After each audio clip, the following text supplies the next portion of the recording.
Good morning, everyone. Welcome to the Trade Ideas Live Trading Room for Monday, December the 7th, Pearl Harbor Day. My name is Barry Anderson, moderator of your trading room. Can I get a quick sound check, please, and make sure you guys can see my screen?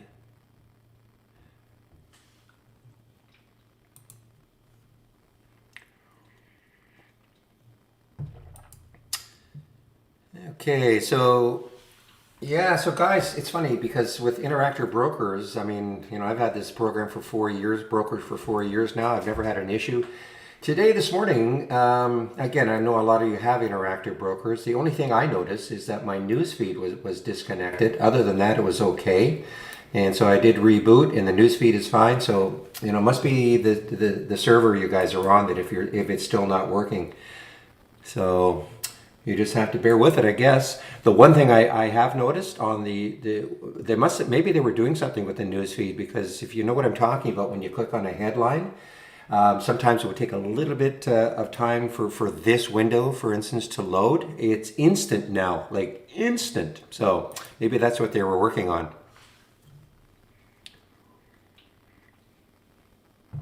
So anyway, guys, so those of you with IB, you just have to, I guess, be a little patient. So what is happening? First of all, just to let you know, the trade of the week, it's a little more expensive one in talk with Steve, but he said he just couldn't find anything that he liked that was a little bit less expensive. That's been kind of the theme over the last 5 or 6 weeks, the cheaper ones. But this is the trade of the week. It is a GILD, and it's got a tremendous void. If it gets going, look at that void on that monthly chart. So it is considered live at $62 again. Doesn't mean you have to pile into it at 62. You don't have to take it at all, but just keep an eye on it. It is GILD. That is the trade of the week.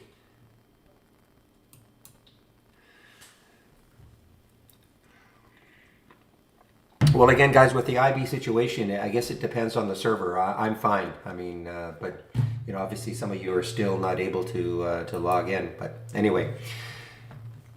Okay, let's take a look at some of the other things that are happening. GTEC. This was the GTEC. This was one a few days ago that popped up. I think they've got something to do with electric EV forklifts, etc. So they did come out with another press release today concentrating on the industrial market. So this is an EV play, very, very low float. Anything can happen with this one. Look at that float. TRNE, what a day it had, what a week it had last week. What a great day it had on Friday. But what a week. It's the week, actually this is the month, because remember, we're only 7 days in. But here's the week. The low of the week last week was 1174, and it closed at 1760, and it is gapped up again this morning. Well, I don't know what to say about this one, other than, unfortunately, I have no shorts for this one at Interactive Brokers. Kodak, KODK, if you know the story about them, they got that funding, but then there was all sorts of, right here, this is the week, and then all sorts of allegations about insider trading, etc. According to the news release this morning, no wrongdoing. So there you have it. So this is why it is gapped up. Huge volume, 69%. And unfortunately, I have no shorts for it at Interactive Brokers.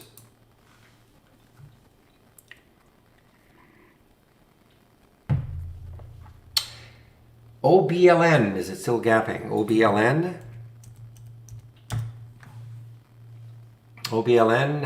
yeah, but it's pulled back quite a bit. 186, 152. And I do not see any specific reason for this one moving up. OBLN. TNXP,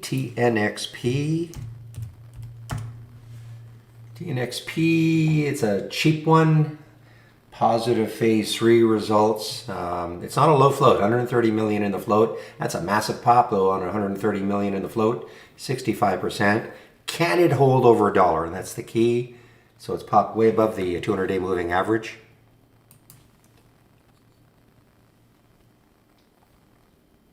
Martin. CMRX. CMRX. Let's see, gapped up on FDA accepted their new drug application, CMRX. It's not a low float, 46 million in the float. ONCT, ONCT,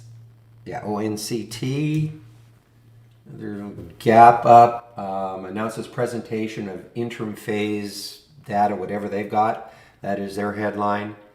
This is a low float, 16 million, big volume already. So look at the gap on that daily chart. Has room, lots of room. See if it holds over 4. And NDM gapping down on a financing.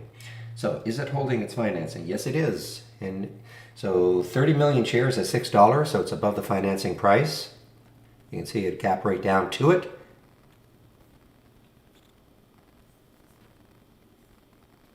JKS is an earnings play. JKS is an earnings play. It had gap down, though it is recovering somewhat right now. Yeah, BCRX, big gap up for it. Acquires royalty interest in, and that's $325 million worth of funding, acquires a royalty interest, etc. So there is some news with BCRX this morning. This is a big gap down for this one. APTO, 25% down. And I don't see any specific reason. I'm just checking my headlines. I don't see any specific reason for this big gap down for APTO. I'm sure there's something out there, but I just don't see the headline for it. MFGP. Okay, yeah, not bad. It's a gap up here, and yeah, again, I don't see any specific reason for it, but it's a nice gap. Holding so far in the 15-minute chart. It's not a low float.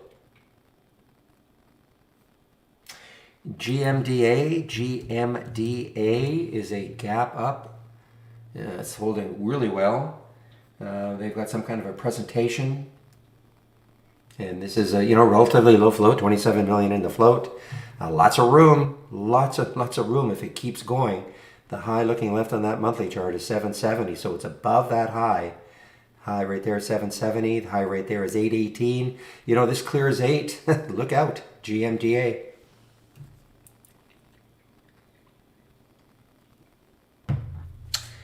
And let's see, CPE. Yeah, I don't think there's not very much volume, and the gap is not terribly big yet. But keep an eye on this one for follow through. This had a tremendous day on Friday. With a lot of the energy stocks. 1405 was its high. What did it get to in the pre-market? 1390. So stick an alert right up in that area. See if it takes that out. Again, there's good volume, pretty good volume already. It just hasn't gapped up that much yet. And let me just take a look at my price alerts.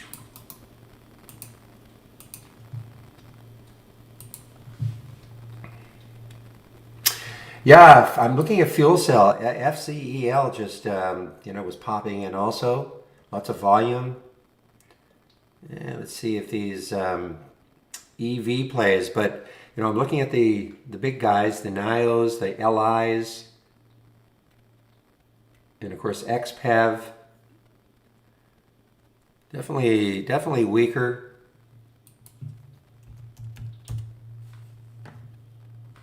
Not much, but they're still weakening. And also PSTX. I'll just have this one. I don't think there was very much volume, but it had a big gap. Let's see if it's maintained it.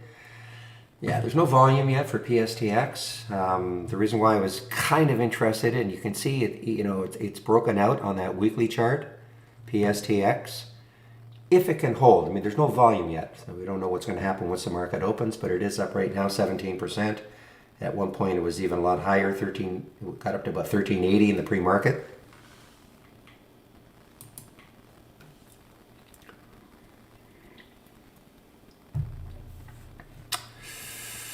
Well, guys, I mean, I don't know what to say with IB. Just I didn't do any pre-market trading with IB. This is, IB has been so incredibly dependable for me anyway. For 4 years, this is the first time we've seen something like this. I've seen it, something like this. For me, right now, it's fine. And I do not. Yeah, there's no message coming up saying that there's something. Be careful. But good to know because you are saying that.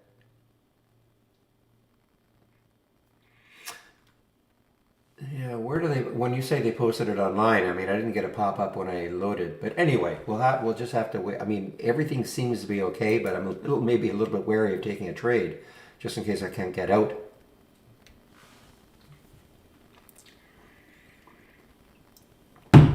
Crypto does not look good, guys. I mean, I'm still waiting on this Mara and all, but crypto right now, it's not certainly not running away yet.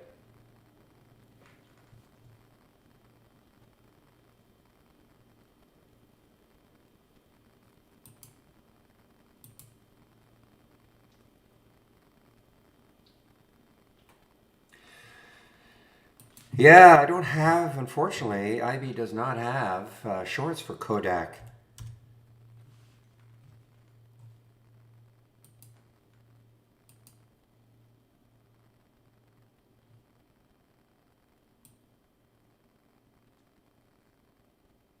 Now something's going a little crazy here. Yeah, I'm a little skeptical right now of what's happening with IB. Yeah, normally, yeah, yeah. You know what? I'm a little skeptical myself. The reason being, I'm looking under my order entry, and I see whether a stock is available for shorts, etc. Earlier on, the message was there, but it's not there right now. So I'm going to back off. I'm not going to do anything until you guys tell me. Somebody. Yeah, you know what I'm talking about. Right underneath the order entry where you have the symbol, usually it tells you whether or not you can short it immediately or not. I'm not getting that message right now. So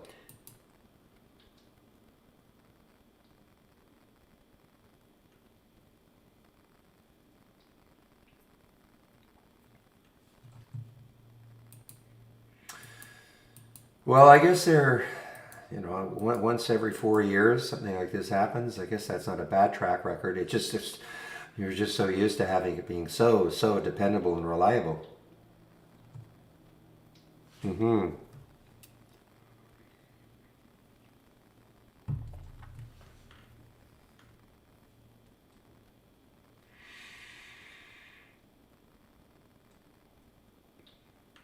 Okay, what time is it? 9:18. Let me do a quick check to see what sort of upgrades and downgrades we have this morning from briefing.com.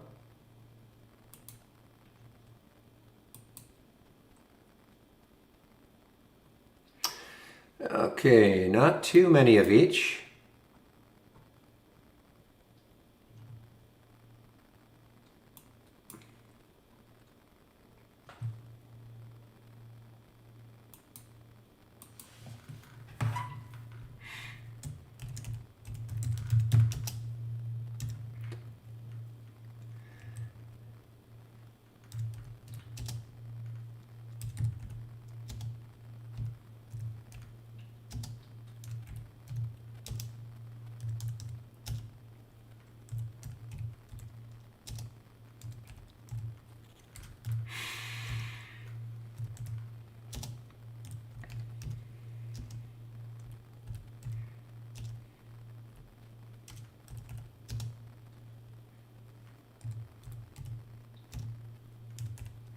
A few more upgrades to go. MFGP. Okay, guys, MFGP. Remember, I was trying to look for any information on it. I see Goldman has an upgrade for it. Maybe that's the reason for I'm sure that's the reason for the little pop this morning for MFGP.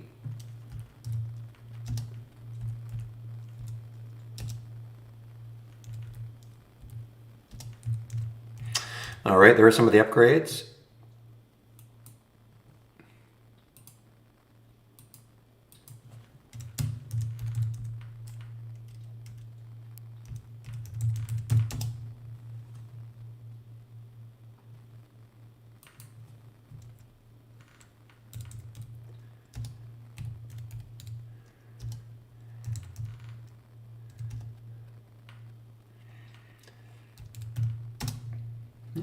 downgrade for McDonald's.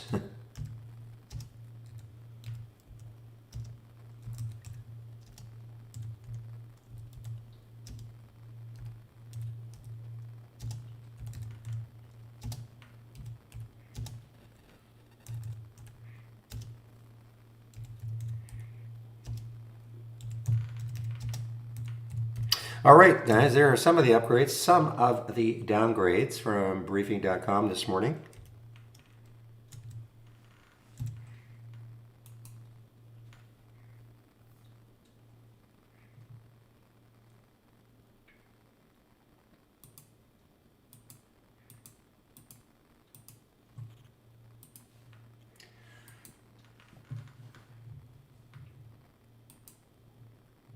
Yalla is still, look at Yalla, guys. I don't know GKK if you're in the room, but Yalla is still looking really nice. 16 million in the float. Yalla.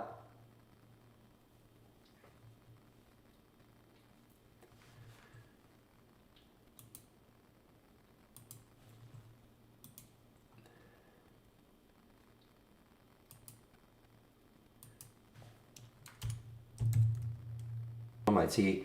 So I did a reload of IB and the news source seemed to be working, but what's concerning me is that underneath the order entry I do not see things like I normally do, whether or not you can short it or if there are shorts available. So that is kind of giving me a little pause here. Otherwise it seems to be working. I haven't tried it. I haven't taken any trades, but until I see that, until I see what I'm used to underneath the order entry, I'm just going to back off.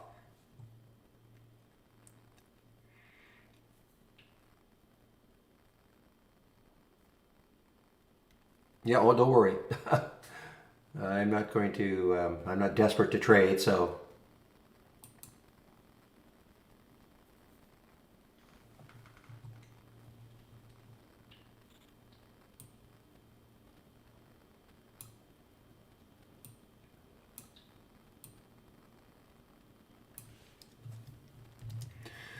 All right, give me a moment here as I do a couple of things on my other window, other monitor.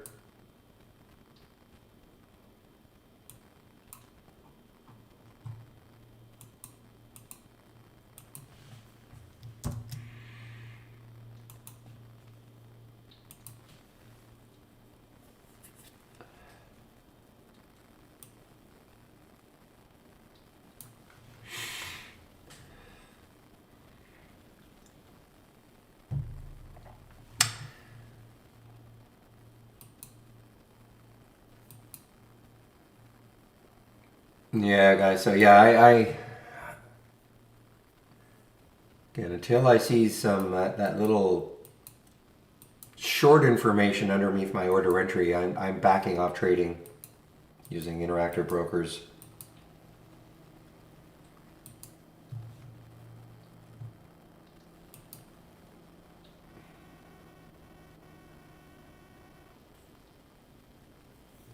I know what you're going to say, GKK. I know exact, so I'm going to beat you to it. Yalla, yeah, he's going to beat you to it. Yalla, yalla, yalla. As you're yelling about it.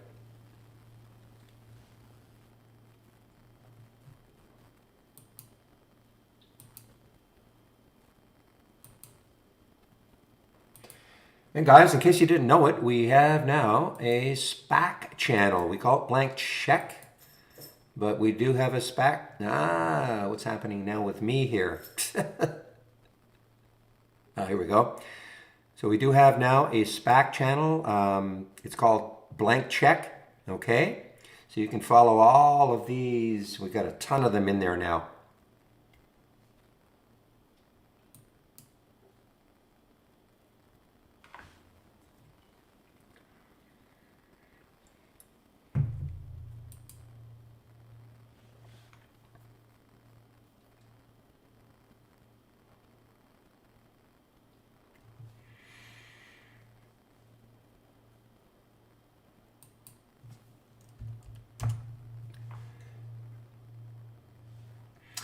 This one is starting to, wow, this is, looks like this is an IPO from back here. MP is on the move here. MP, oh, it's a business, one of the SPACs.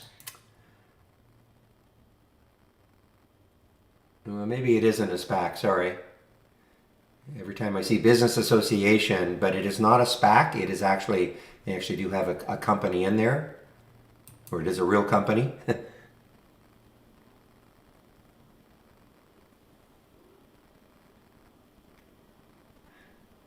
Well, that's not us. If you look, oops.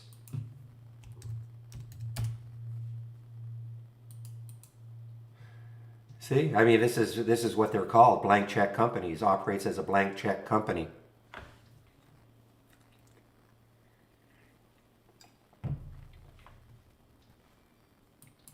Though I think we should also put SPAC in there.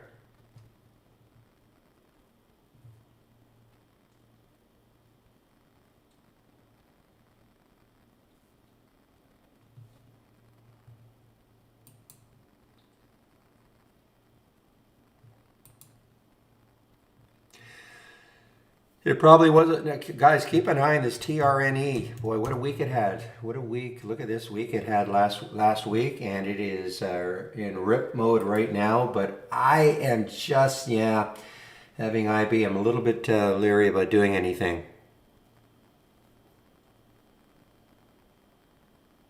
Leery, wary.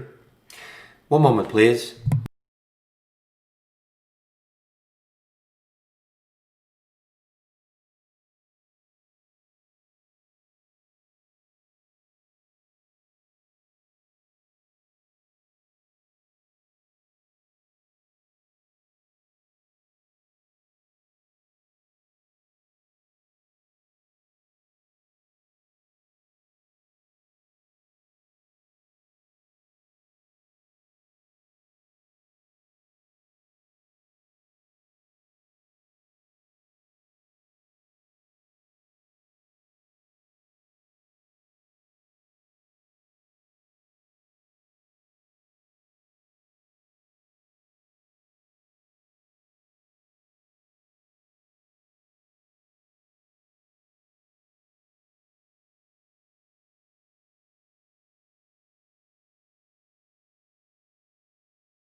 You're right. Sorry, still on mute.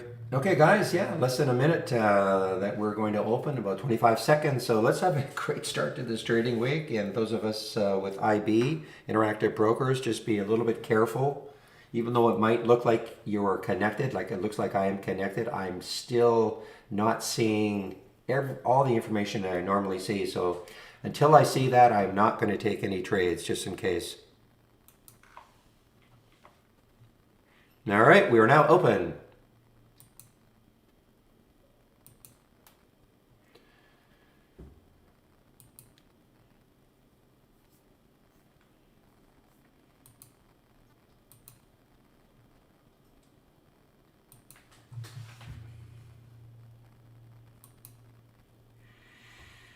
Another one of the SPACs, GIX.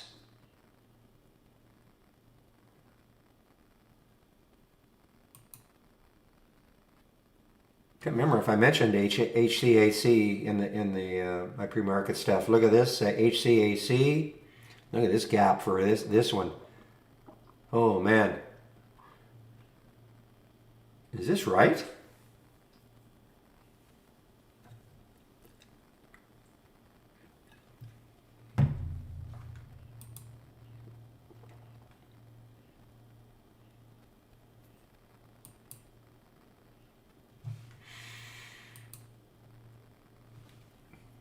All right, guys. Well, typically I don't trade in the first 15 minutes anyway, so it's not really affecting me that much in terms of what's happening with Interactive Brokers.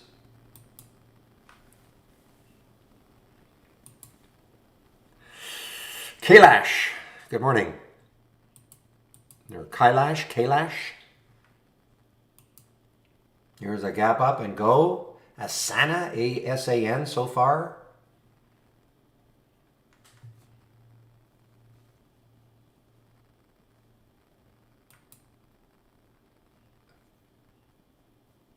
Another one of these SPACs, NGA.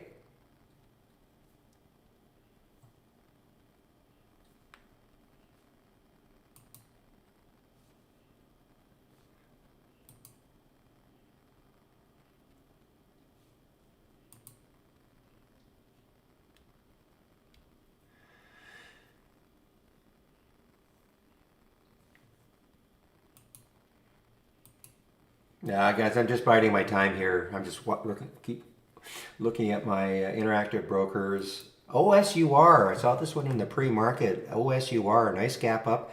Was kind of thinking if it could take out, 14. Yeah, it's got some room to 15, but OSUR, I mean, it's already up 12%. Not a low float. Yeah, that laser. Oh man, that's a great used to be SPAC. LAZR. Wow. Up another 13% today. Look at the week it had last week. A low of 1880 or so, high of like 34, almost a double.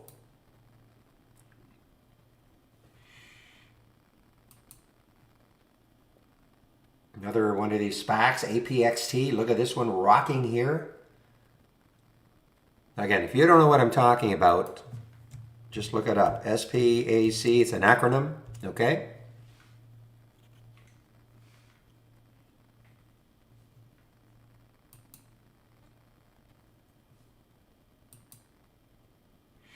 This is holding its financing very well. NNDM. Financing 30 million shares at $6, so it's actually holding the financing very well. You can see they announced it here, and it got down to 6, but it is, as I say, it's well above that 6 now.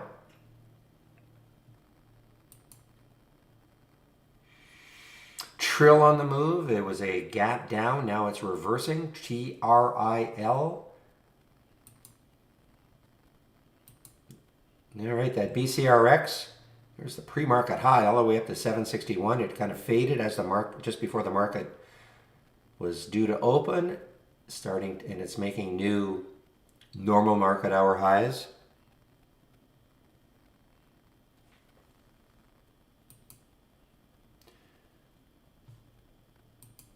Another one, PIC. Boy, these are alive. These SPACs.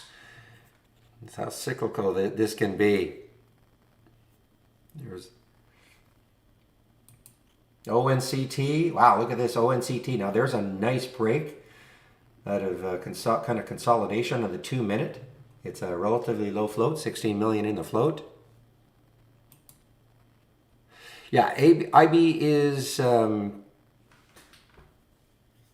for a lot of people, yes. Interactive Brokers is down for a lot of people.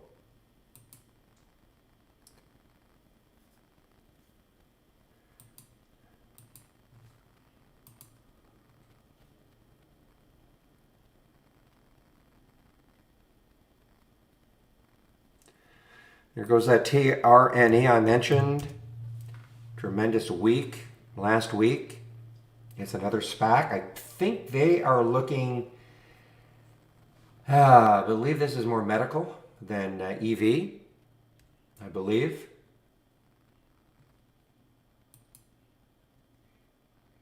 The aforementioned NNDM still moving nicely off that financing, $6 financing.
Just a second, guys.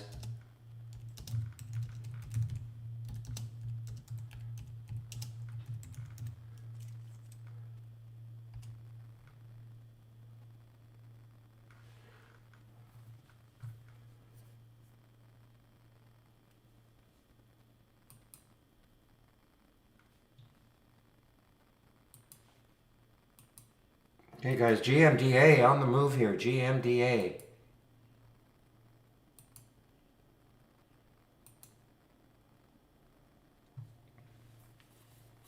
Yeah, there goes the TRNE. TRNE. Mentioned this one is something that was really, look at the week it had.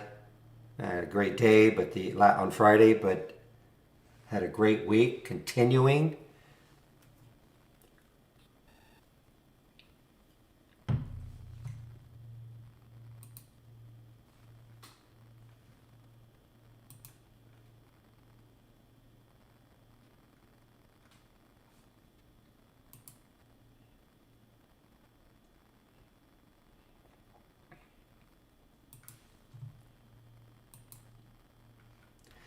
Another SPAC on the move, FEAC.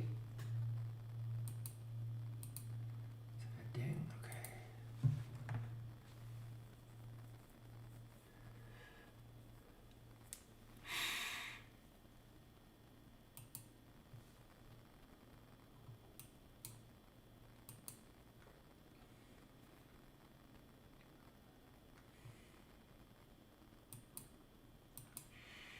Okay, guys, if you have the AI, you know that there are a couple of them there. They're in the area that I do like to trade. I'm just a little wary of doing anything. Just because of the potential situation with Interactive Brokers.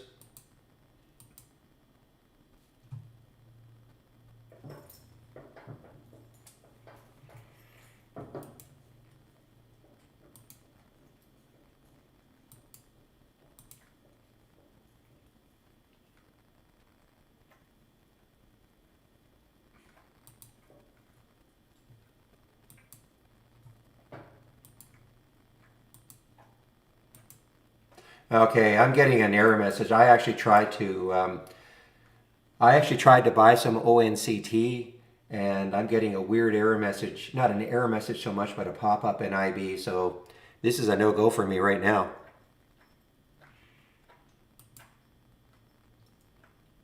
I don't know if you guys are getting the same thing.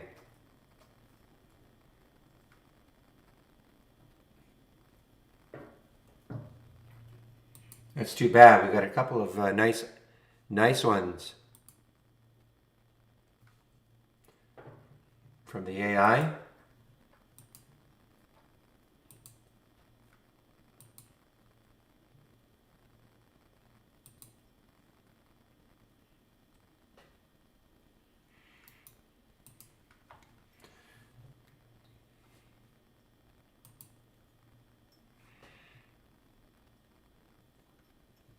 Yeah, so I mean, this is a little bit scary trying to. Another SPAC, OAC.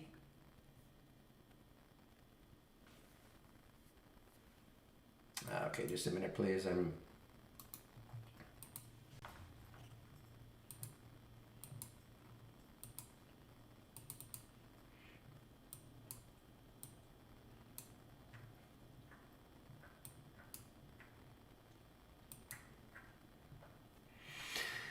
All right, so wow, look at this. Look at that pullback. Over $1 on that pullback for TRNE.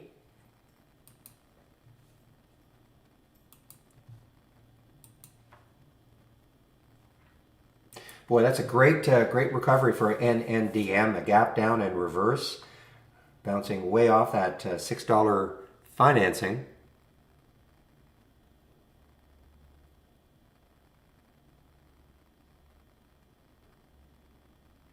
Yeah, so again, my advice to you guys who are with Interactive Brokers, even if you can make a trade, I'd be a little wary.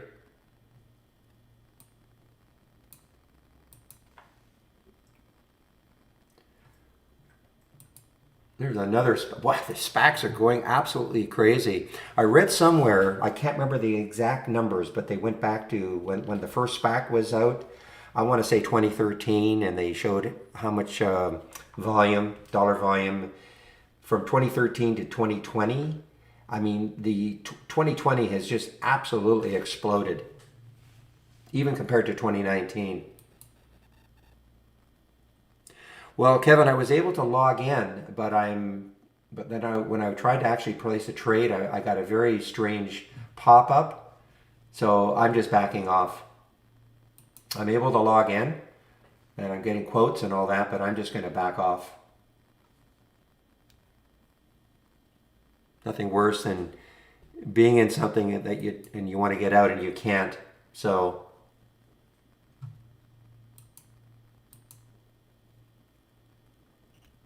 meanwhile, KODK continues.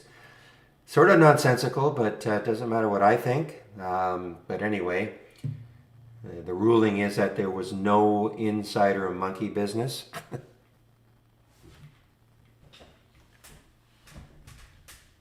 Okay, one moment, please.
All right, guys, there's Arlo.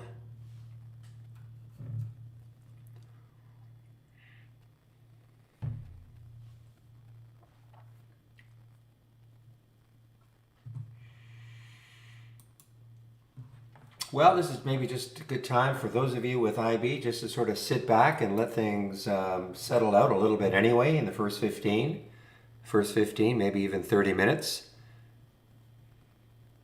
Shouldn't be a mad panic to sell or to trade.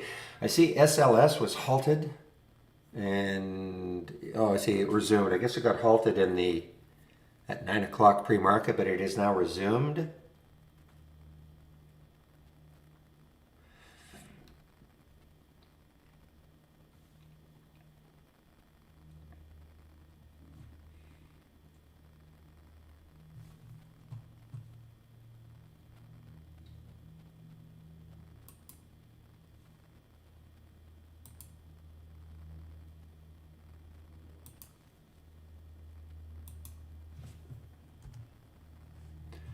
Just a minute.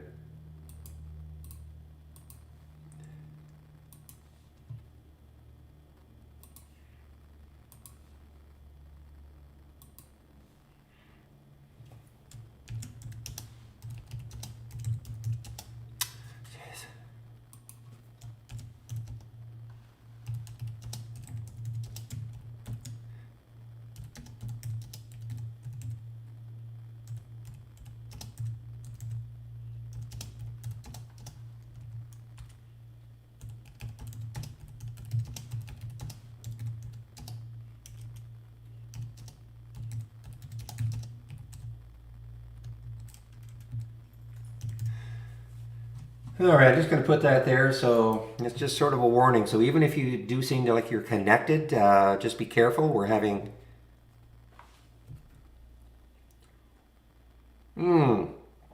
Okay, but I'm still a little wary. I see what you're talking about, Blair. Until I see that shortable, okay, it looks like it is. Then you know what I'm talking about, right? Right underneath the order entry where you see the symbol. I do now see that shortable. It was not there, but it was kind of popping in and out. You know, I'm going to make sure because not that I want to short things, but I mean, it just goes to, if it's not there, that means there is something going on with the entire system. But so I'm going to just wait a bit.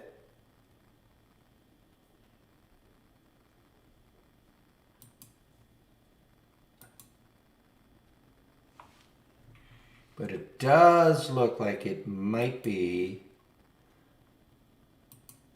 okay.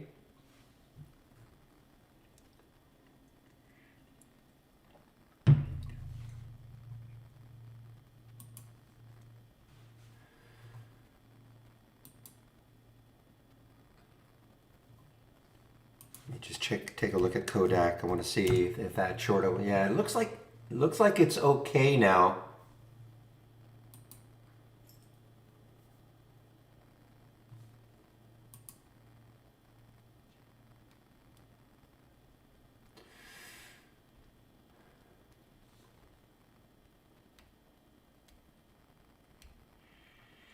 I don't see any, I've got one Toronto stock that I follow. I don't see any quotes on that yet either. So, in IB. It's the same, Stan. It's Best WL. It's the same. I haven't changed it now for several weeks.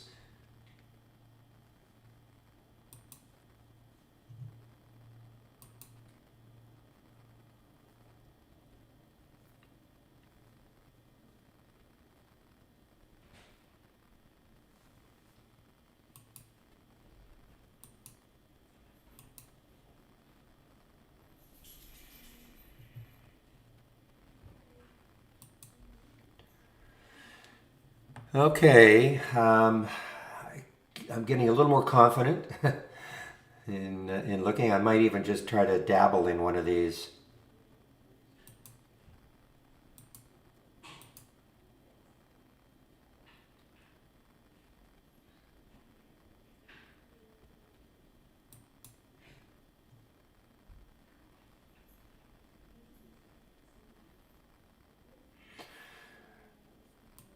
Now, what I did notice, guys, and just be careful. Normally, when I just did take, doesn't matter what I took, but I just took a trade with IB. Normally, I have that little pop-up message that says, "Are you sure?" That was disabled. That took the trade immediately. So just, just be careful. I mean, maybe that's okay if you don't. I always like that little confirmation.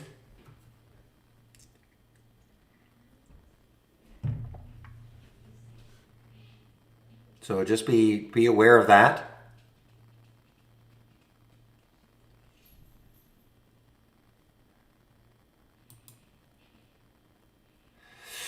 Yeah, my shortables just popped up about 5 minutes ago.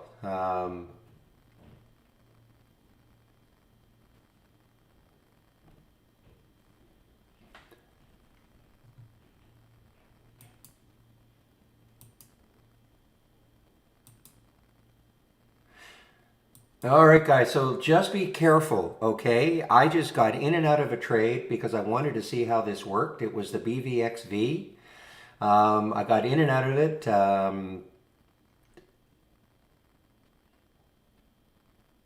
And it did work, but, and I don't know how to, boy, it's been so long since I've done this. I do kind of like seeing the confirmation. So if you know what I'm talking about, maybe somebody can help me. I can't remember how I did it, but anyway, BVXV is working nicely.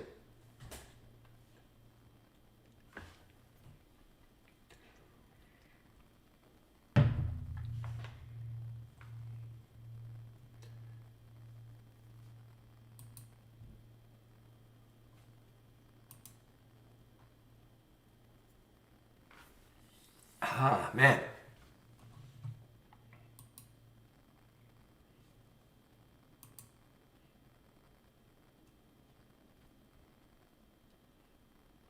It looks like it's okay, but again, I just have to reiterate, and I just don't know where that option is.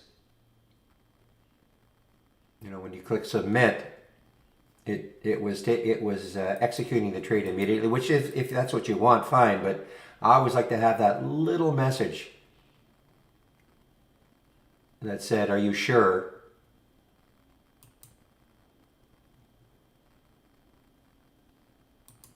Anyway,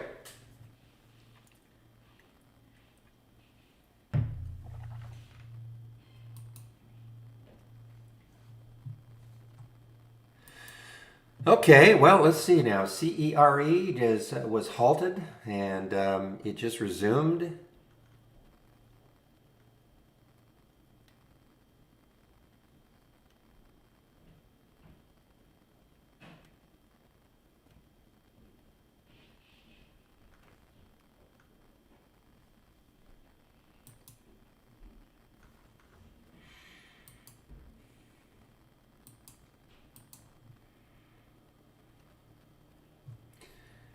Well, that PVXV is still. I mean, this again. This was more practice just to see, make sure that I could take a trade and get out.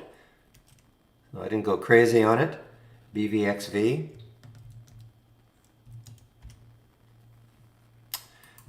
Come on.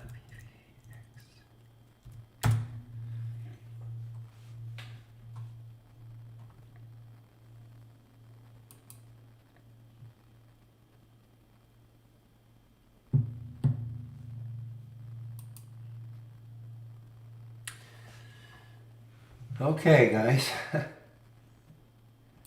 that's too bad. So there's a very, so far, a nice, even though, now, let's see, where was the reentry for that ONCT? Yeah, I'm going to go over this a little bit later in terms of the AI trade for ONCT.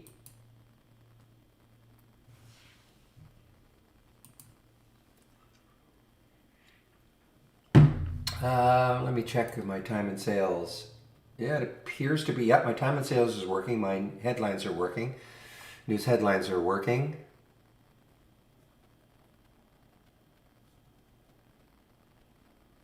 BVXV, let me take a look. BVXV, I think it has had a lot of room. Yeah, I mean, look, I mean, this is the one I can't remember if this is truly the big gap down or something else happened, but but I mean, there is, look at the monthly chart.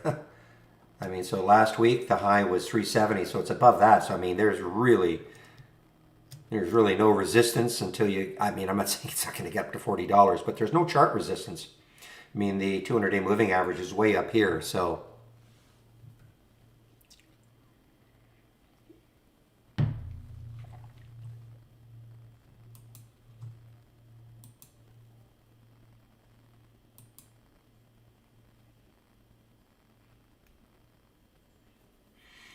That is one heck of a. I can't remember exactly what happened this week.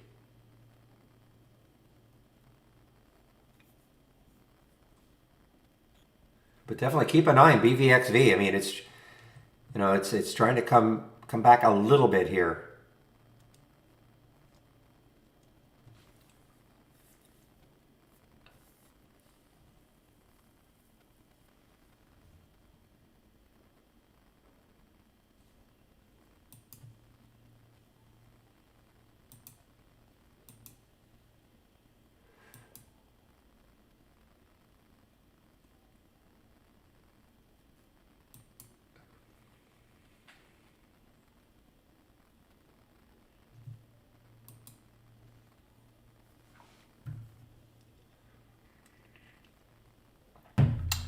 All right, guys. I am okay. I'm going to get rid of that message.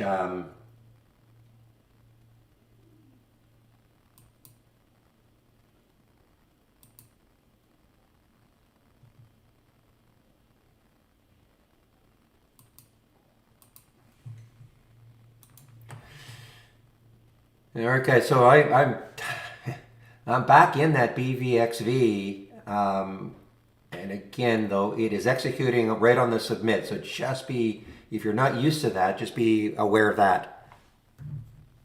This is with Interactive Brokers.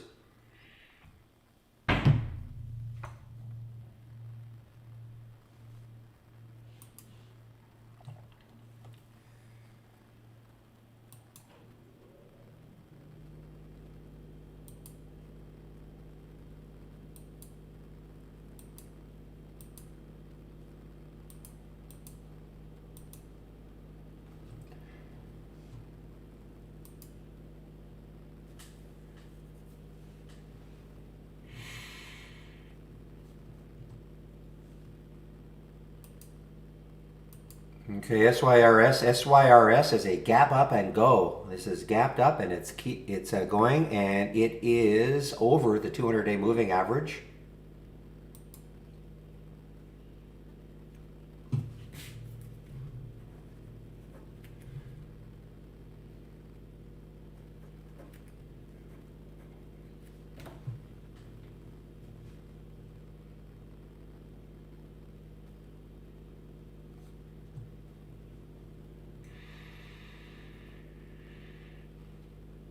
Yeah, I'm backing off Mara still until for me, I've got to get a clearer picture of what's happening with crypto GPTC. I guess it's maybe bounced a little bit here or popped a little bit here, but I think if it can take out this 24, 26, might get it running again.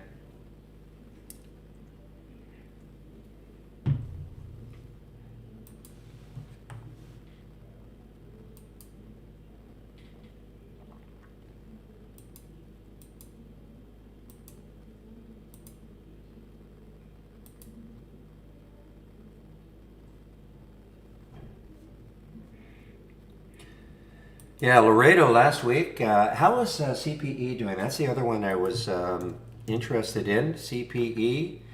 Okay, so it is not had a tremendous day on Friday, along with a lot of energy stocks. That's why I thought maybe it was popping also with Laredo, LPI, but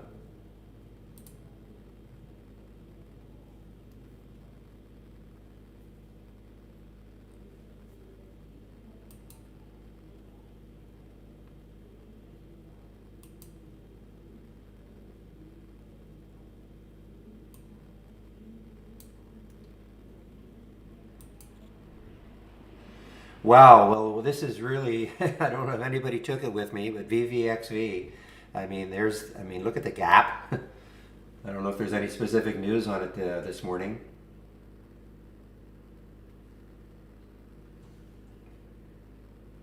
Okay, so that was the reason. This was a true gap down, guys.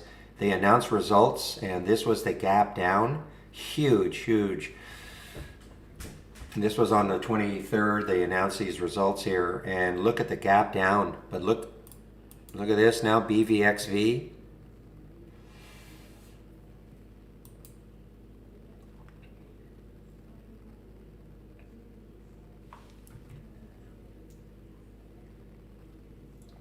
Well, market, let's see, we're a little disconnect right now in the, wow, look at B.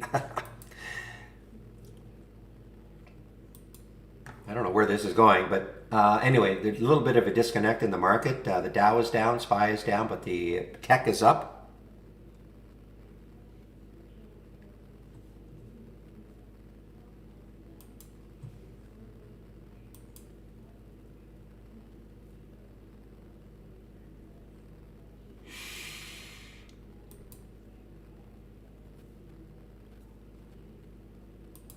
Okay, I've traded some of that out now. I mean, you got to be very. I mean, listen, for all the reasons that had gapped down in October, I mean, I'm sure they're still there.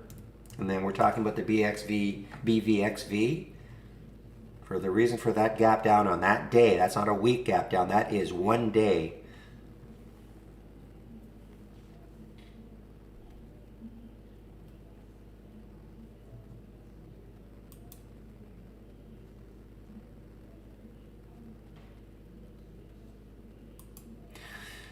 Okay, so I've got a couple here now in the watch list.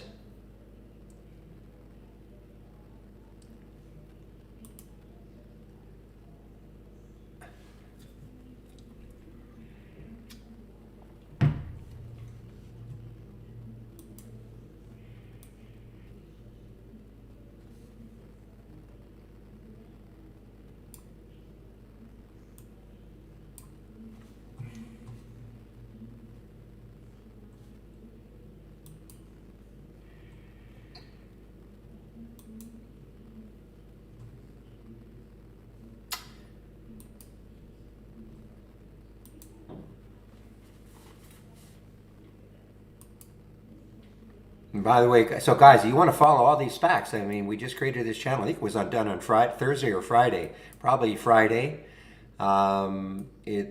We were naming it blank check. I'd like to see them put SPAC in there somewhere. Okay, but that's where you can follow along all these SPACs, which are just going absolutely crazy again.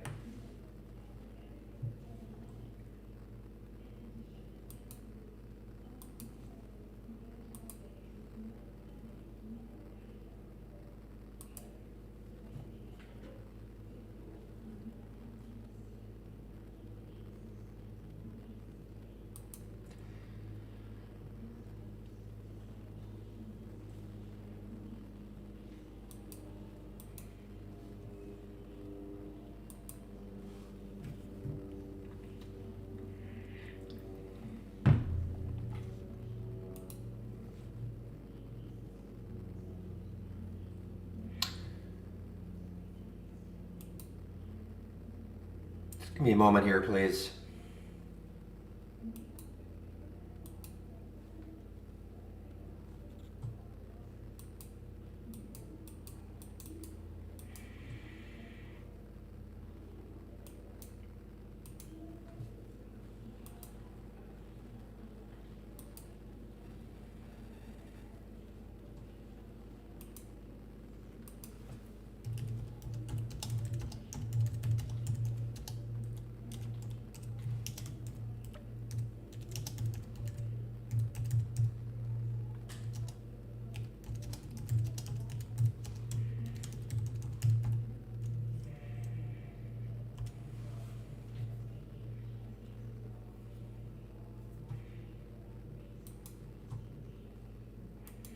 All right, MFGP, interesting. Look at this, so big deal. Goldman upgraded them this morning, MFGP.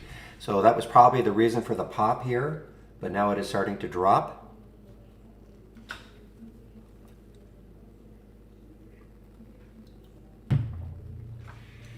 It's in the channel bar, WaveLab. Okay, just click on new, and then from the toolbar, channel bar, and then it's called blank check. It's called the blank check channel, okay? There's no link for it. I mean, you have to go to the channel bar. I don't know if it's available on the web-based version yet. If you're on the web-based version, I haven't checked. But, okay? So there's no link for it. You have to go to the channel.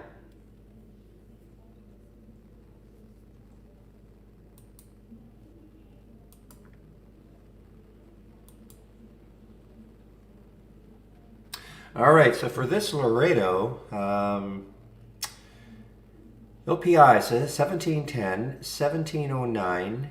All right, so here's what I'm doing. I am sticking an alert right at the high of these weeks. Around 1710 and see if it takes out 1710. Because if it does, it has a little bit of room to that 18 level, okay, for LPI.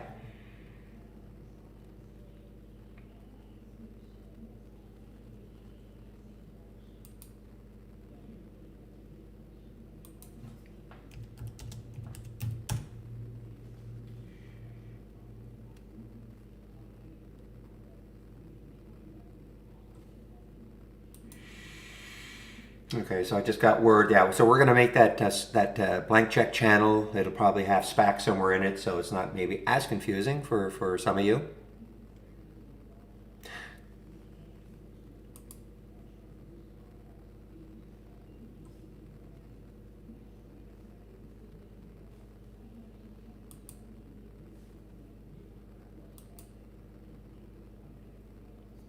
Well, guys, this is just becoming a broken record here, but CGRO, another SPAC, SPAC. Then look at TRNE. Will it? I mean, it's been pretty active this morning. Take a look at this. I mean, I got up to 2080, then all the way down to 1857. So you know, you're talking about a $2 drop. It is starting to come back now. These are more. Again, I think they are more medical. I think that's what they're looking at doing. Merging with some medical company, I believe, or bio, medical company, some bio, I believe.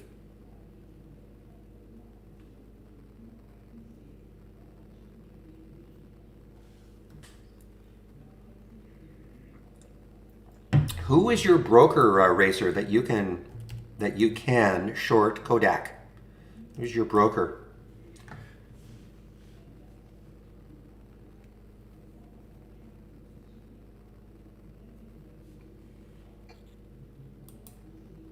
Okay, so I'm all out of that BVXV.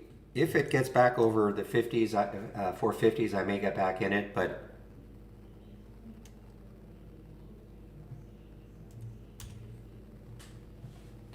so it got up to 460. I'm going to stick an alert right up around here, see if it gets back up there later on. Now again, I really did that just to test to see if my IB was working, so.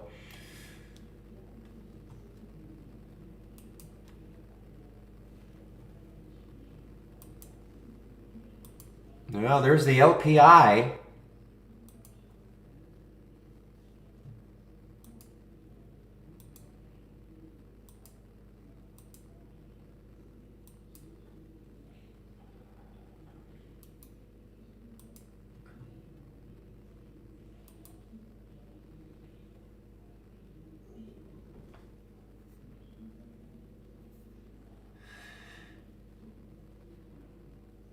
Okay, so it's funny. I stuck a midpoint entry for IB. Didn't get executed, which I'm glad now because it is. I'm talking about the LPI, so I'm going to reset my alert here, 1714, and see if it gets back up there again.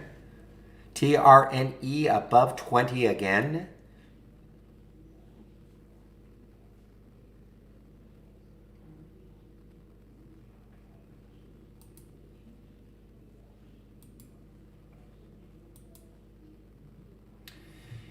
Yeah, look at BLU. BLU, look at the room it's got. Again, I don't know what happened here. Probably disaster news here. What's the high looking left is 449. BLU, not a super low float.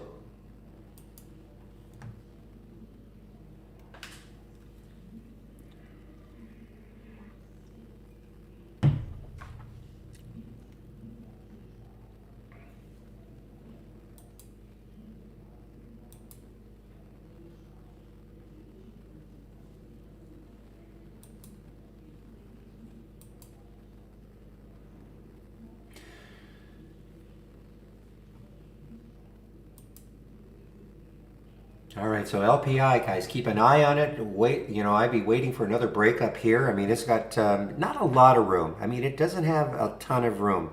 That's the only issue. You look at this weekly chart, and you've got some resistance. Well, maybe 1834 and 1872. Those are the two highs looking left on that weekly chart. If it can, like that.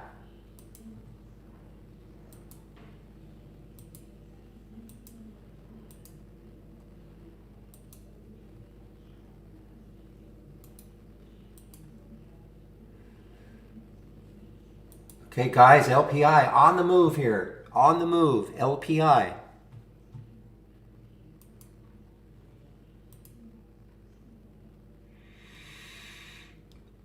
Yeah, no, I saw your answer. Yes, I'm always intrigued when people say they're going to short something. When I look and I don't have it, who always interested to know who your broker is. But you can't obviously you cannot do it either with your broker for Kodak. Ah. Look at LPI, guys.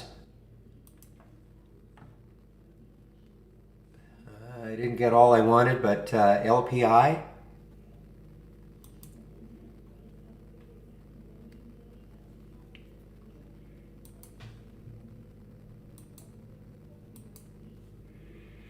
How was the trade of the week doing? GILD. Okay, so it never hit it never hit the trigger. 62 was the trigger, so maybe it comes back later, but if not, you just wait for that trigger, 62, if you want to take it.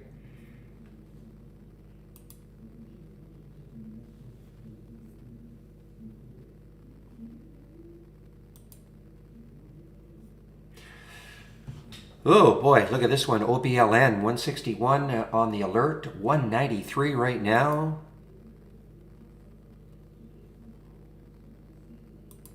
There's a major winner from my watch list. 161 up to almost 2. Tremendous percentage move.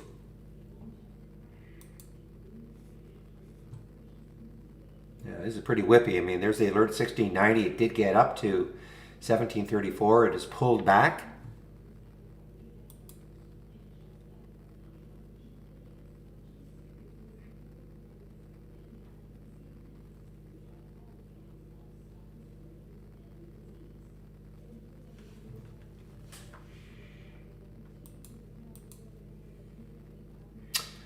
And another SPAC, OPES. OPES.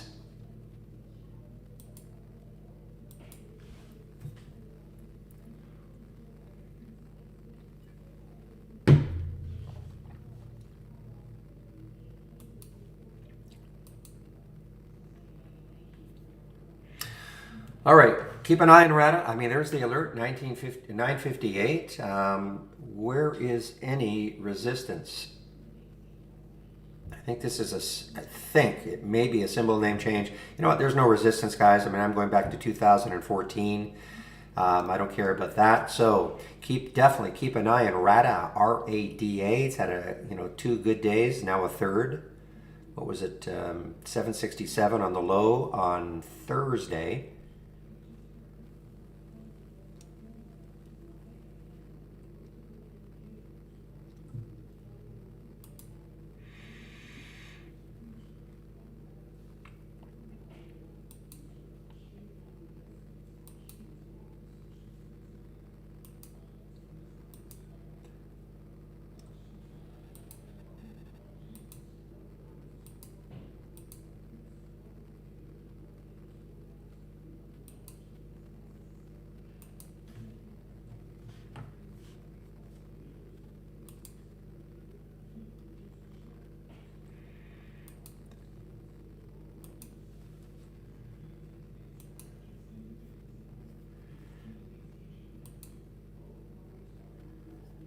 All right, guys, I'm watching RADA here, R-A-D-A.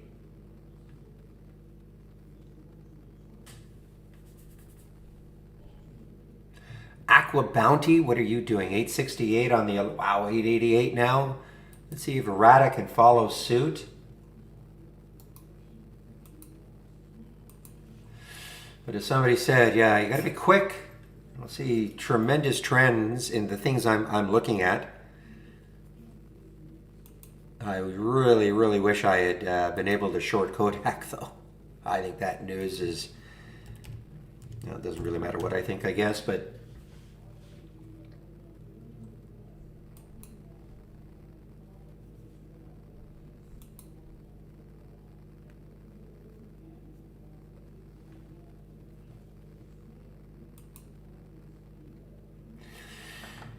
well, this was a gap down and reverse, and now it is positive. Look at Trill, T-R-I-L.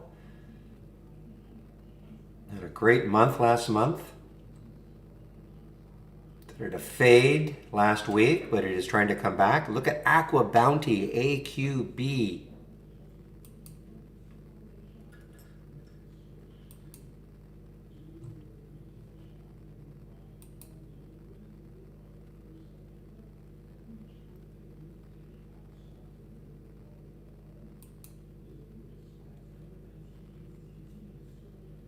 Keep an eye on the RADA, guys. See if it can, I mean, we've had some great winners right here. OBLN, AQBA, LPI briefly, but I'm not giving up on this one. I'm going to stick an alert up here. So RADA, I mean, it's got a ton of room if it wants to move.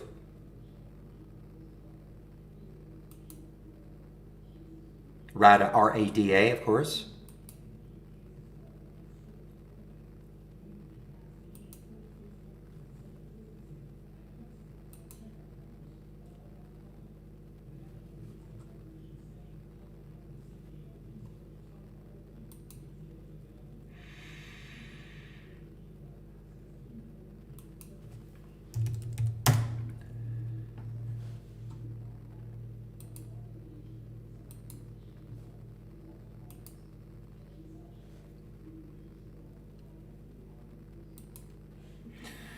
All right, so this one was flying high. BCRX got up to 760. It has dropped $1 now, 661.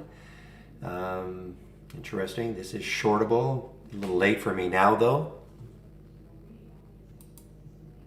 Trade of the week this week, LSA is GILD, Gilead, but it has not triggered yet. The trigger was 62, did not hit 62, so you can back off. So far, the trade of the week is GILD.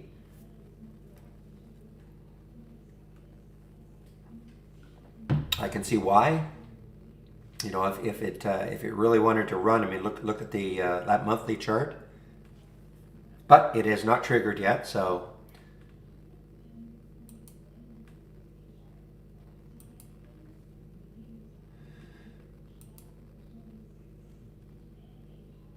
yeah, I don't know if that's an all-time high. You know, I went back here in that monthly chart. I do see a spike up here. So I don't know. I don't think it's an all-time high. This is symbol. I don't know what's going on here, but I mean, this is 2014. I went back to 2014 to see this high up here. But as I say, I mean, I don't consider that resistance.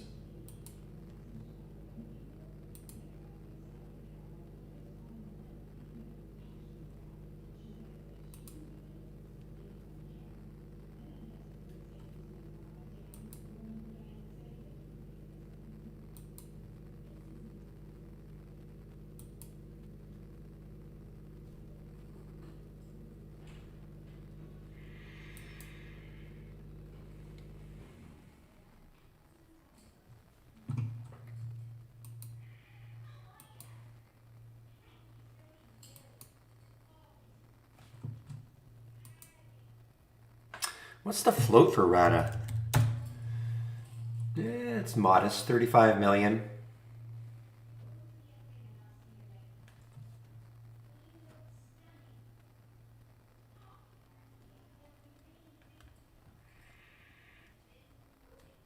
Peloton? No, that's really, really old. That was an old one. It is GILD, okay?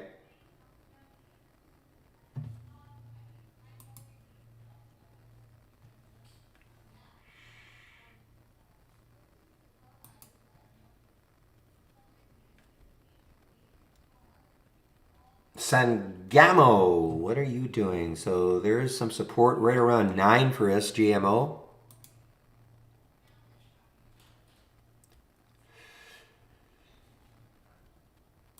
Well, when you ask me, I mean, first of all, it's a watch list, okay? So I mean, I'd be probably waiting to see if it get back over a 960.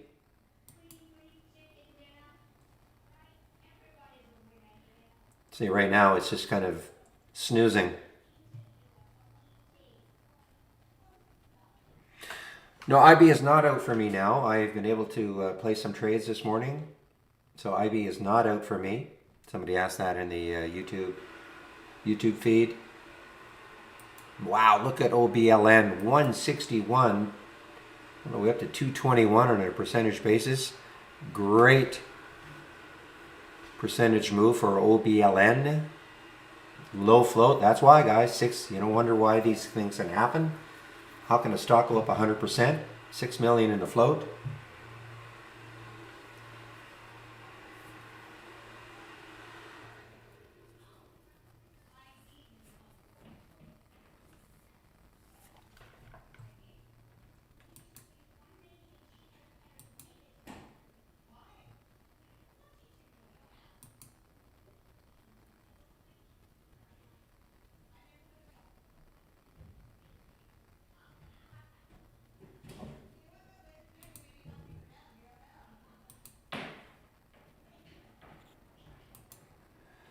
AQB, guys, 868 now, $9 from the watch list. The only one that really hasn't moved. Oh, well, look at the Laredo. So that was quick. 1690 got up to 1735. So that was quick.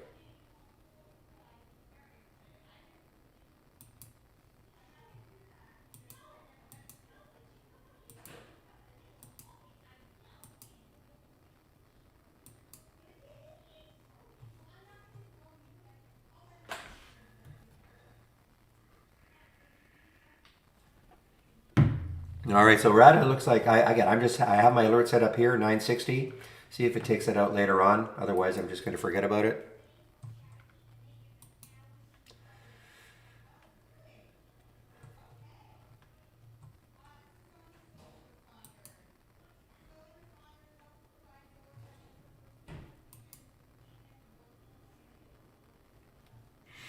All right, so Aqua Bounty, let's take a look at this one. What sort of room does it have? Look at OBLN. Wow.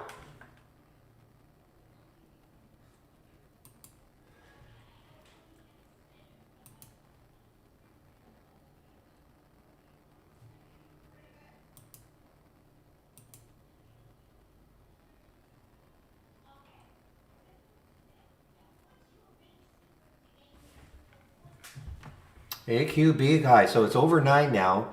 Again, look left on that monthly chart. What do we see? We see 999. So 10 is the high looking left on the monthly chart. Probably is going to be about the same on the weekly. Yep, right there. So see how well it holds 9. Well, you're chasing it. I mean, if you get into OBLN right now, you're chasing it. So I'm not going to say. I mean, you just have to recognize that. Well, wait a minute now. Yeah, I mean, you're chasing it. So you have to wait for a pullback, or it may not pull back. But right now you're just guessing. We're just guessing if it's going to keep going higher.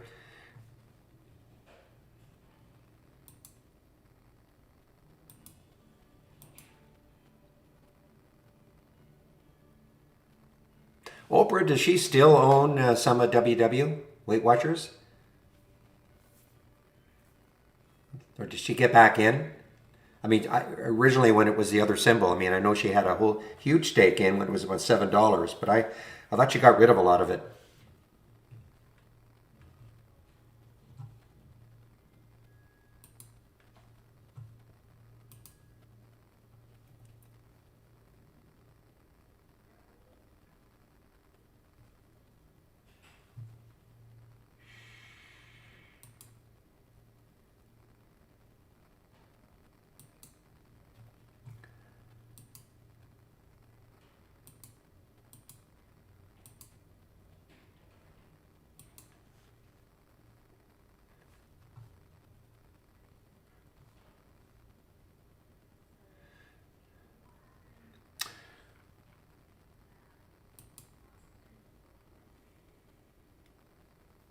All right, guys, I am still. Oh, look at the Apto. I don't think there were short. Oh, it was shorts. Shorts were available for Apto. Wow, look at this. I mean, Apto underneath 4 now.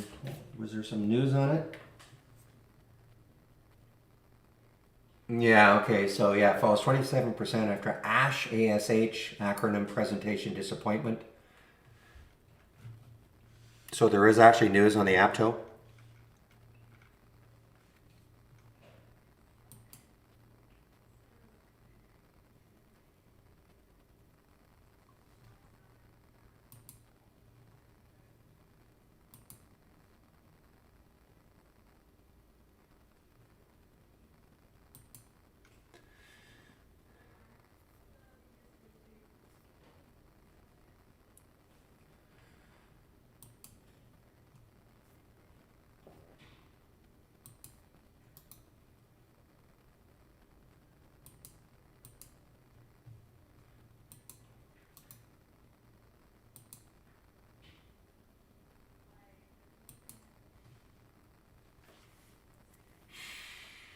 Just give me a moment here, please. I'm just, yeah, I got something wrong with my view mode and one of my scans that I'm looking at.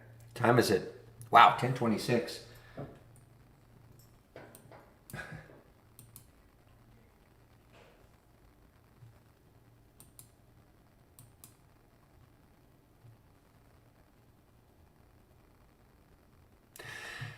Well, I mean, if you can handle the whippiness, I mean, this TRNE, look at another big gap. It's been pretty whippy.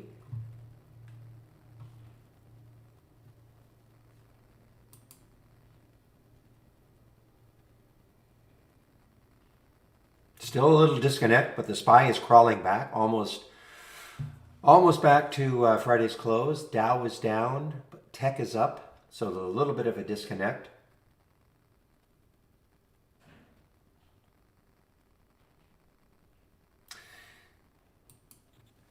So I am not getting any data. I'm not getting any data for Canadian stocks in IB right now. I don't know if that is widespread.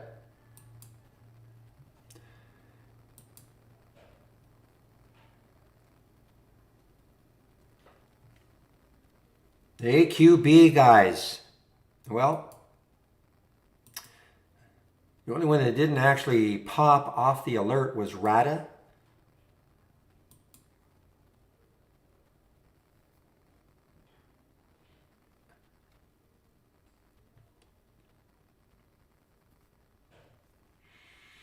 I just have my alert set right up here, but 960 for RADA, R-A-D-A.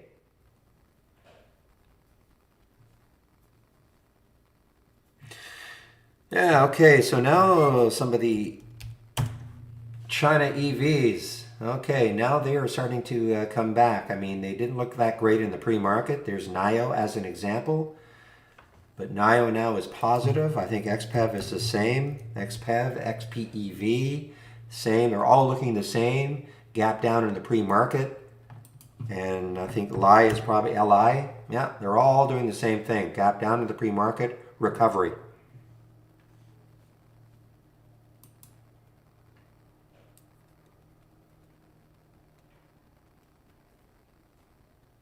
Wow, Aqua Bounty, guys, big winner. Big winner. Look at this. 868, over $1.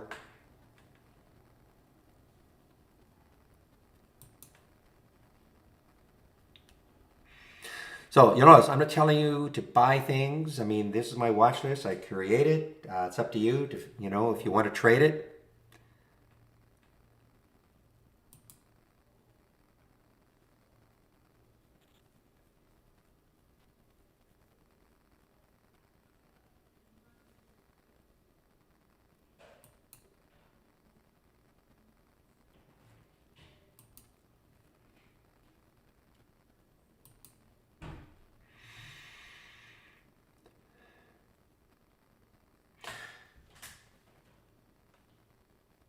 All right, guys. Well, it is 10:30 now, so this is typically when I go into my little spiel. So first of all, welcome to the trading room. If you're new to the trading room, this is the format, Mondays to Fridays between 9 a.m. and 3 p.m. Eastern Time.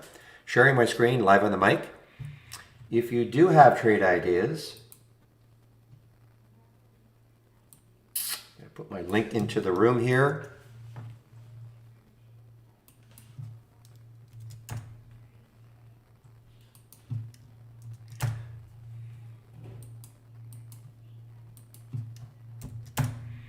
Okay, I'm going to click on my homepage link. Lots of information there, including if you want to take out a subscription to Trade Ideas, there is a promo code you can use, Barry for Alpha, 15% off either the first month only or the entire year. Let's just take a look to see how much Trade Ideas will cost.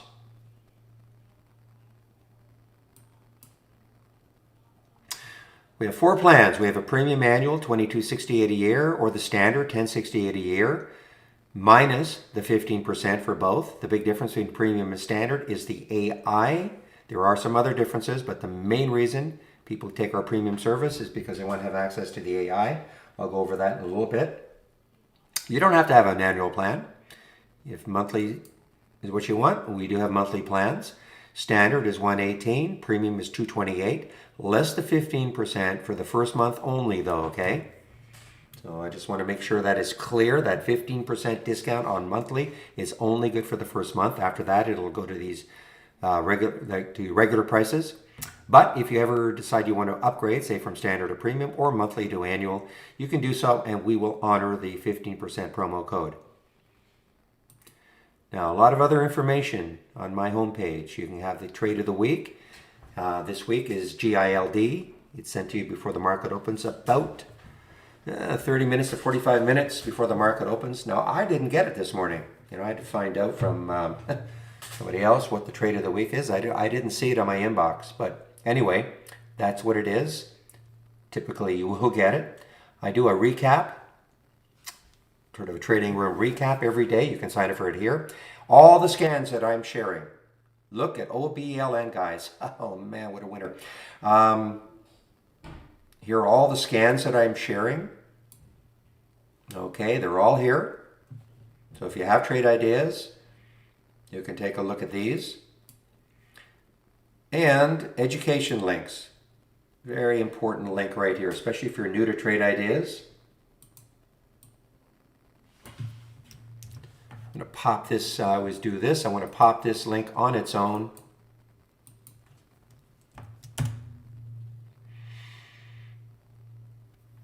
TradeStation, no Venkat, and I don't know if there are any plans for TradeStation. But certainly not now. It is not on our, it's not a high priority for us, that particular brokerage, okay? Just to let you know. So the 20 short lessons that I popped in, if you click on that link, 20 lessons in 20 days, you can, of course, wow, look at OBLN. Sorry, guys, it's kind of exciting to be, I mean, that's just a tremendous percentage move. So what is a top list? Build a top list. What is an alert window? Create one. So if you're just brand new to trade ideas, I think this is probably the most valuable link you can click on. All right, it shows you all of the basic features of trade ideas and how to do them. And if you don't have trade ideas, you know, you can see what we can do, what some of the basic features are. Also in that education link from my homepage, so the daily support sessions, so there is a concurrent trading room that I monitor. It's our YouTube feed. And it's basically, it's the same as what you're seeing here. They can see my screen live on the mic. But this trading room is a lot more active, a lot more traders in here. Okay, so you don't have to go to the YouTube feed, but I do take a break at 12. And so from 12 to 1 in the YouTube feed, another trader takes over and moderates that room. So you can, I think it is Sean today, so you can, I'll put the link in, the YouTube link in, just before I take my break. Daily webinars, Monday to Thursday at 5 o'clock Eastern Time. You can sign up for them all right here. They're all archived. Education videos, a lot of education videos, and some ebooks. Okay, so a lot of information from my homepage. And there it is, there's that link, Barry's homepage, okay? Now I'm going to go over the AI and also talk about Brokerage Plus.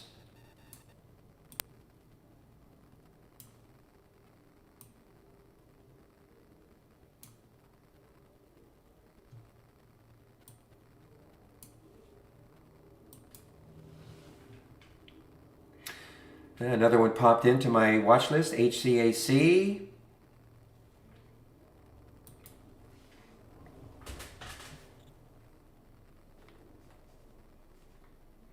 Look at Tesla. Holy smokes. Look at, I mean, before I talk about the AI, look at Tesla. What a move. All-time high, of course. Okay.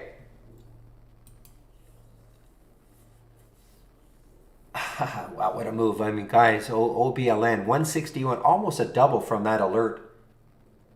Almost. I had to get up to about 332. Schmokes is a technical term. You can look it up, yes.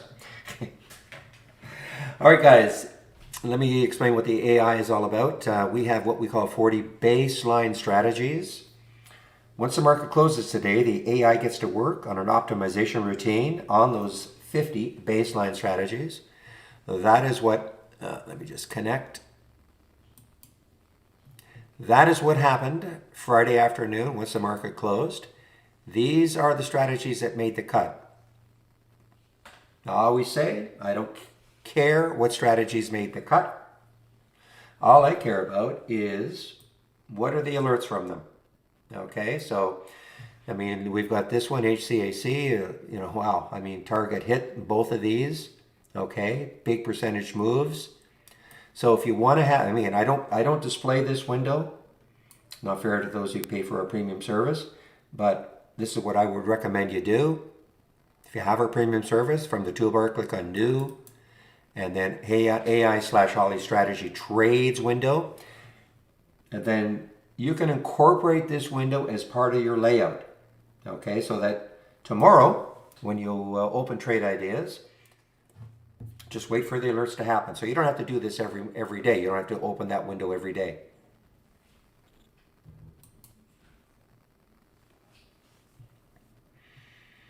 And really, the whole idea is that when you get the alerts, it's up to you to, to your trading plan to trade them the way you want to. I use it like as a watch list all day long.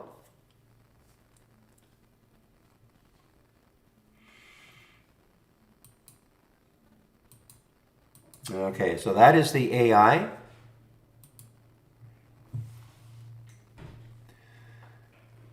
And I'm going to go over Brokerage Plus, but first, if you're new to Trade Ideas, or if you're just don't have Trade Ideas, and you're wondering, well, what does the scanner do?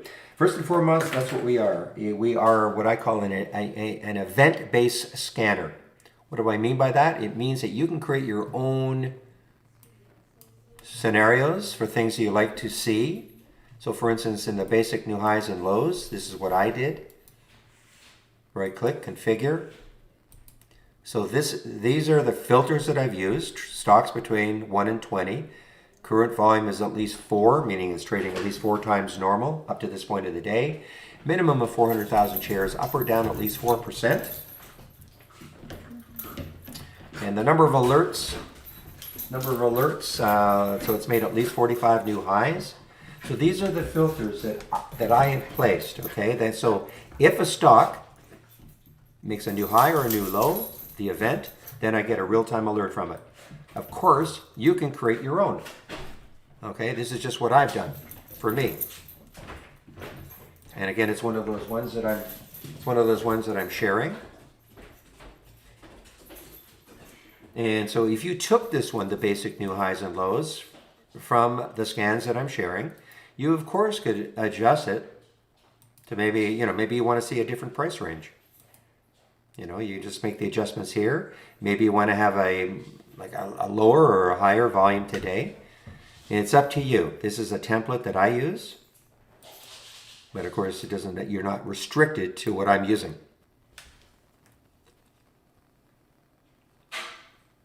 So that is what Trade Ideas is. We also have, and the reason I'm going through this, because I don't want to confuse people when I start talking about Brokerage Plus and Interactive Brokers. We also have a linking tool, Tools, External Linking. So we link with many brokerage platforms. What linking does is, instead of when I click on an alert and I've established a link, it'll automatically load into the order entry, into your broker's platform, okay? And so it's a time saver. If you're like me, you're clicking on a lot of alerts all day long, it would be tedious if I had to type in the symbols all day long. But I don't have to do that when I establish the link. That's what linking is. Now, we have a special arrangement with Interactive Brokers so that you could actually use this module that we call Brokerage Plus, which is part of the program, and you can trade from within this Brokerage Plus window instead of trading from within your IB platform, Interactive Brokers platform. How to do that is like this. I'm just going to pop this link into the room. It's going to go over all the ins and outs about how to use Brokerage Plus and your Interactive Brokers account to trade, if that's what you want to do. It's not mandatory. You don't have to use Brokerage Plus. You don't have to have an IB account to use Trade Ideas. That's really what I'm trying to emphasize, okay? But if you do have it and you want to use this, then you can do things like, if you watch that video, you get an alert, you look at it, you like the way it looks on the chart, you go back, right click, trade, you can set up your own buying and shorting parameters. You just click on how you want to trade it and it'll trade it. So watch that video and it explains how to do all that. Now, the other way to use Brokers Plus is especially if you're brand new to trading or you want to practice something, as a simulator, paper trader. You click on the sim, and now you can see what's happened here is I kept these trades from last week, so you can use it as a swing trading, to practice swing trading. So if I get into a trade today and I don't close it at the end of the day, it'll carry over.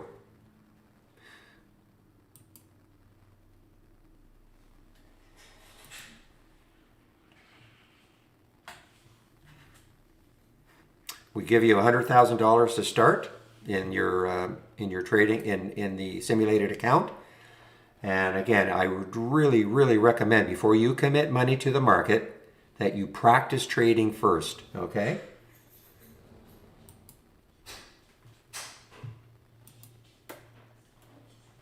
So let's see how you can do it. So if I wanted to take HCAC, again, I'm not saying I would take this one right now, but just to show you how it works. So the symbol shows up. When I click on it, it'll show up here. I can pick how many shares I want to trade.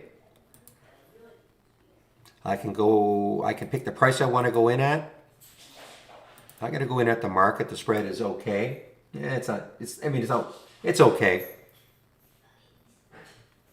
So I'm just going to buy it. I just want to show you how you can do it.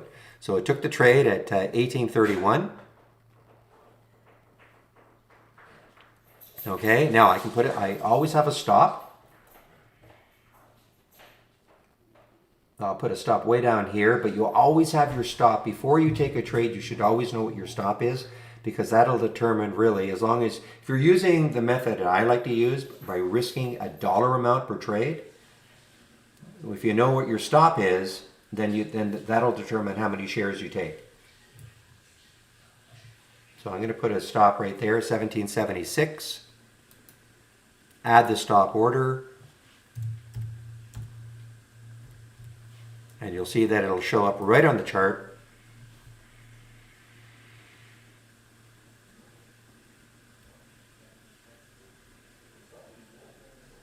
Okay, there it is. I see that this is also an AI alert, but there it is. So if it went down to 1776, I'd be out $109 in the simulator.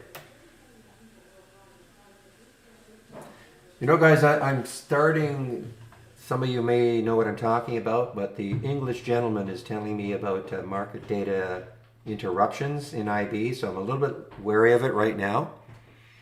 You know, we used to get that every now and then, but it's happening about 3 or 4 times now in the last minute, so there might be still some disruptions.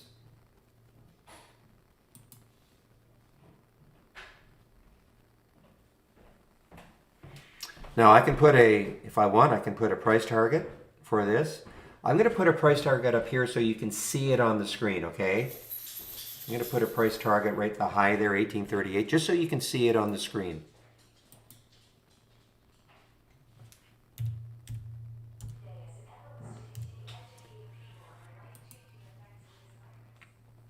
Okay, you can just kind of see it. Now typically, there you go. So you can see, I mean, obviously I wouldn't do this. I just wanted to show you how you can see it on the screen. So if it went up to 1840, I'd make $19. If it goes down to 1776, I'd be at 109. Just wanted to show you how it shows up on the screen. Now, if the trade had been working well, what I'd be doing is I could use this like a trailing stop. That line, I could start moving it up and down as a trailing stop. I could also, if it approached the so-called target, I could start moving that line up and down, or up, right on the chart. You don't have to do it that way. If I wanted to get out a certain number of well, first of all, these are hotkeys. So if I want to get out of the trade, I would just flatten it. That's getting out of a trade. I could get out of half my trade, or I could double my trade. These are hotkeys that you can use. Or I could go in here, if I wanted to just trade out 50 shares, I would just type in 50, pick a price I wanted to sell at, and click sell. So the simulator, I think it's very, very easy to use.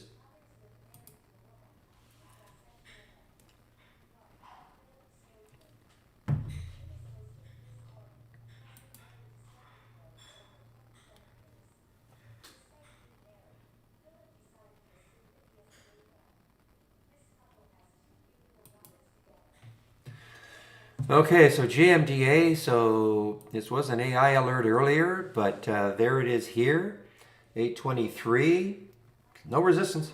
You're going to love these sort of charts, guys. I mean, there's just really no resistance till it gets to this level. I'm not saying it's going to get there, of course. I'm just saying we like to take one aspect of why a stock will not keep moving higher out of the equation.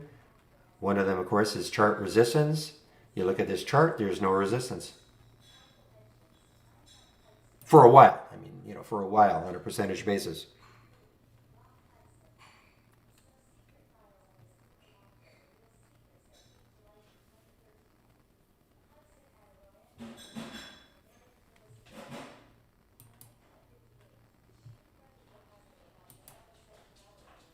All right, guys, I'll be right back.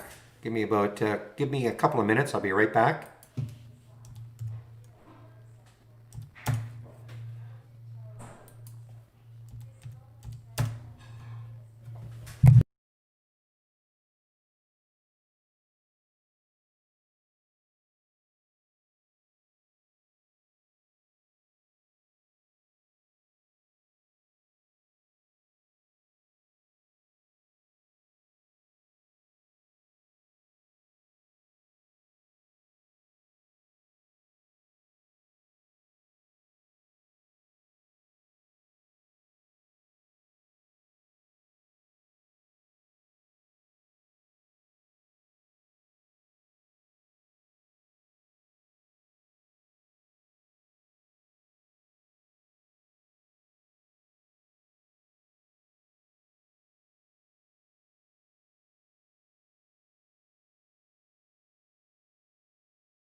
All right, guys. Oh, I see Rada now.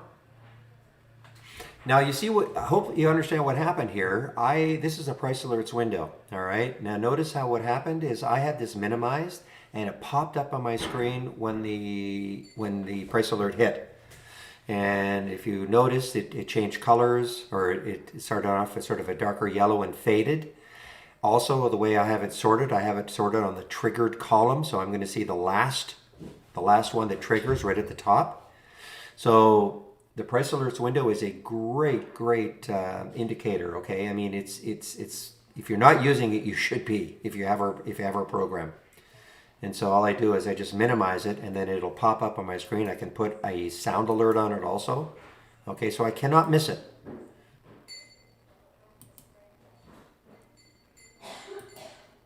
And if you, again, the price alerts window is from here, new price alerts window. You can have, and you should never have, wow, look at Aqua Bounty is still, after that pullback, little pullback, look at this Aqua Bounty, AQB. You can have up to 500 price alerts. Now you should never have that many.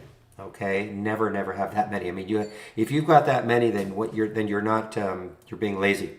You should be going through your price alerts window and deleting a lot of them.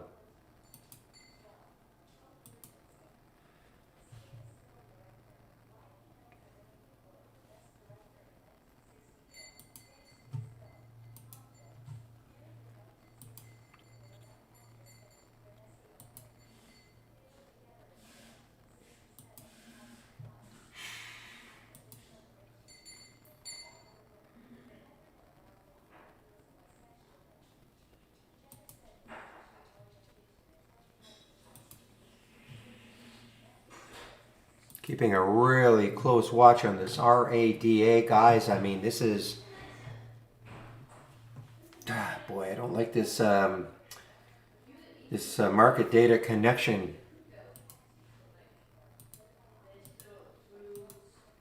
I don't like this market data connection announcement in the IB.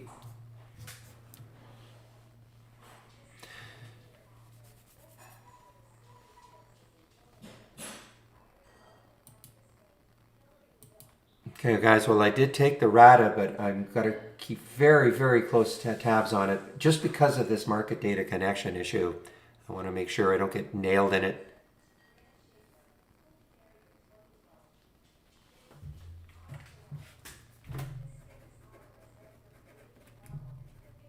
So you see what I did? I basically put an alert right up here, waited on it, and now we'll see if it can move from there, from that 960 alert. Again, I am not telling you what to buy and sell. So to lay it out, what I'm looking at, and it's up to you. Can't tell you A2. I mean, I laid it out, Sam. You know, you want to wait for a pullback.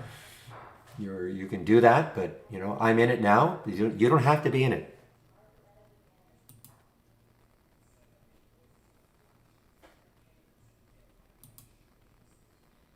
Yeah, so so try to keep if you're just thinking out loud, try to keep your thoughts to yourself, okay? Not just to you, Sam, but I mean, we can kind of inundate it in the room with those sort of if you're just thinking out loud to yourself. Okay, I take it in the right way, please.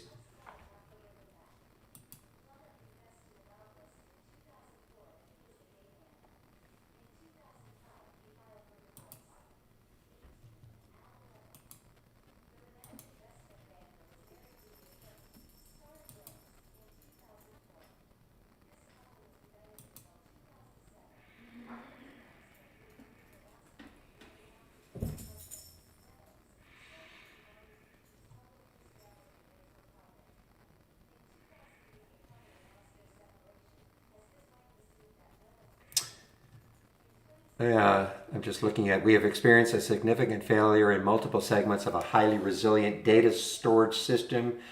We have engaged a vendor for analysis and recovery. Many services have already been restored and the remaining services are expected to be available promptly. We apologize. That was the message that IB sent out. Probably been sending that out all day.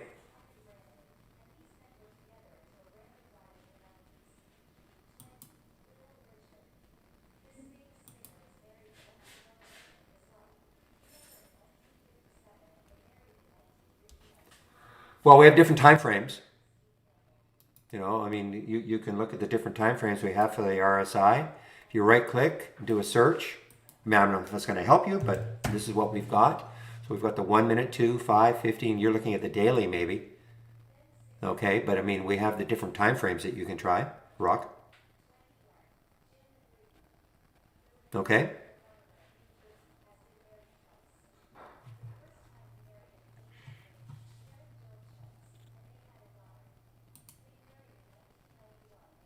Okay, can you hear me?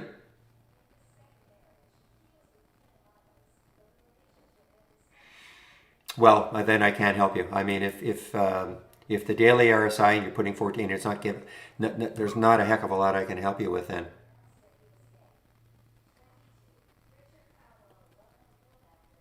Sorry.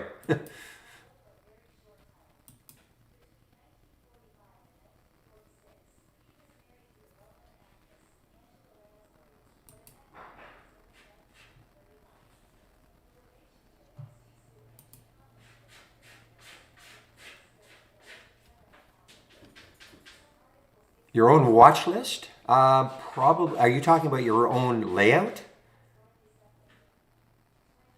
Or you're literally talking about a watch list, like what we call a symbol list? If you're talking about a watch list, then no. You can add your own layout. No, you can't. No. Channel bar, see, you can right here edit channels, but watch lists and things like that, symbol lists are not, stored in the cloud like that. So the answer is no. Why would you want to do that?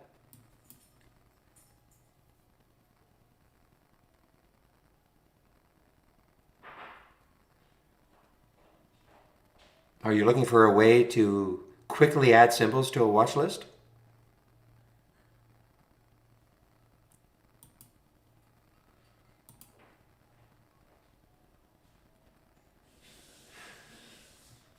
Well, then, you should have a top list or something like that.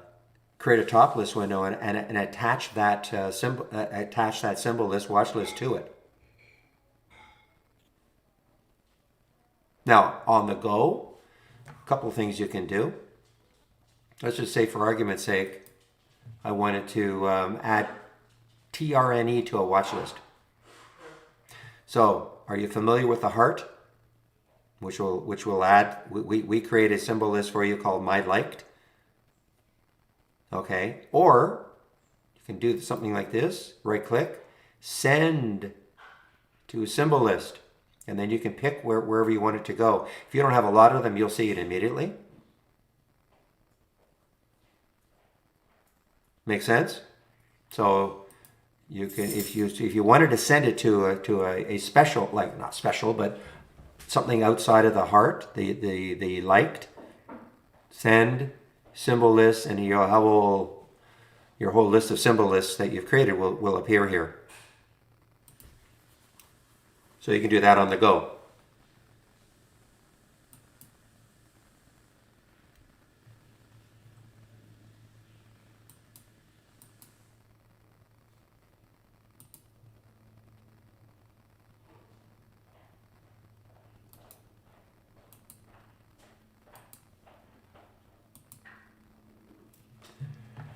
Boy, that TRNE has been all over the place. This is not to me an intraday trader. They're kind of believe in what they're doing. I think they're trying to acquire or going to merge with some bio. I believe you'd have to check it out though.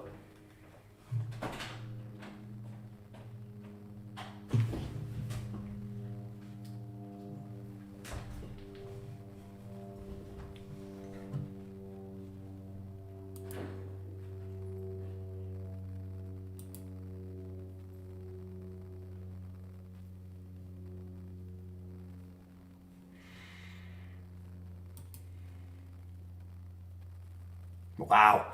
I mean, guys, these are, now, you'll hear me say this all the time, using the AI like a watch list. So there's GMDA. Look where it got out, 814. Look where it is now, 871. So this is why I'm saying use it as a watch list all day long. You can get setups, with, intraday setups many, many times. Use it like a watch list. That's my recommendation. We get the question all of the time. How to use the AI. There's no right or wrong way. I know how I use it. I use it as a watch list, and I sort on the aggressive profit percent column. This is, if you're in the trade right to the end of the day, regardless of if it got stopped out or what, just to see what would happen. These are what ifs.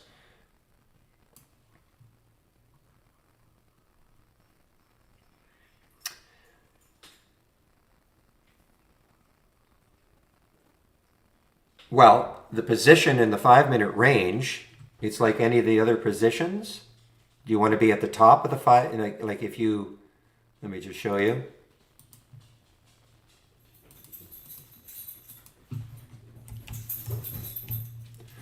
So position in the 5-minute range.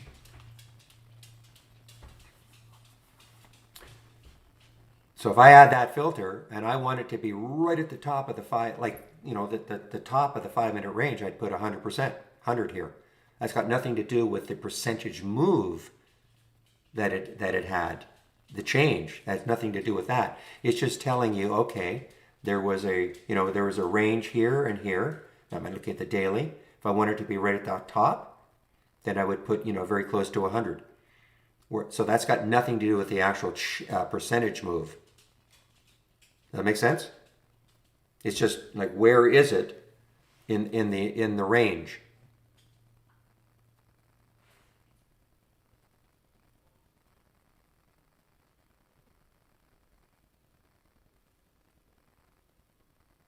So in other words, I mean, you can have a change in the 5 minute percent of 20%, some huge number, right?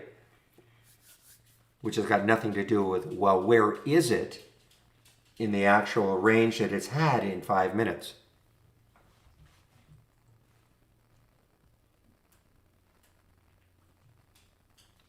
Have I explained it correctly? If I haven't, let me know. I'll come at it another way.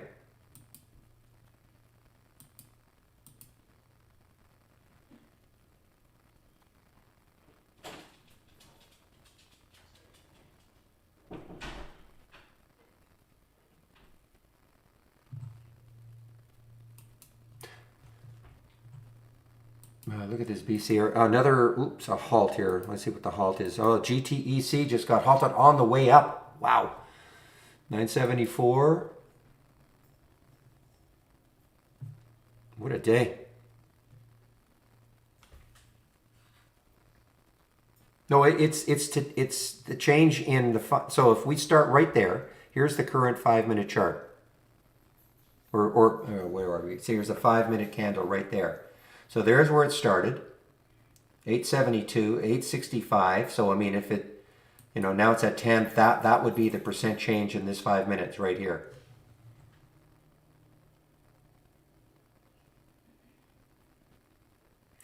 Did not pick up G-Tech, no. If you're wondering why, I mean, obviously, shouldn't say obviously, but the filters were not met, but it sure picked up GMDA. The AI doesn't, it's a question we get a lot. Will the AI look at my specific symbol? And the answer is no. It's just like this. It's event based. So, ahead of time, we don't know what symbols are going to show up here. If they meet the filter requirements and the stock makes a new high or low, it shows up. So, I can't, the AI doesn't know it's a strategy. It's just not, this is not an AI strategy, but if it were, it has filters and then a trigger that have to be met. No, not necessarily. It's just in terms of the too quickly, no. But for whatever reason, the strategies that made the cut today did not, there could have been a strategy that didn't make the cut. Out of the 50 that were optimized, that may have picked this up, but that strategy did not make the cut, so hence you don't see it in the AI.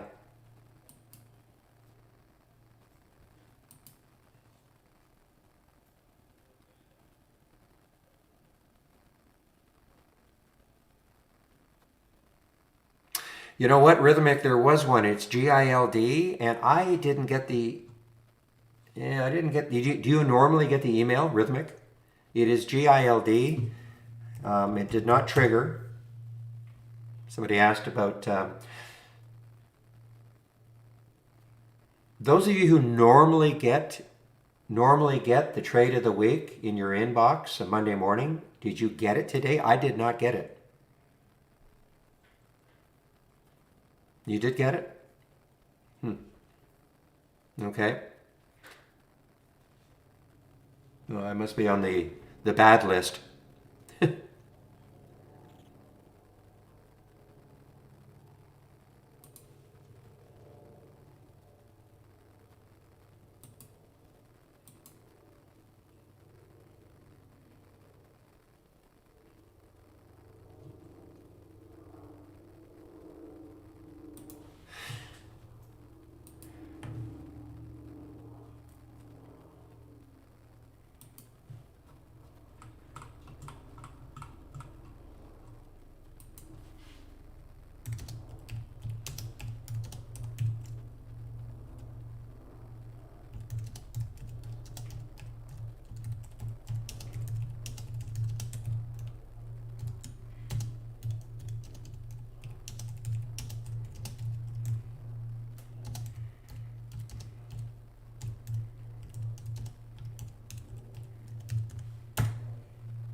Guys, this is what I'm saying. Watch list. Look at this. I mean, look at this. 16% now.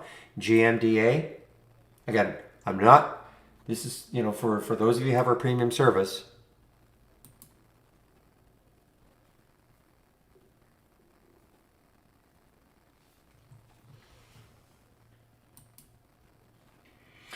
Yes, platinum group of metals. I'm going to make a bit of a change here to some of the things that I'm following.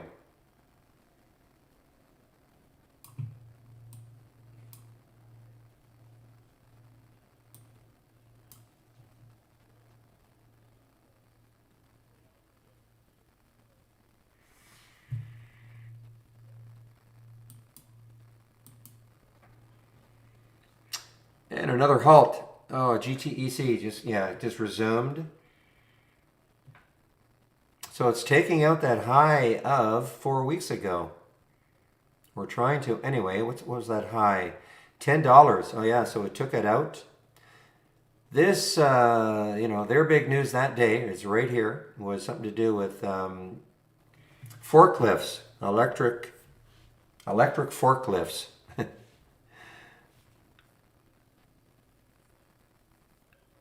All right, give me a moment, please.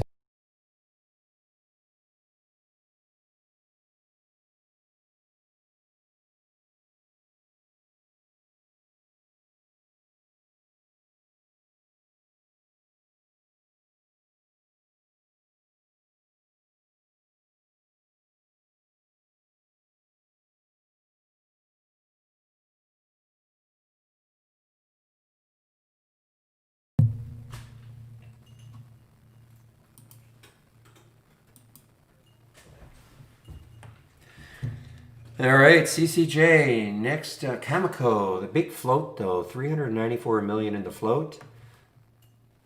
Actually, I saw this morning, was it Triple U, is that right? No. Yeah, I saw this one this morning, so there might be something going on with uranium.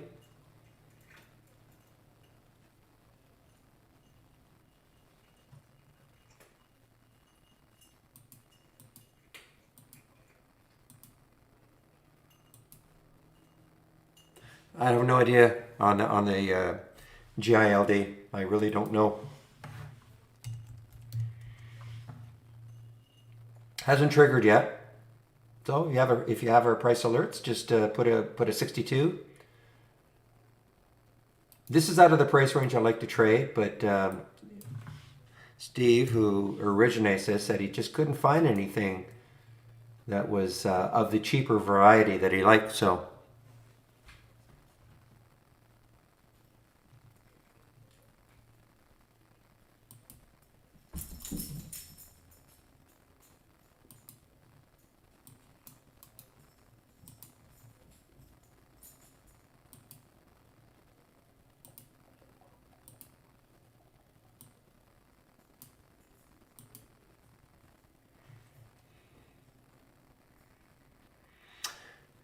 All right, guys, so I'm just kind of waiting on the RADA to see if it really starts to move here, RADA.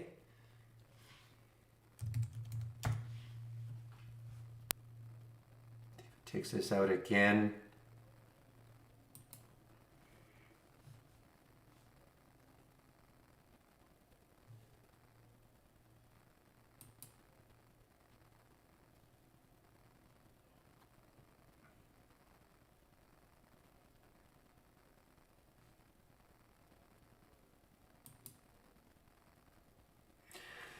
Well, let's take a look now. We'll go back in time. And this is what this is how I have this organized. So you'll see the first time the alert happened in this window here. You'll see the time, and of course you'll see the price. Here you'll see it repeated over and over if it keeps making a new high or a new low. So let's take a look at LPI. The alert was at 1690. It got up to 17. It's pulled back. It's still kind of alive. This has, of course, been an unbelievable one. OBLN. The alert was at 161. It got up to 314 before it pulled back. RADA is still kind of a work in progress. 958. Got up to 973. Aqua Bounty, AQB, 868. This is still, wow, I mean, 868 up to 1120. HCAC, 1780. It's 1828. This is going to be, I mean, look at this, 823. Got up to 954. Now this is a wild one, 2080. This has been kind of all over the place. And then GTech, 974, got up to 1068. So, I mean, some of them are pretty quick, but overall, just a great day for my watch list.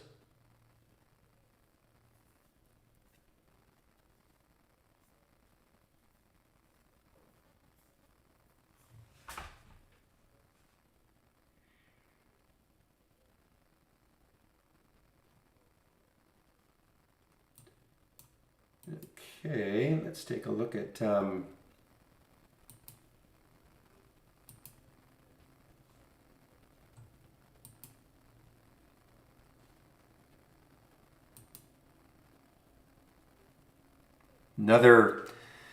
another SPAC, Stable Road Acquisition.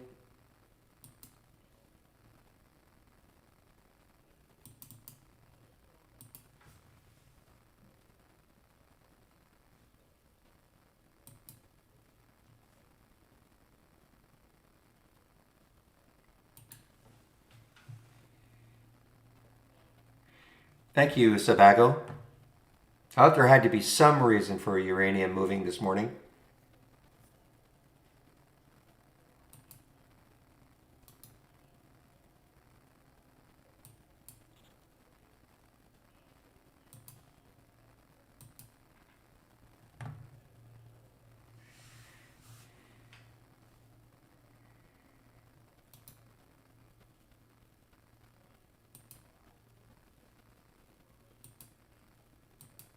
Yeah, there's another one, UEC, Uranium Energy Group, UEC.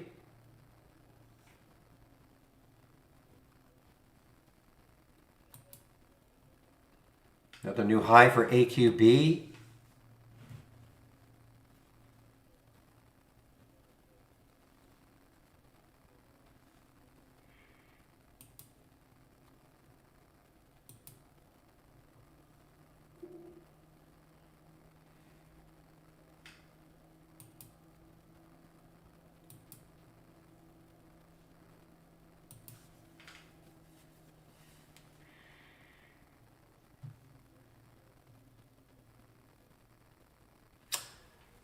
So, Palantir, yeah, a couple of people talking about Palantir, PLTR. That's having a nice comeback.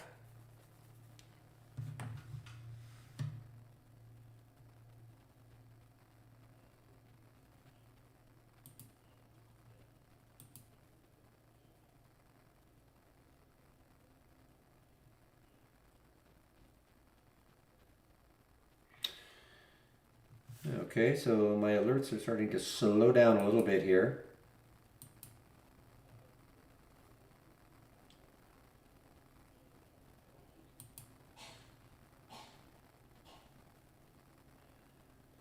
Just waiting on the RADA to see if it can kind of explode a little bit from here. RADA. Yeah, so this is uranium plays.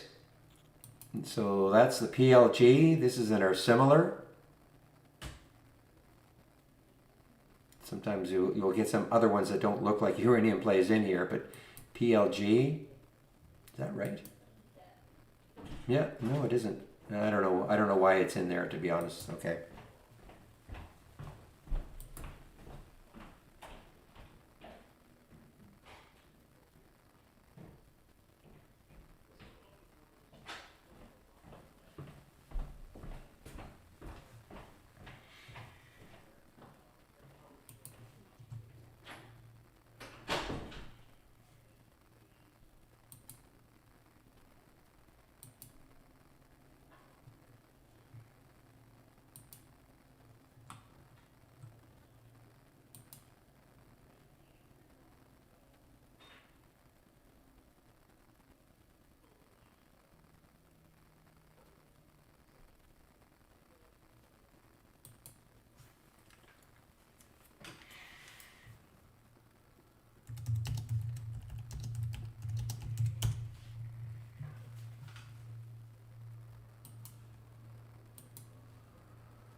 All right, guys, sorry about that. I'm just following an email discussion.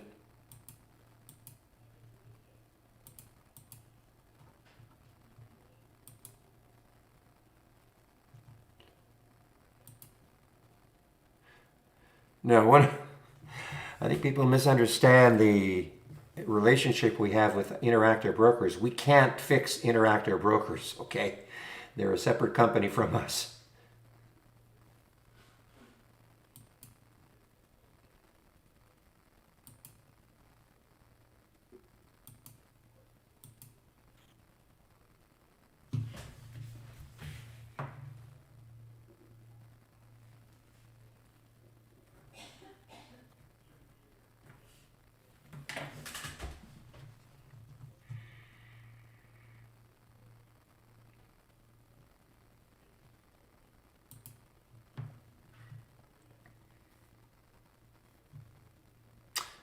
All right, guys, I'm just kind of waiting on this rata to see if it may not do anything. It's kind of just sitting there. I'm slightly up in the trade, so I'm not going to get out of it.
All right, FDUS. Is this another one? No, it's not. It's not really a SPAC, but FDUS on the way down here. FDUS. This has room underneath. There's the monthly low, 1058. So this has some room. Looking for something maybe to short below that whole number. Not a heck of a lot of volume though.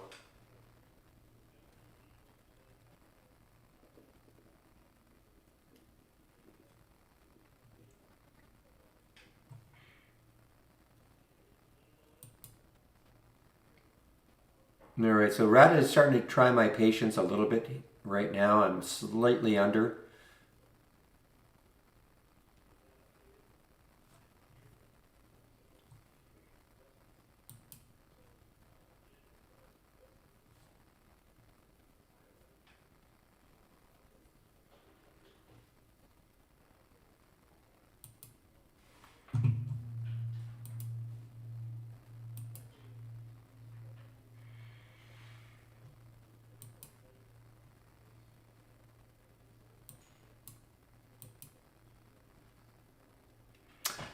Another one of the SPACs, guys, OAC, some volume coming in, OAC.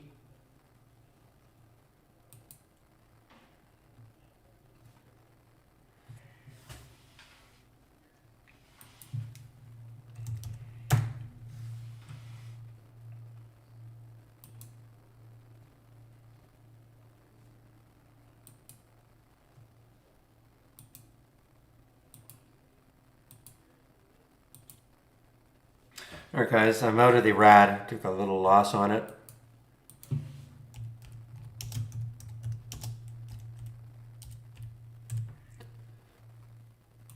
Now, take a look at it again if it gets over 70.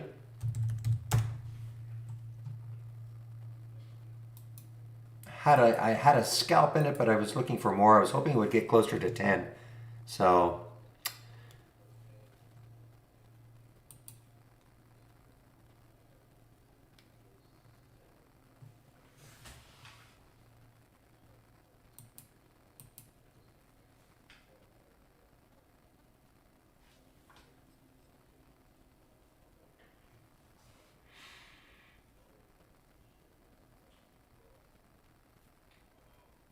yeah, it's a great move. I mean, no question about it. It's a great move for Palantir, PLTR.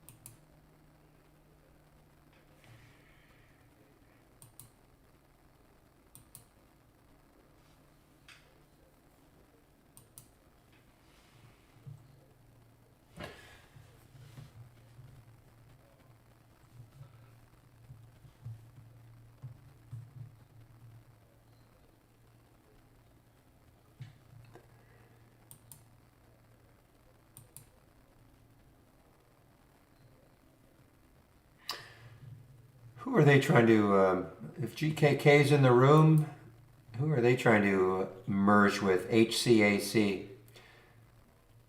No, maybe it's here. Com- Proposed business combination with Canoe Holdings. CANOO. Wonder what they do.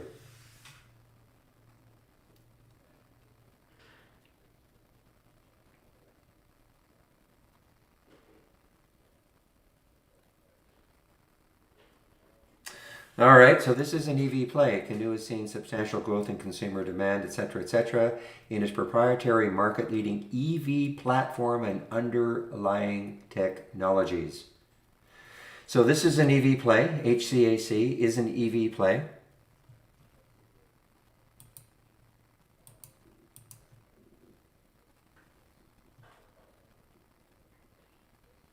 So it's definitely the right sector.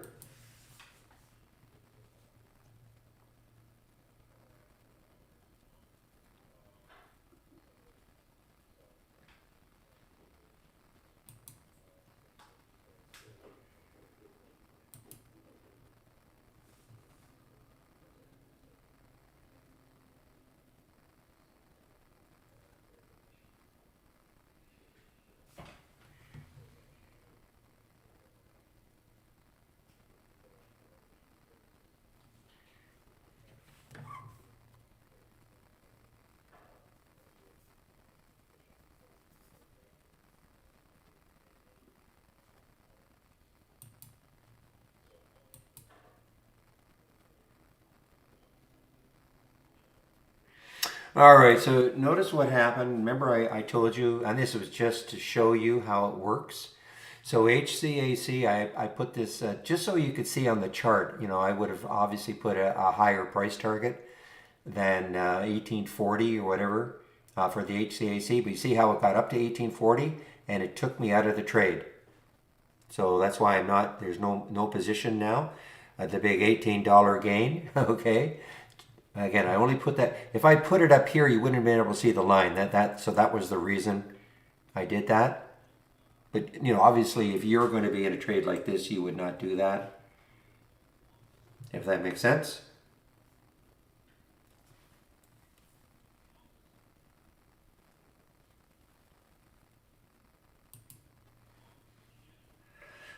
Yeah, Thomas, they've had problems all day, so you're not alone, okay? Depending on the server, I guess you're on. I'm okay now, but I wasn't okay earlier on in the day. But I think some are still experiencing problems. So IB has put out an announcement several times. It's with their data vendor.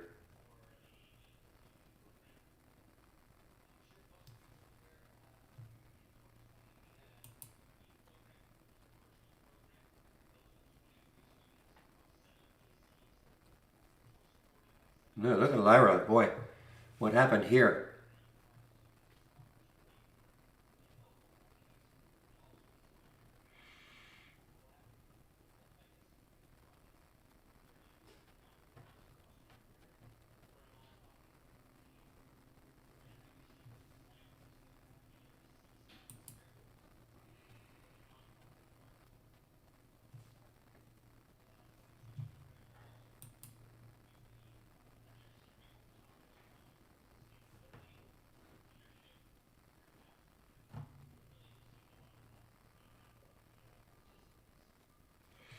All right, I do see now. I'm starting to get my U.S. stocks in IB. They're starting to display now. They weren't before. Did I say my U.S. stocks? My Canadian stocks in Interactive Brokers. I'm seeing that they're now displaying. So things seem to be getting back to normal.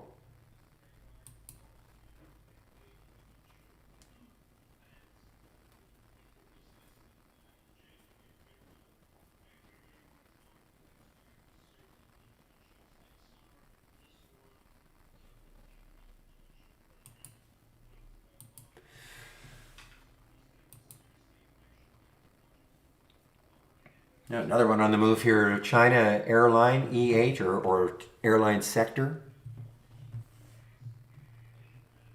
This is an all-time high now for Hang. I don't know if this was an IPO. I think it might have been an IPO here.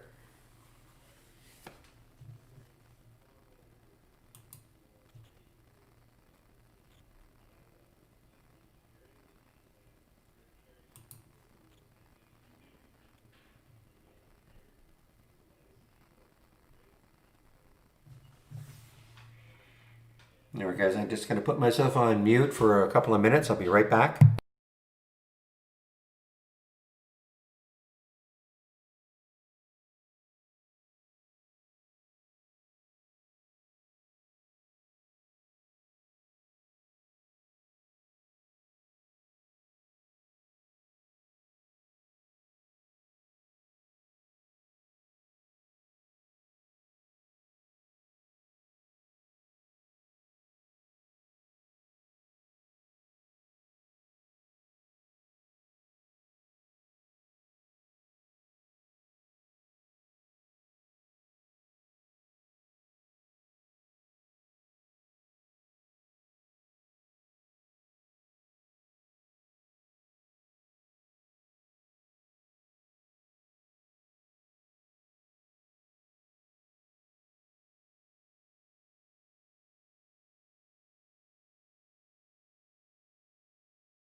All right, guys, I'm just kind of waiting on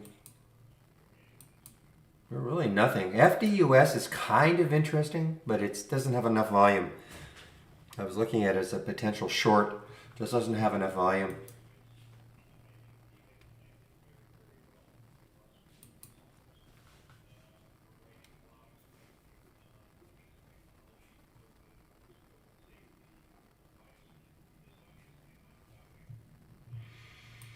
Yeah, boy, uranium. That's a nice news, obviously, for uranium. Look at this CCJ. CCJ is a Canadian stock, Canadian company. What have I got here? It's a big float, 394 million in the float.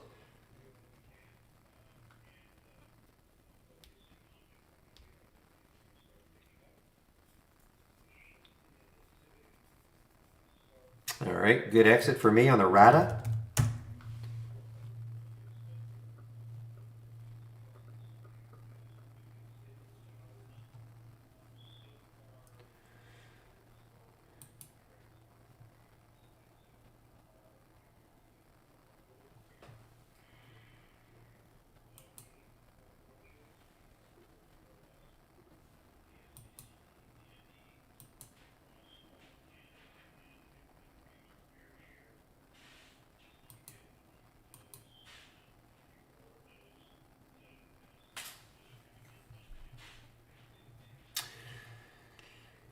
All right, guys, things have slowed down a little bit for me here in terms of the alerts that I'm getting. All right, keep an eye on the LPI. The LPI is still kind of hanging around that trigger area. I mean, it's been a little bit erratic though. That's the only issue. But if it can base a little bit more over 17 and then catch a bid, in other words, get some volume coming in, popping it through, it may still have a run left in it, and that's the LPI. But it has been, there's a pullback there. There was another little jog down to 1660 here. So it may not be dynamic enough. It may not, certainly not going to take a look at it unless it gets up to this area, 1725 LPI. But again, when I say that, it doesn't mean I take the trade at 1725. It just means that at least it's in a level that it's taking out some areas that I'm interested in, but it has to be still from a pattern. Other thing, volume. Get some volume to take it out too. Otherwise, it may just pop and drop down again.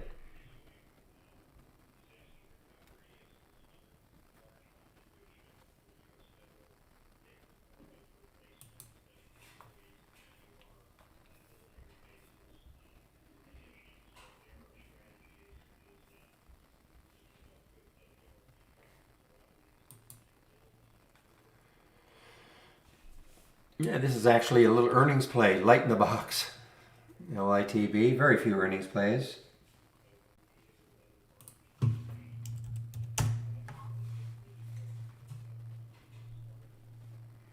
This is an earnings play. Wow, look, what a, how crazy was this one? So JKS earnings play, gap down pre-market, then market open, hit 65, almost $65. Got all the way back down, almost a $10 drop. Crazy.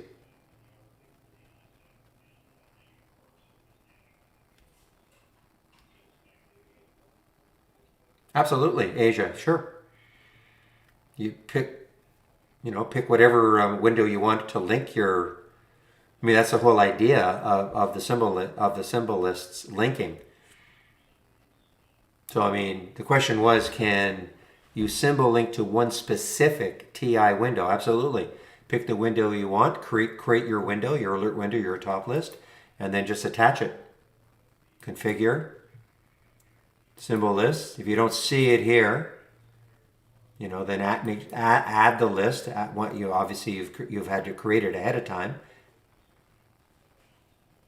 Highlight it. It'll move over. Just have to see it here, and then just check only the following lists. And then it'll be attached to that alert window or top list window. Okay? Is that what you meant?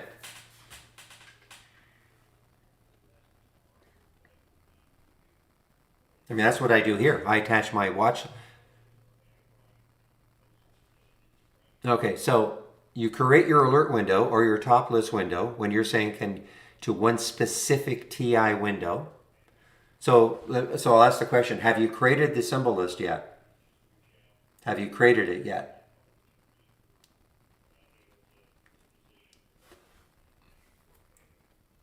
Was that yes? I asked the question again. So have you created your symbol list yet? Okay. So then create your alert window or your top list window that you want to attach it to, and then let's just pretend that this is it. Right click. Okay, right click, configure, symbol lists.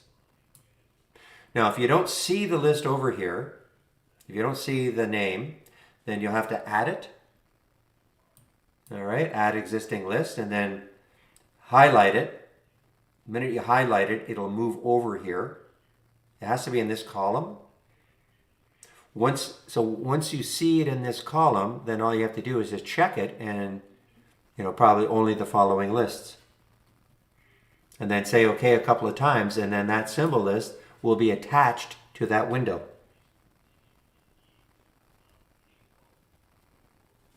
Okay, does that make sense? Or do you want me to do it again? Okay, great.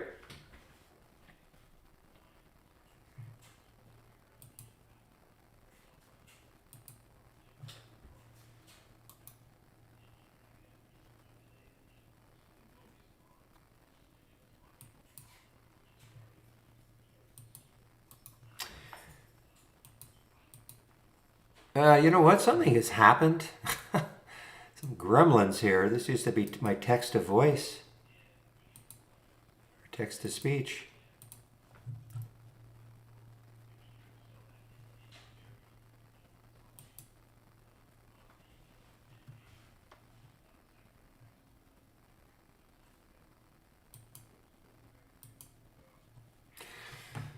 So, Kubient, KBNT on the move here. KBNT on the move. Low float probably. Yep, 5 million in the float. All-time high. Not an IPO, and it's probably not really an all-time high. I think what's happened here, they changed, same company, just changed symbols. So it looks like an IPO here. It really isn't.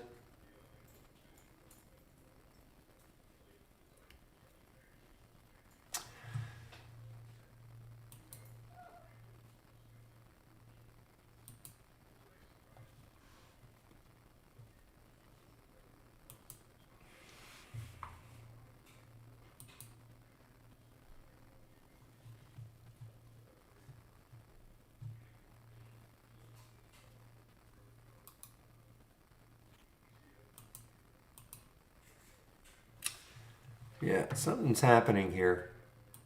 Something happened, changed my sounds.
Well, uranium. I think there's another UEX. Is that not a? Is that another uranium? No, maybe not. There's a lot of the uranium stocks, CCJ and quadruple U.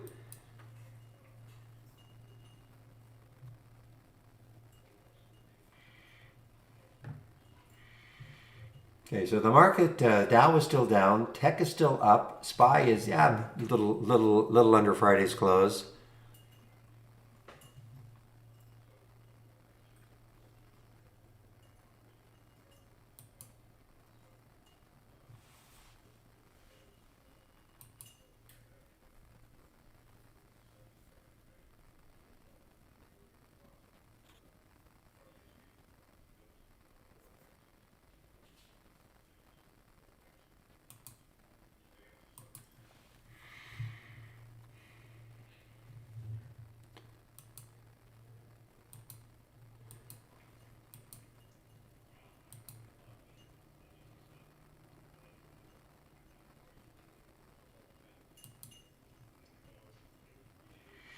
All right, so GTEC, a little bit of a pullback there, and now over the whole number again, 10. What did it get? Wow, got up to all the way up to 1124.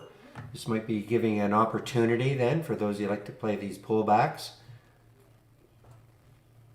And that is GTEC.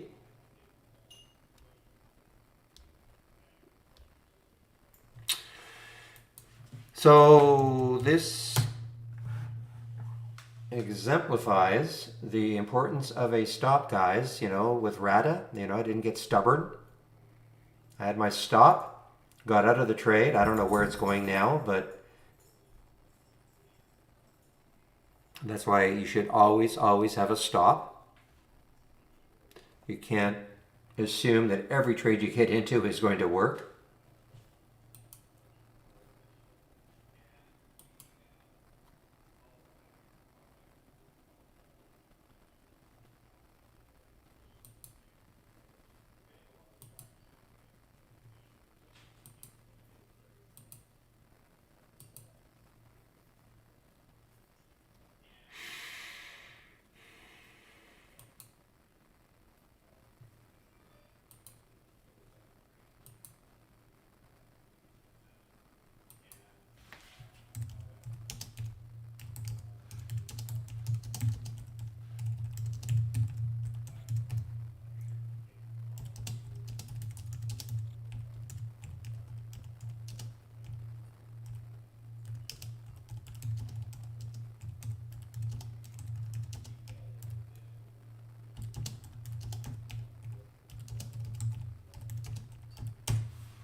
All right, guys.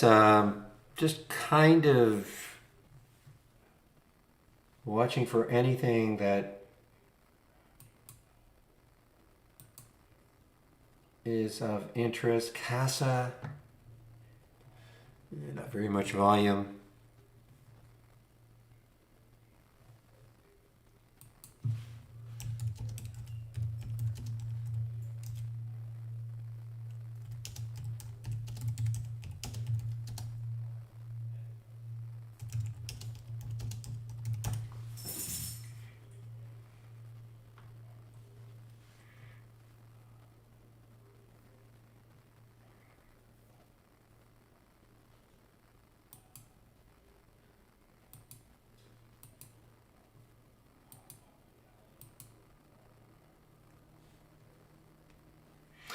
Higher. I saw higher a lot earlier. HYRE.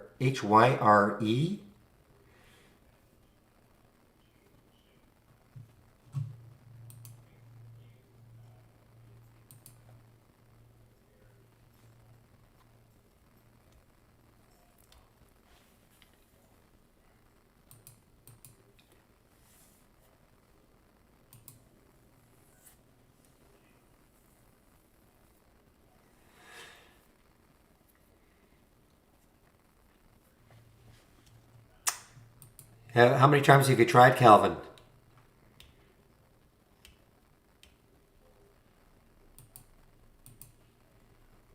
200.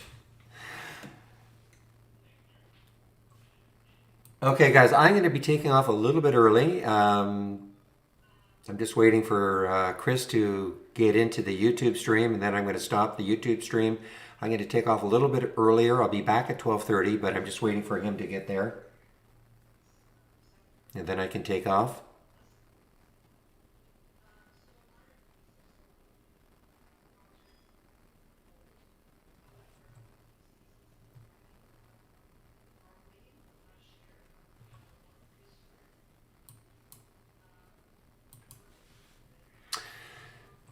Yeah, it's definitely depending. It was dependent on the. Yeah, I was able to get in. I was able to get in normal, like normal at the very beginning. The only thing I noticed is that the news feed was disconnected, which I thought was strange. So I reloaded. The news feed got back, but then I noticed I wasn't seeing underneath the order entry were stocks if they were shortable or not. And then I started seeing people in here saying they were having all sorts of trouble. So I was able to get in, but I really didn't start trading until I saw that shortable thing again, or the shortable message again. Okay, Chris, anytime. You want to start streaming right now, then I can stop. Just let me know when you're starting and when you stop, when you have started, and then I will stop my stream, okay? I'm assuming you can hear me.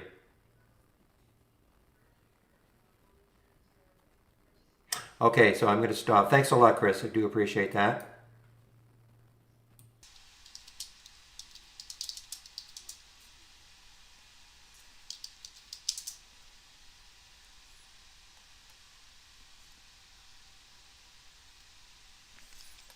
All right, everybody's with me. I don't have my normal layout. Filling in for Barry real quick here in between if Sean's coming or not. Just let me know if you guys can hear me all right.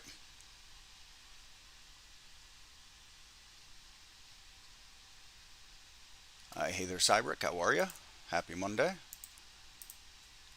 Give me a moment here, guys. You guys got questions? Start throwing them in. I don't know. Sean probably is on his way any moment. Barry just needed to peel out of here a moment early, so I thought I'd give him a break for a couple extra minutes. Um, just adjusting my layout here, something a little more shareable for you guys here. See how that works. There we go.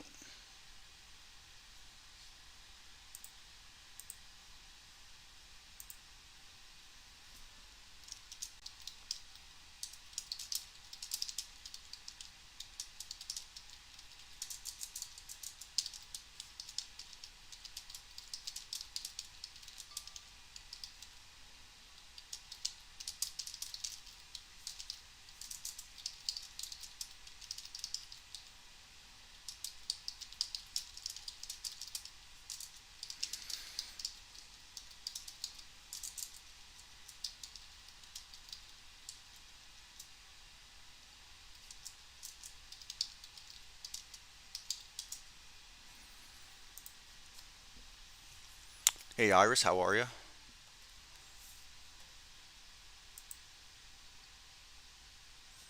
All right, there we go. Got myself all set up here. So, open floor, guys. Throw the questions at me. Keep me busy talking.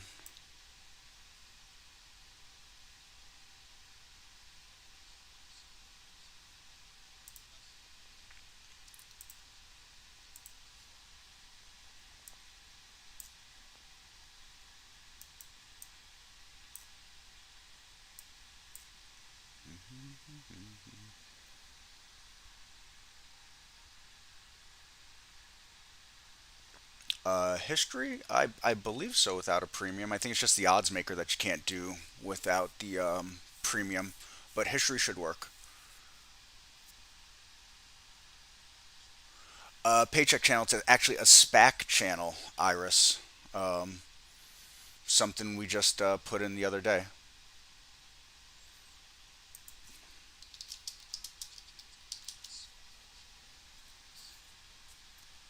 Yeah, of course, Iris.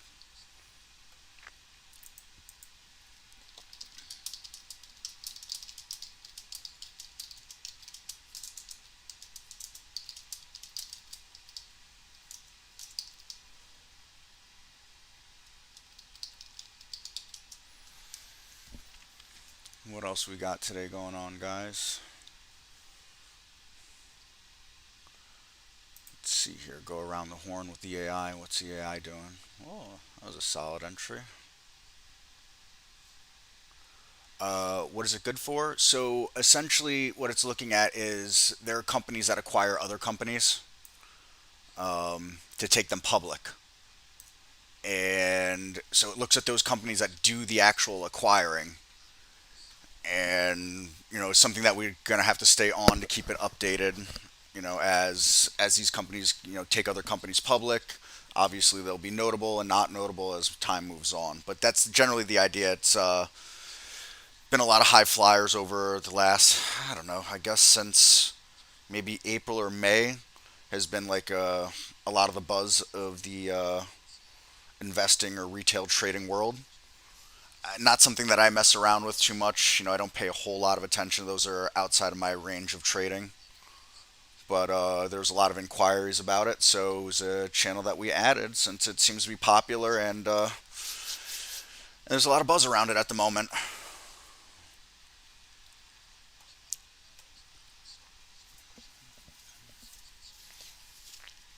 And essentially, these companies that are taking the other companies public, not that they have a infinite pocketbook, but they certainly have quite a bit of funding, so they can, looking at one or more companies at a time, and it's it makes a big deal in these other companies that are profitable or about to be profitable and coming to market and putting them on with shares. So, like I said, creates a lot of buzz, and my 2 cents that it's kind of a new trading world, especially over the last few years. You have a lot of rotation of the old guard retiring and a new guard coming in. Between Robinhood and free commissions and all this kind of thing. So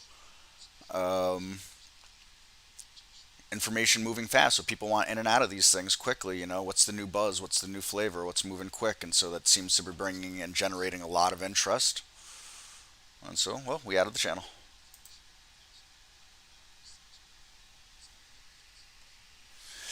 Let's see if I wanted to.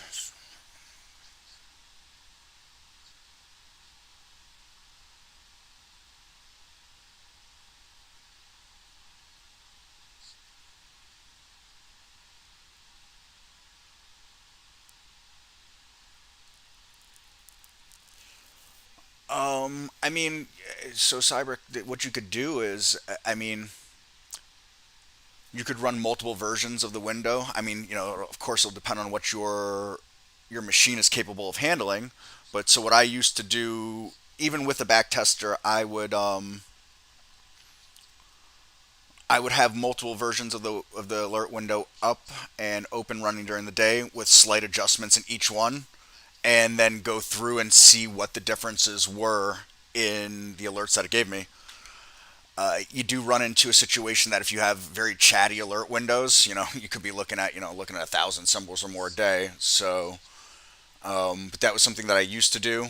I kind of moved away. Like I've moved away from it. Like I said, is I don't run many alert windows.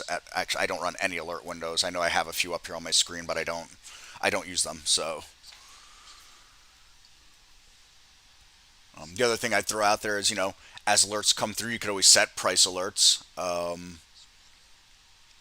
Think 500 is the limit on price alerts that you can set in the price alert window. So as alerts come through, you could set those price alerts for different tickers or symbols that interest you, and see how they do off those price alerts.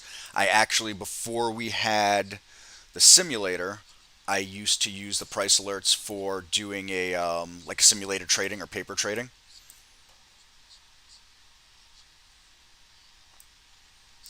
Yeah, so I'd set up multiple windows. Just like I said, if you have really chatty windows, you're gonna run into an issue of you could be going through symbols for a week, just for a couple of windows, But I don't know what kind of time you have, but it's definitely something you can do. There's no question about that.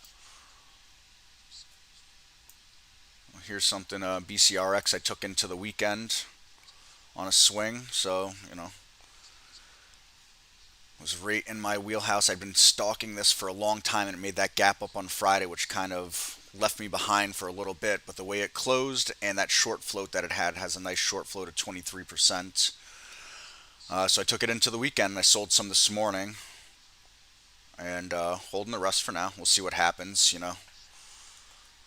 I don't see a SPAC channel on channel bar version 4.2. You're gonna have to update, Bill. You're gonna need to be. I think you guys are on either zero point 0.5 or zero point 0.6. Just if you go to the website, make sure that you're on the latest version, and the actual name of the channel is Blank Check, not SPAC.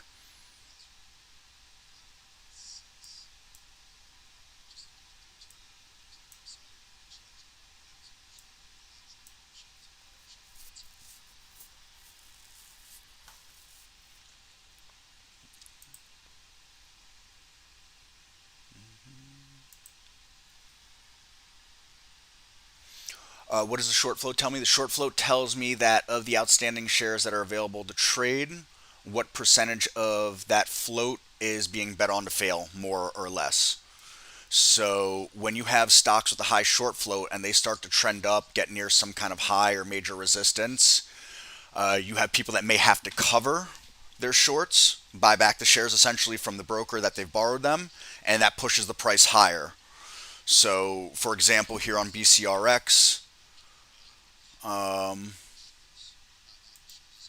so here BCRX, you had this high short float, and you can already see that we'd been curling out of this base, moving up.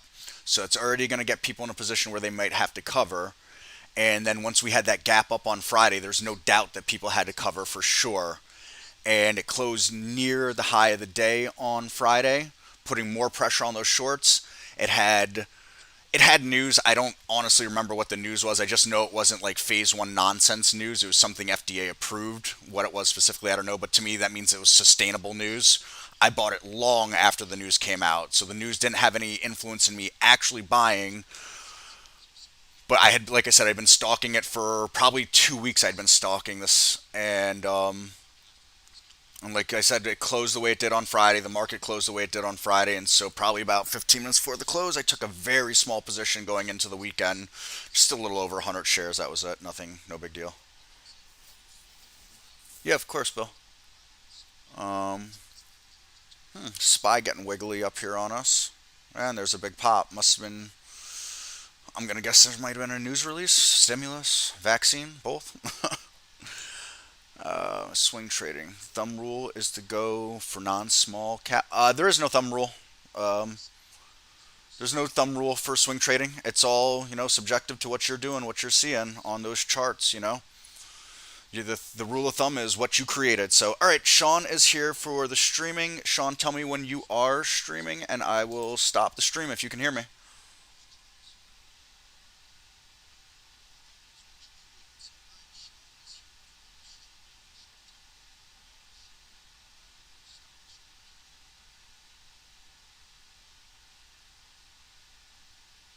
Streaming. All right. Bye, everybody. Take care.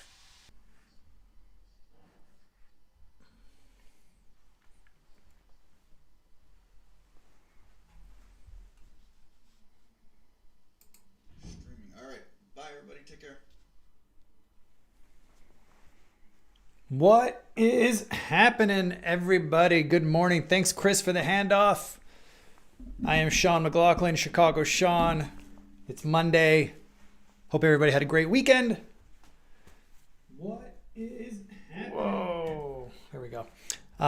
So, for those of you who don't know or weren't prepared for this, this is the time of the day where we steal the stream from the live trading room and do our live Q&A for the next hour. So from now until 1 o'clock Eastern, I will be doing a live Q&A session where any questions you have about the platform, this is the place to get them answered. This is not a session for talking about trade ideas, meaning, what stocks you're looking at buying. If you want my input, I'm happy to give it if there's a lull in the conversation. But for the most part, we want to keep this hour focused on answering questions about the software, how to do things, how to use certain features, et cetera, et cetera. So I will be keeping an eye on the chat window there on this YouTube page where you will put your questions in and I will do my best to tackle it. I know enough to be dangerous on trade ideas, but I don't know the answers to everything. So, but I certainly know where to steer you to find the answers for the questions that I can't answer. So with that said, I'm going to start this hour like I do every Q&A, and I'm going to go through my open positions that I have on my open swing trading positions. Now, before we get before we get into awe in all these open P&Ls right here, especially this Fate trade. Wow, what a breakout today. Unbelievable gain. Let's not get too excited. I am in the simulated account here. This is not real money. I wish it was. This Fate trade, wow, that would make my month. How about you? That's a great trade. I am demoing the simulated trader here that every subscriber to Trade Ideas has access to. You can simulate trades right here within the platform. Actually, you know what? I see that a couple questions did come in, so I will we'll circle back to my open positions here if time allows. But I see a couple questions came in through. Cole, I see your question. Can you explain position in range like I'm a 5-year-old?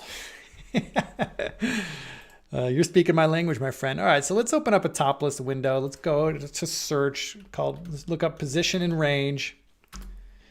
You're asking about this filter right here, position in range. Now, I'm not sure if you're aware of this, Cole, and this will be instructive to you or to everybody.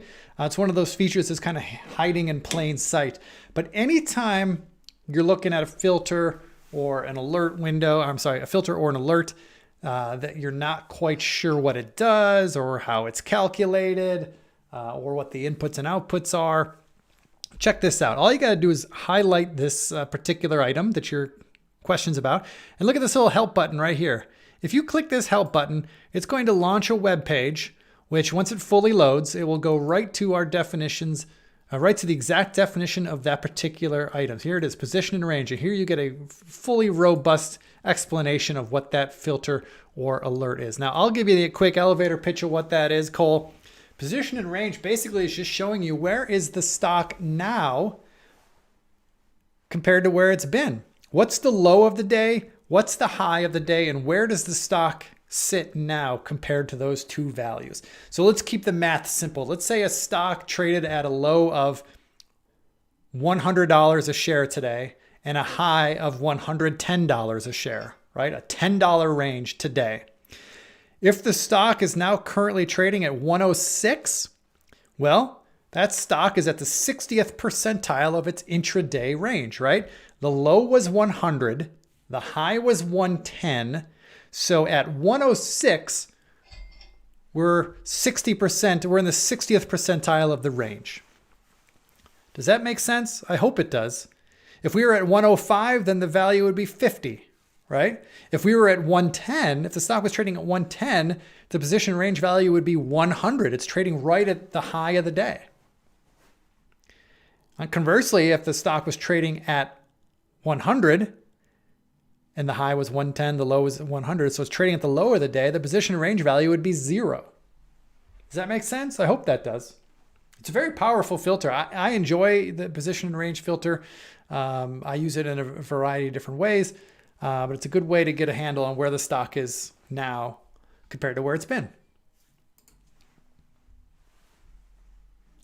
Okay, external linking, it'll be hard for me to fully explain that to you because there's lots of quirks that are different for every different platform you're trying to link to. But in general, if you're ever trying, I see what you're trying to say. You're trying to external link one specific alert window. Well, no, you can't do that. I mean, you can, but it's not the way I think that you're thinking about it. Anytime, if you have external linking set up, meaning you've connected, let's say, TradingView or TrendSpider or your brokerage account, some other platform that you want to cross-reference symbols. With external linking, you could click on a symbol on Trade Ideas. If I click on this Domo right here, it brings up my Domo charts, but then that would also populate the ticker Domo on whatever other platform I've got linked. Okay, you can do that. But the way it's going to work is just anytime you click on a symbol anywhere on this platform, it's going to load that symbol wherever you're externally linked. And for those of you who have never used external linking before and you'd like to, you go into your TI menu bar up here, go to Tools, External Linking. You won't have anything set up yet. You'll hit Add Link, and then you're going to follow the on-screen instructions to create a link. In most cases, all you got to do is, for argument's sake, let's say this window here is a window for my trading platform, right? And this is where I would enter my tickers in my trading platform. Well, all you would do is you just hover your mouse over that area where you enter tickers and hit the Shift key on your keyboard. And now see this where it says currently linked window? That means you've created the link. You hit OK and you follow through. But I'm not going to do that because when I link to my own platform, it screws things up. But that's how you would do it, folks. You just go to your TI menu bar, go to Tools, External Linking, Add Link, and then follow the instructions. Now, again, that can be a little bit wonky for some platforms. If you run into any particular issues, you can't get it to work, come into our live chat. Go to trade-ideas.com. That's our homepage, and get into our live support that you'll find on our website. One of our technicians could help you out, or just send an email, which is actually probably even easier. info@trade-ideas.com, and one of our technicians will troubleshoot what the issue is with the particular platform you're trying to link to.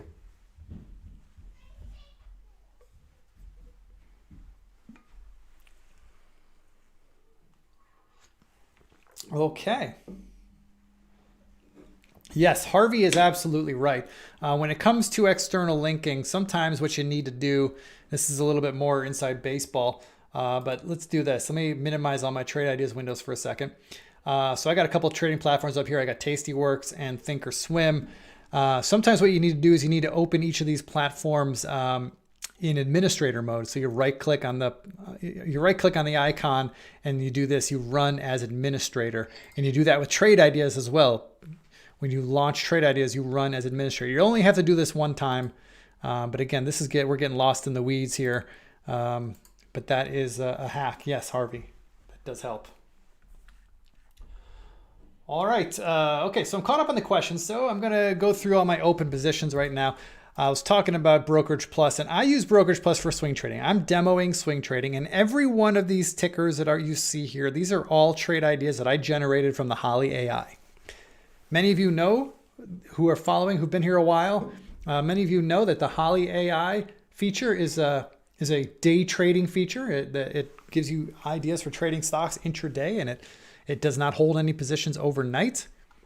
However, I use those signals to generate great swing trades. And as you can see here, I got a lot of big open profits. A bull market certainly helps, of course, right? I'm no genius here, but the Holly AI is a great bullpen for uncovering great swing trade candidates. So one of the features that you'll notice me using here is on my charts. You see, I got my stop loss. My stop loss level is showing up right there. Now I'm going to drag my stop loss level up to a more suitable level. This stock is running away from me. Let's put a stop loss here below today's low. Let's put it right there, right around there. That's going to be my stop loss level to lock in those profits. Hopefully that does so. There we go. And see, you can see my stop loss. If my stop loss level were to get hit, I'll walk away with a $2,800 profit. Pretty good. Not bad. Well, I mean, I'm sitting on $9,500 in an open profit. Crazy. All right, I'm going to go cycle through all my other existing positions and adjust my stop losses as necessary. Now, see here, all I'm doing is just dragging my stop loss order. It's pretty simple. I love this. It's, you know, for a simpleton like me, I just like to drag and drop my orders. I like to visualize where my stop loss orders are. There's no hard science here. I'm just going with my gut. I've been a trader for 22 years. My gut works well enough for me. I'm just visualizing obvious levels of support, and if it's broken, I want to be out. So I just drag my stop loss order up. It's easy to do on big winners, right? I'm going to drag this one up a little bit here. And I generally do that. I don't do this every day, folks. You know, again, I'm a swing trader. I'm looking for big moves. I'm not micromanaging my positions. But I at least do this once a week, and I tend to do it on these Monday Q&As. So look at this AMAT. That thing's working great. So I'm just dragging my stop losses up. This one, I'm going to do a little bit of that right to my entry price. Domo. I don't want that stock to fill the gap, so I'm moving that up there. Excellent. So I'm just dragging and dropping all these things. Beautiful. So simple, so easy for a visual trader. If you're a visual trader like me, you will appreciate this. So I'll go through this real quick. That stop loss looks good. PLTR looks good. I'll bet a bunch of these are, I'll drag this up just a little bit. There we go. I think the rest of these are all just going to kind of stay right where they are.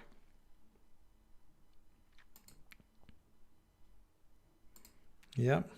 Well, I'll drag this one up to break even. There we go. Okay. I think we're good. The rest of these will just stay where they are. All right, looks like some questions came in, so let's tackle those questions. Iris, do I enter my swings from Holly the next day? I could, and you could, anybody could, but I tend to do it at the end of the day.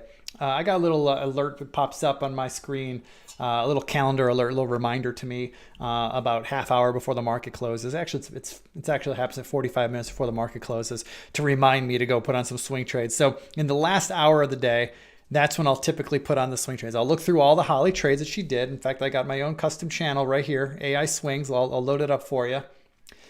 At 45 minutes until the close, I'll open up this channel, and then this window here shows me all of the Holly AI trades, all the trades that Holly did today, all the long trades. I'm only looking at the long trades. This is just my preference. I don't like to trade on the short side when I'm doing swing trades. I only like to take long swing trades. So I'll look through all the trades that she did today on the long side, and I'll cycle through all these charts, and if I see one that I like, then I'll put a trade on. It's not scientific. I'm just looking for trends. Like a stock like this, I mean, wow. Monthly chart way up, busting out. Weekly chart way up. Daily chart looking good. This is the type of stock I want to buy. And I will likely buy this one towards the end of the day today.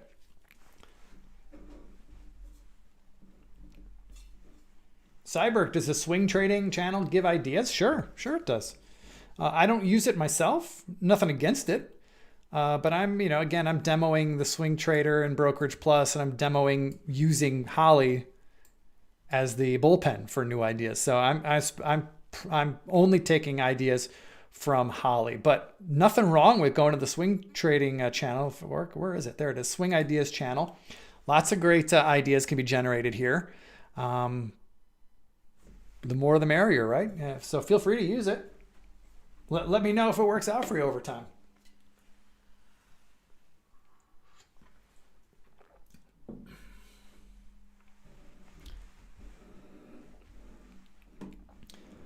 Yep. Iris, I'm just looking for trends. I'm not micromanaging. I'm not looking at the day trade or the intraday chart so much. I just want to see a monthly chart and a weekly chart where there's strength, where the stock is generally moving from the bottom left of the chart to the upper right. That's all I'm caring about. That's all I care about. I don't care about the intraday chart or even the daily chart so much. I'm looking for big trends because I want to hold my positions for multiple weeks if I can, multiple months if I can. That tells me it's working, right? So I don't really care about the intraday fluctuations or the daily fluctuations so much.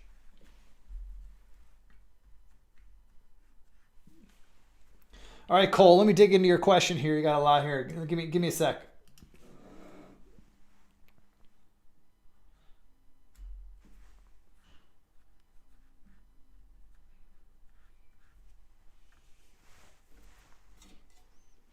Okay, so if you want to find a stock that is up 2 or 3%, you wouldn't use the position and range filter.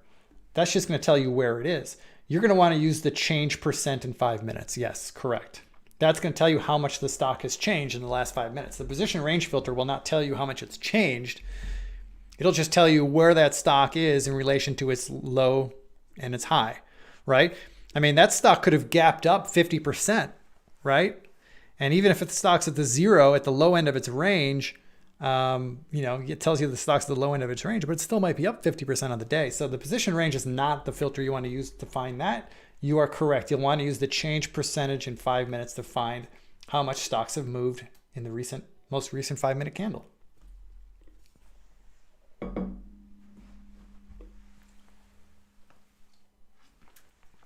Okay, Cyberk, on the swing trading channel, there is no list of swing trades.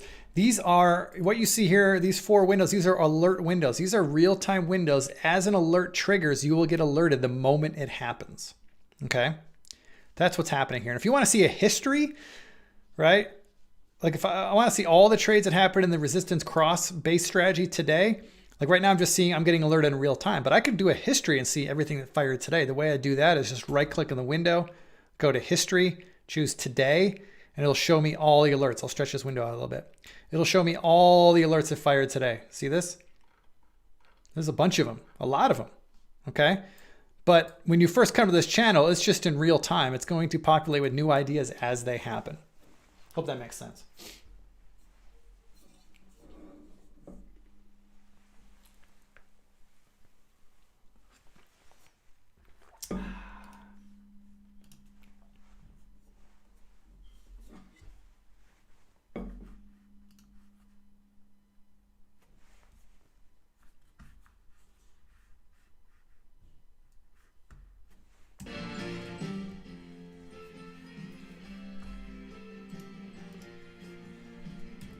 Okay, got a little music going now.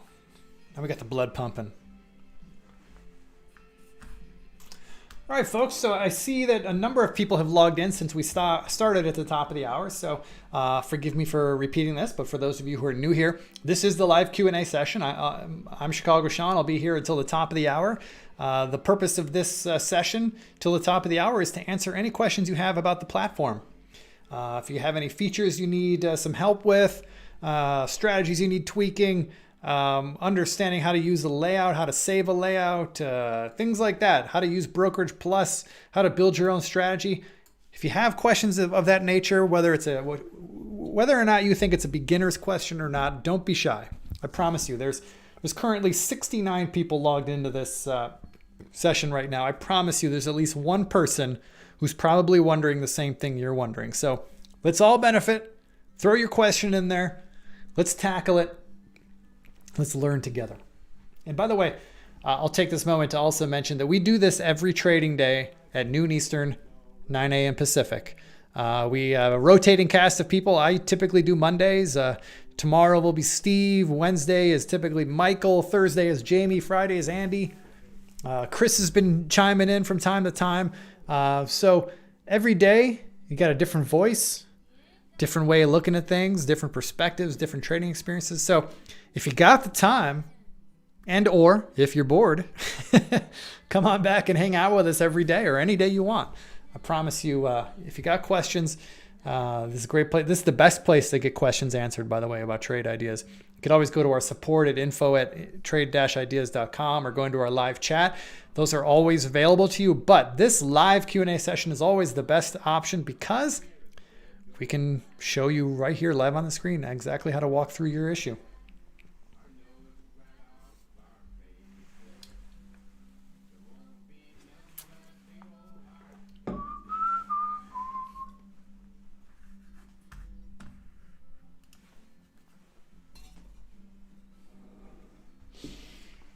All right. So what's the market going to do? It's a pretty sleepy day so far. Pretty sleepy day. You think we're going to go higher? Is the Santa Claus rally about to start pretty soon? The famed Santa Claus rally. A lot of disagreements on when that actually happens. Some people think it's the week between Christmas and New Year's. Some people think it's the week leading up to Christmas. Others will argue it's the entire month of December. I don't know.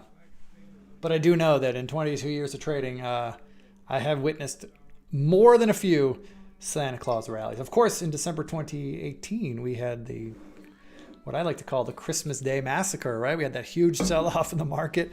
Oh my goodness. Like, I'll pull up a long-term chart of SPY here real quick. For those of you who weren't trading at that time, this was a very unusual situation. It was the worst December in history, if I remember correctly. It was right here, December of 2018. Look at that big red candle. And you know when it bottomed? It bottomed on Christmas Day, if I remember correctly. Christmas Eve, if I remember correctly. I believe that was the bottom. It was something to behold, I'll tell you that. Let's see if we can go back on a weekly chart here.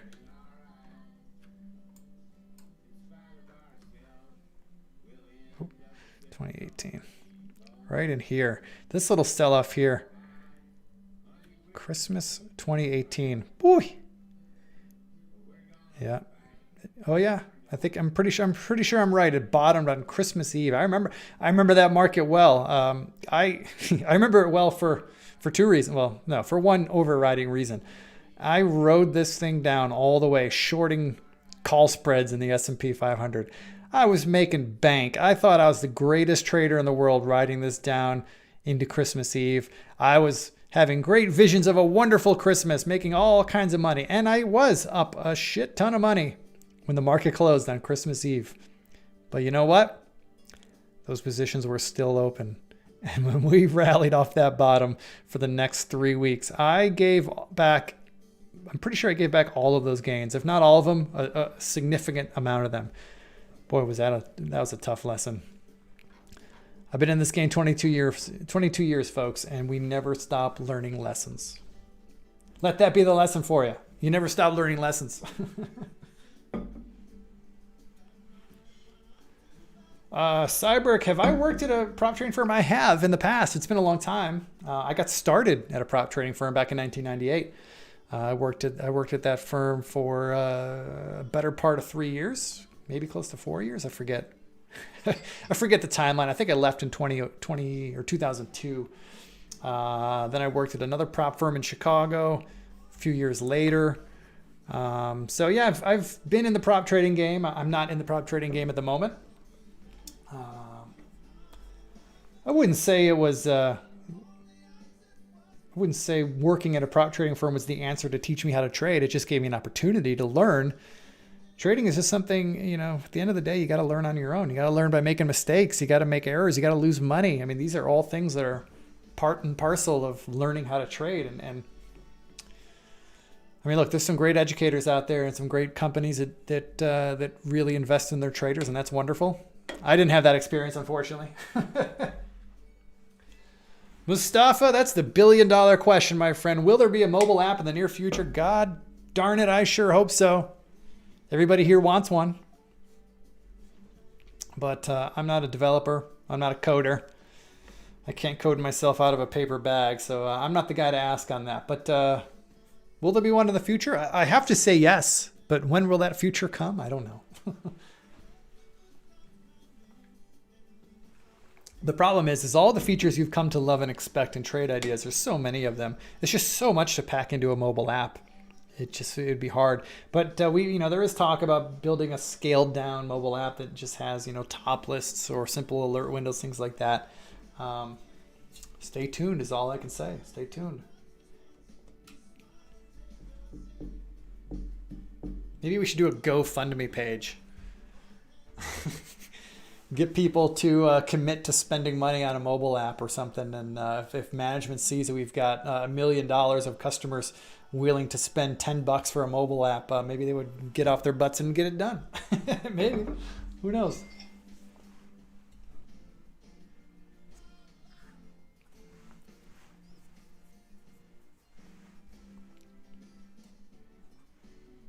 Yeah, I'm with you, Mustafa.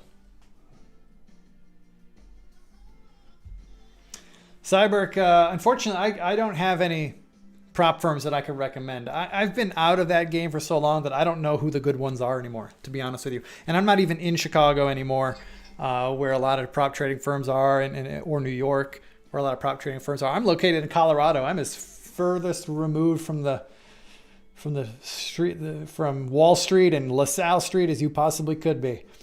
So nope, I can't recommend any trading firms that would be better than any others. I'm sorry.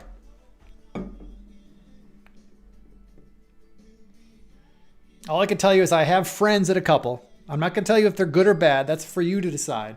But I do have friends at SMB Capital in New York, as well as T3 in New York, that have trading floors in New York City.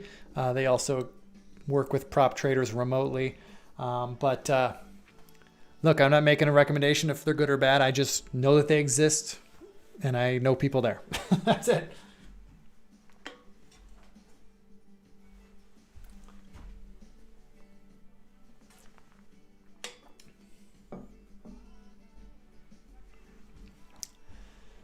Yeah, I'm not making a comment on SMB, but I will just say that in general, if a prop trading firm is charging you money to be a prop trader there, like charging you money up front to teach you how to trade, I would raise a skeptical eyebrow at that. That tells me that they're in the trading education business and not the trading business. I would feel much more comfortable working at a prop trading firm where they invested in my education. They teach me how to trade. They don't charge me for that. And they put up all the capital for me to trade. Put their money where their mouth is, right? Those firms exist out there. But you know, they don't advertise in the newspaper.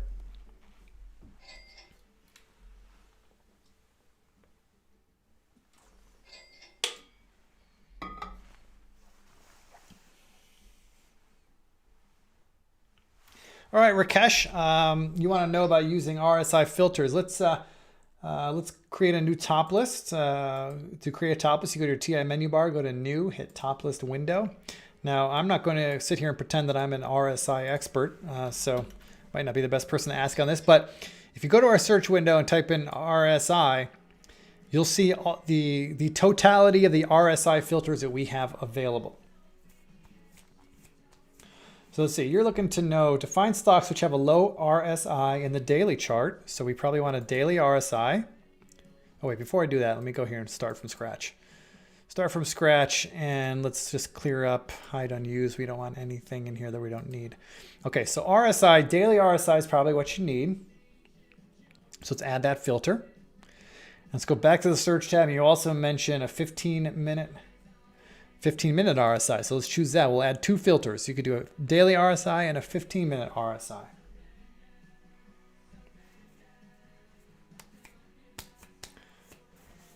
Okay, so when I use RSI filters in the new high window, nothing is showing up. Okay, well, let's do this. Let's set a minimum. Let's just do 50. Just to keep it simple, right in the middle. So we want stocks that are on the upper end of their RSI on both accounts. So these are the only filters I have in place right now. Okay. We'll call this RSI strength. And let's launch this top list and see if we get anything. Oops. Oh, you know what? I just lost all my work. Let me try that again. Actually, no, in fact, instead of doing a top list window, let's do an alert window. And boy, my computer is hanging. Sometimes my screen really hangs when I'm sharing my screen. Let's do an alert window, because it sounds like maybe that's what you're asking for. Start from scratch. Okay. So let's hide unused, Windows specific filters, hide unused. So we're really starting from scratch here. So let's start with the RSI. You want the 15-minute, add filter, and you want the daily, add filter. Okay, so you're looking for low RSI on both, so less than 40. So let's set maximum of 40 for both of these. Okay, great.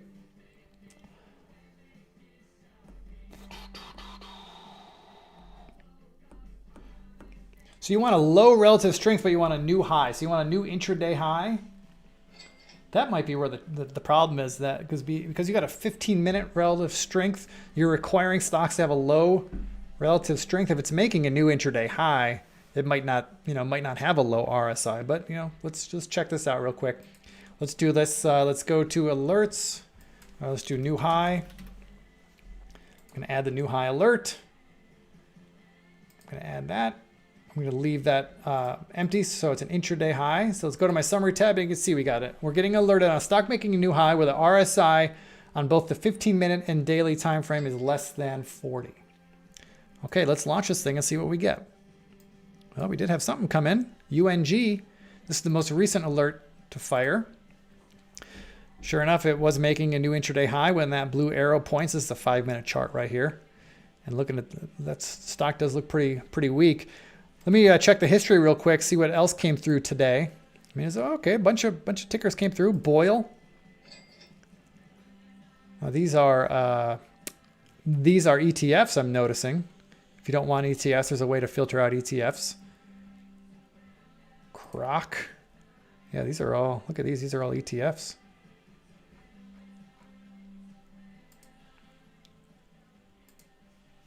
Okay, here's a non-ETF. So when this alert fired there, that was a new intraday high while the stock was exhibiting low relative strength. So I don't know if that helps, Rakesh, but I'm seeing alerts here. Let me know if there was something I did that you weren't clear on, and I'm happy to go back. But we'll just if I go back into the configure tab, you will see the alert I have set as a new high alert. I left this field blank. If I put a number here, if I put like say 20, that's going to show me a 20-day high. If I leave it empty, it's going to show me an intraday high. And with the window-specific filters, I used the 15-minute RSI and the daily RSI. Set the maxes to 40 right there. Hope that helps. Cyberg, I don't know of any website that lists prop trading firms. Just make Google your best friend. I mean, that's really the way to do it. Or if you're active on Twitter, go on Twitter and just start asking traders. Ask around. Twitter is a fantastically useful resource for me when I have questions that I need answers to. I could just chirp out to Twitter and get all kinds of feedback. I mean, granted, I've been on Twitter a long time. I've built a fairly large following. Not large, but a good following of active traders. So a lot of people see my tweets. So when I put questions out there, I get lots of answers. If you don't have a big following on Twitter, that's okay. You can still go on Twitter and search for, use the search function to search things like keywords like proprietary trading and just find other traders and ask around. You got to do it the old-fashioned way, but I don't believe that I know of that there's any one website that's like the central repository for all prop trading firms. Again, some of the, as I kind of mentioned before, some of the best proprietary trading firms out there, they're not advertising, right? They're not looking for traders per se. It all happens word of mouth.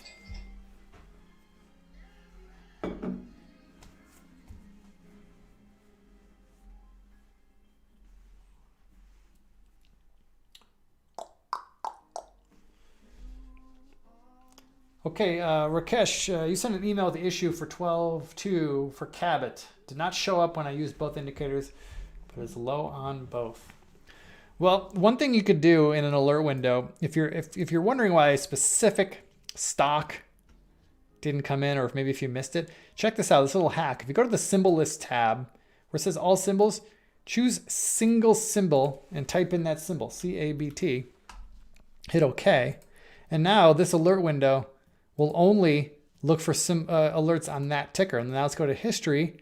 Let's go all, and let's see if we get any alerts on CABT. If we don't get any alerts, then that tells me that your filter parameters were not set, or were not met. At least according to the way our system calculates RSI, at least. Right now I got nothing coming up, so you might be right. It didn't show up, and it might be because it didn't satisfy your filters. I mean, that's the long and short of it. The way alert windows work, but everybody, and this is true. This is instructional for all of you who might be new here. An alert window, when let's say you have an alert to be alerted when a stock makes a new intraday high, right? You're only going to get that alert if at the time that alert fires, it also satisfies every filter that you have in place. You might have 10 filters in place, and hey, there's nothing wrong with that. I've got plenty of scans that have 20 plus filters in there because I'm only looking for very specific situations. But if any one of those 20 filters is not satisfied, then you're not going to see that alert the moment it happens. You might not see that alert at all because by definition, that stock did not satisfy your setup. Okay? So I'm not getting any history loading up here. So I'm going to guess that that there's nothing there. Let's do a time frame here. You said December 2nd. So let's just pull up December 2nd. So that's the most recent. So we'll put 2 o'clock. Market closes for me at 2 o'clock p.m. By the way, I'm in the Mountain Time Zone. So 2 p.m. and earliest, say 6 a.m. So let's see if this yields any results.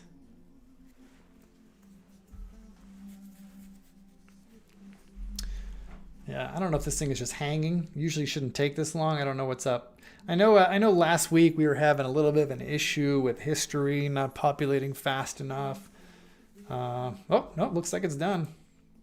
It ran entire history and it's not showing up. So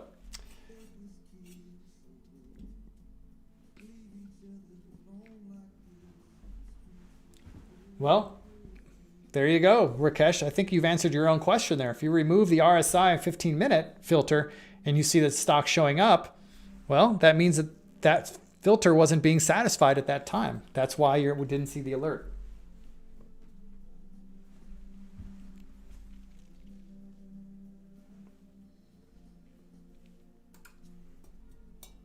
Oh, I was also looking at the wrong date. You're looking at 10/2.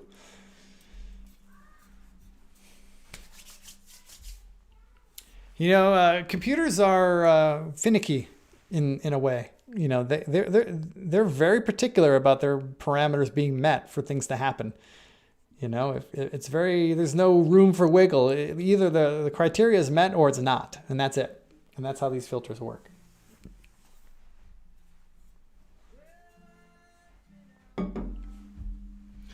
Okay, folks, we've had some good questions here so far. I got 20 minutes left to hang out with you. So this is your time. For those of you new to the session, this is an open Q&A. So whatever questions you have, please fire them at me. I will do my best to answer them.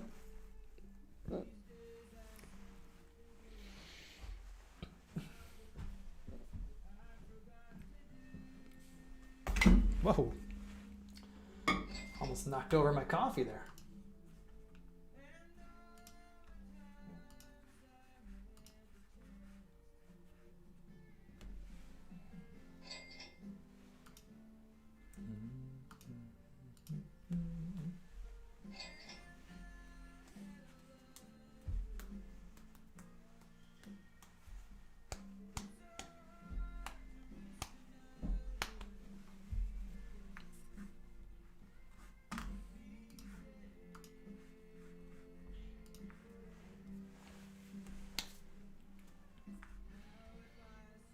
All right, folks, I got music playing here in the background, so that just means I'm waiting for questions.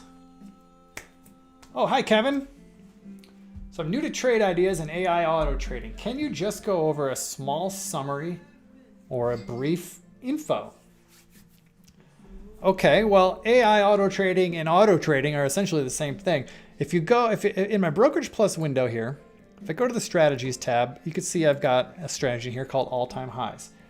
Basically, this is a strategy that's alerting me anytime a stock makes a new all-time high. And I could auto trade that strategy if I want. Okay? Anytime a stock makes a new all-time high, boom, I buy the stock. That's an auto trade. I could also auto trade Holly AI. If I go to the Holly AI tab, you can see it says off in big all caps there. It's because I'm not auto trading it. But I could, if I wanted to, And the way I would do that is, see how it says off and next to all these strategies? I could select all of these strategies, right click, and enable 13 selected strategies. And that would turn on the auto trader and it would start auto trading. Now, I don't want to just do that right away. Before I do that, I'd want to make sure I edit my trading instructions. So I go to edit long. Unfortunately, I have to do it twice. Well, let's do it separately. So let's do all the long bias strategies first. I would come here, I would right click, I would enter long trading instructions. I'm sorry, edit long trading instructions. And I would work through these items here so that the trades are executed in accordance with what I think makes the most sense. Now, your options here are AI trade mode, moderate or conservative.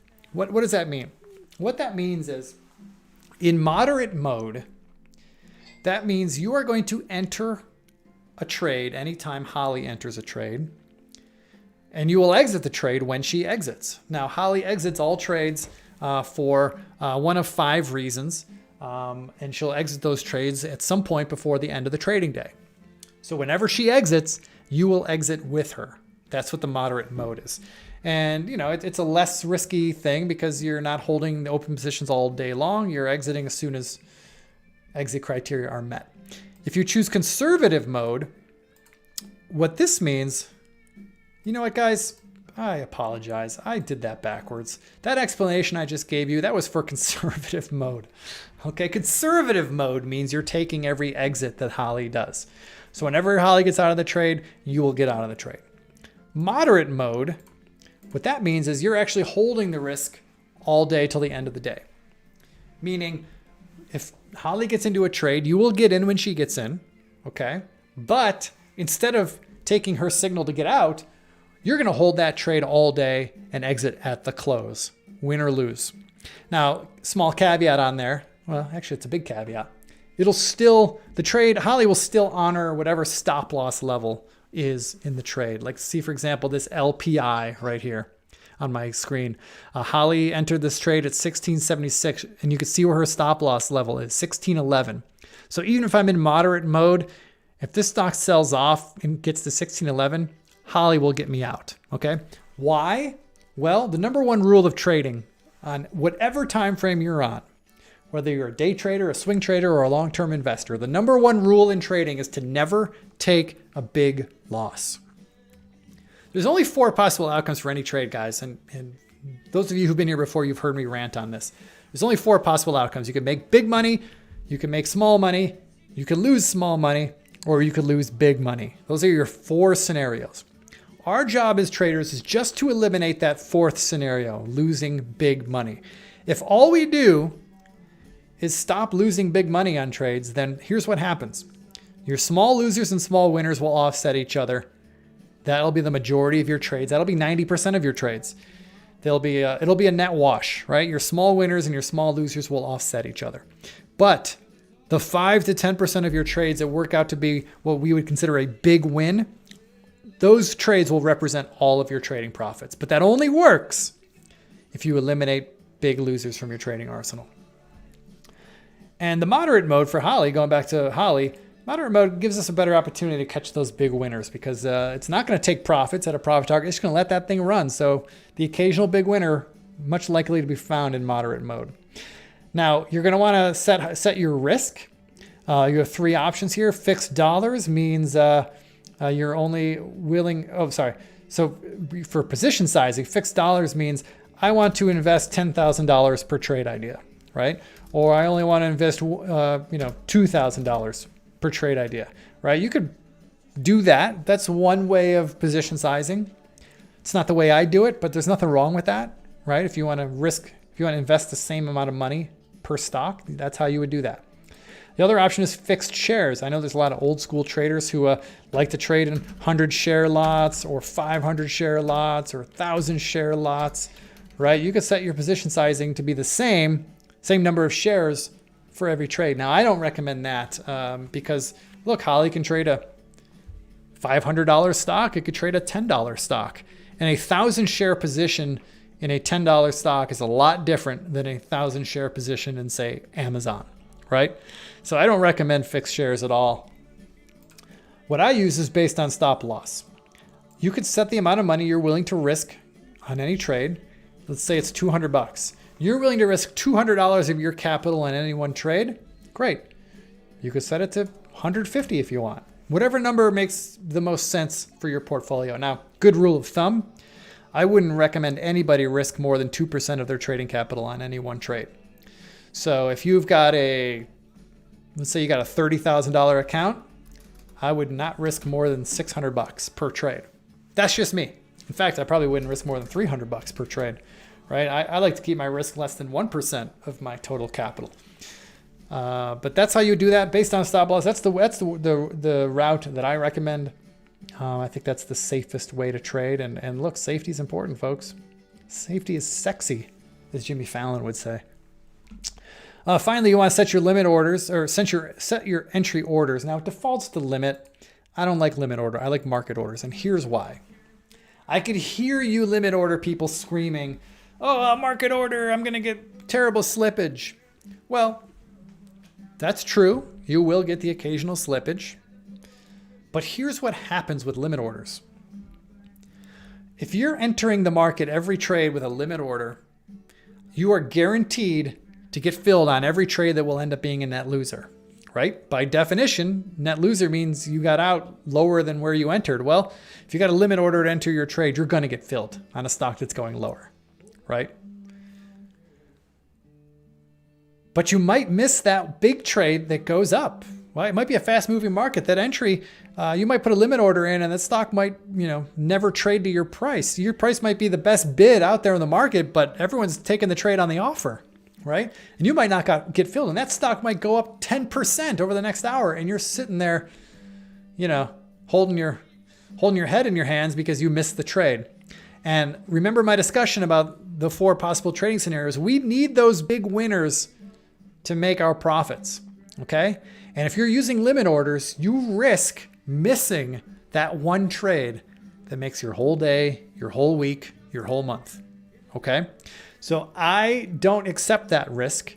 I want to make sure I get into every trade. Yes, I will get some slippage from time to time, but that slippage will be way more than made up for next time I catch a monster winner, okay? So I use market orders. End of discussion on that. So once I've got my trading instructions set, I hit save, and then I could turn these on. All right, Kevin? And then this will auto trade for you. Now, I don't use the auto trader myself. As I talked about at the top of the call, I like to swing trade, but this is how you would do it. And you could do this in the demo. Every Trade Ideas subscriber, whether you have a standard or a premium subscription, you can auto trade in the simulator. You know what? I just realized, though, you can't auto trade Holly in a standard subscription. You have to have a premium subscription to auto trade Holly in the simulator because Holly is a premium feature.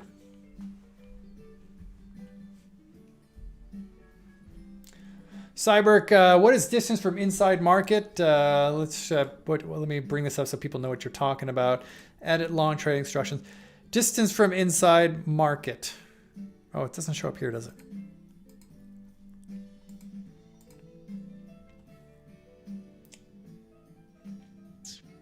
Sorry, that's not a thing here. Distance from inside market. That's just you don't want to get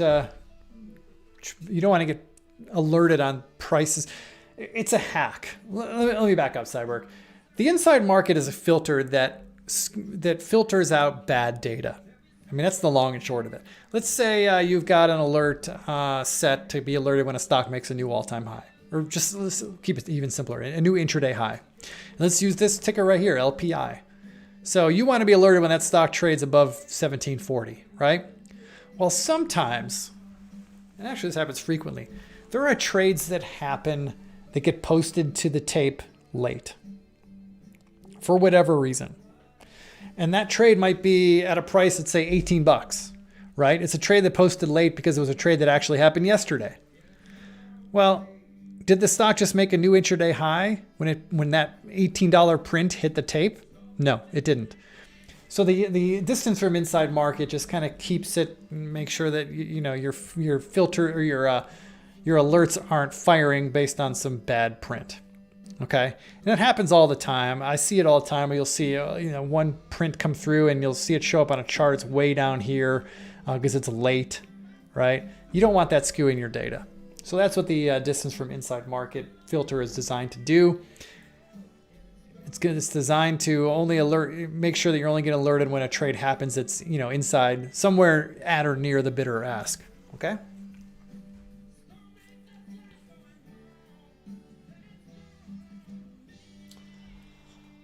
Yeah, David, I hear you, buddy. Market orders. I mean,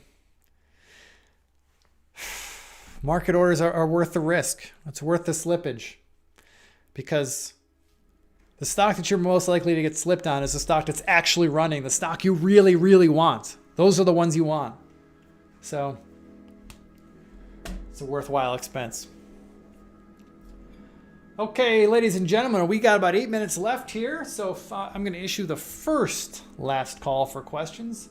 I've got till the top of the hour to hang out with you. Mustafa, is it possible for a trade to register on a platform and not on another? Assuming it's a fast and a small position. I'm not sure I understand the question, Mustafa. If you're using trade ideas, using Brokerage Plus to send orders to a connected Interactive Brokers account, which, by the way, Interactive Brokers is the only brokerage that currently accepts live orders from trade ideas.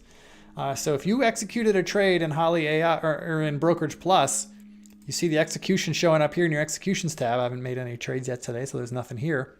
But if you see an order executed here in your executions tab, it will be executed on Interactive Brokers side as well. Hi, Sandy. Chris isn't here. I'm Sean, but hello. Welcome.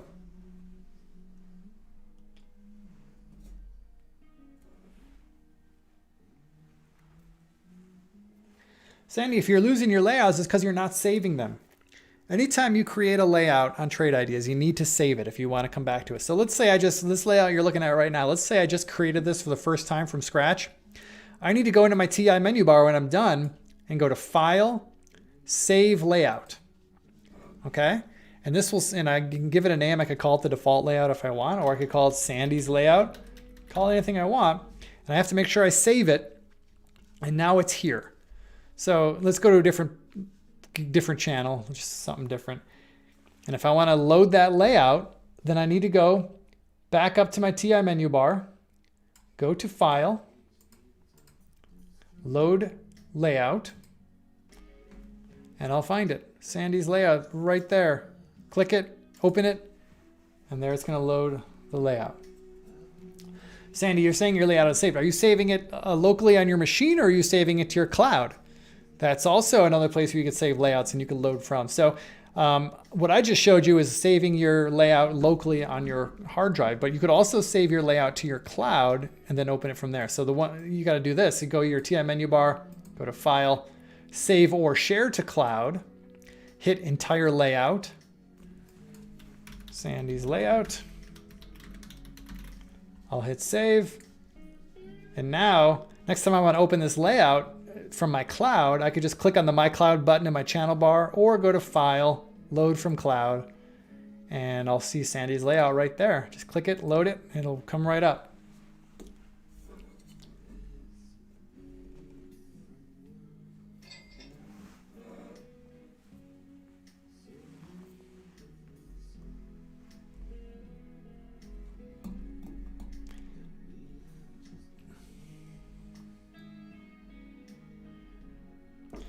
All right, Sandy, so let's do this. Let's close down Trade Ideas.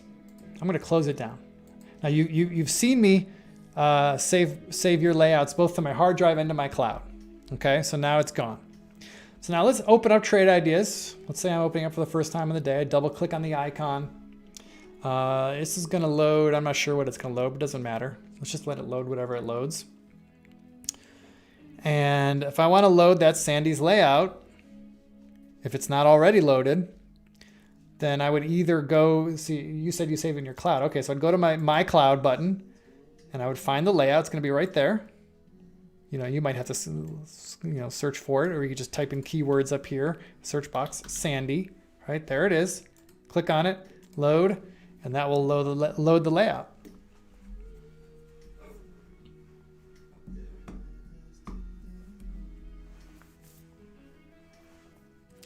You know what you might be doing, Sandy? This might trip some people up if you're using the cloud to save your layout. It can trip people up. Go to file when you're saving to sharing to the cloud. You're trying to save your layout.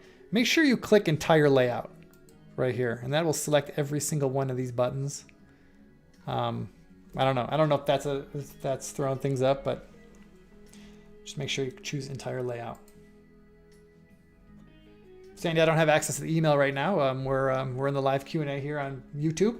But if you did send an email into our support team, our tech team, they will get to you as soon as possible. I promise.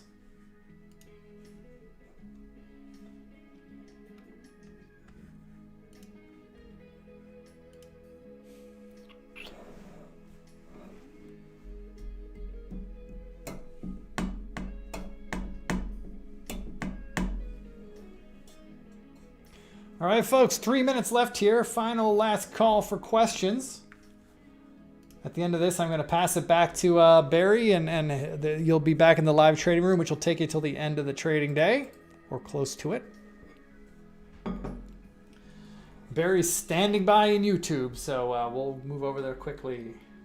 Hi, Harvey. Let me see your question here real quick. Is there a way to unclutter the symbol list when we do a configuration? Basically, like having a hide unused button built but for the symbol list.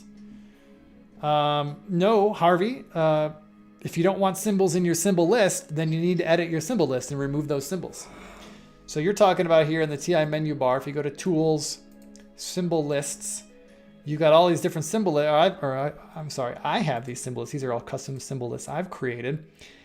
You can see my small 75 has 74 tickers in there. If I want to edit, if I don't want some of those tickers in there, then I just go in and delete them. That's the only way. You can't hide a symbol. What you might want to do is you might have a master symbol list, and then maybe you create another symbol list that just has the symbols you want to have, but you can't hide any symbols. Of course, you could set filters in whatever top list you're using or alert window that you're using. You could use filters that will, in one way or another, filter out certain stocks, but I don't know if that might not be the best solution.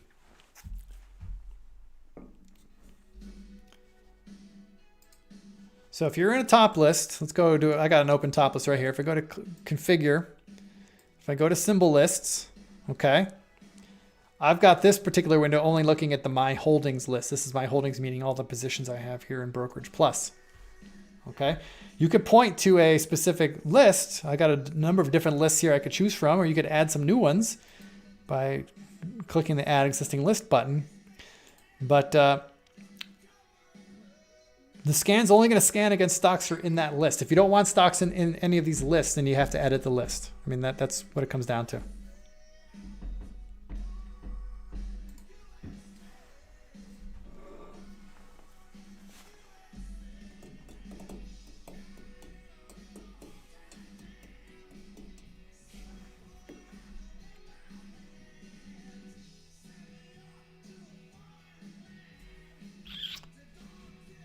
Hold on here real quick. Harvey. Yes, see all the uncheck. Are you saying you want to remove these unused lists? Is that what you're asking, Harvey?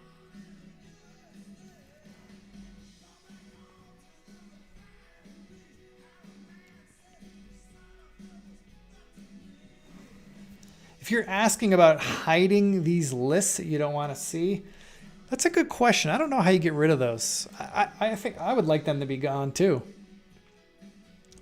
Yeah, that's a good question. I don't know the answer to that one. That's the first time anyone's asked me that. And yeah, I got a lot of lists here. Every list I've ever used, they're all available here. But I don't want to see them. Yeah, I don't know how to get rid of them. So there's got to be a way, but it might be something that we have to do for you on our side. I don't know. Harvey, if that's really bothering you, why don't you send us an email and I'll have our tech guys look into that. That's not a feature that's available here on our side, but maybe there's something manual they could do for you to clear that up. Maybe it requires some kind of refresh of your account. I'm not exactly sure how that would work. Yeah, I get you, Harvey. If you got a bunch of lists, yeah, I wouldn't want to see all of them either. That's the first one, Harvey. That's the first time that question's ever been asked of me. Rakesh, I'll end with this. I do not have an answer on when Brokerage Plus will be used with TD Ameritrade. It's out of our hands. It's a work in progress, but I do not know when. Right now, Interactive Brokers is the only option. All right, folks, that's the end of my time. I'm going to pass this back to Barry. Let me just make sure Barry's here. Barry, are you ready? So as soon as Barry confirms that he's ready, we're going to pass it back to him.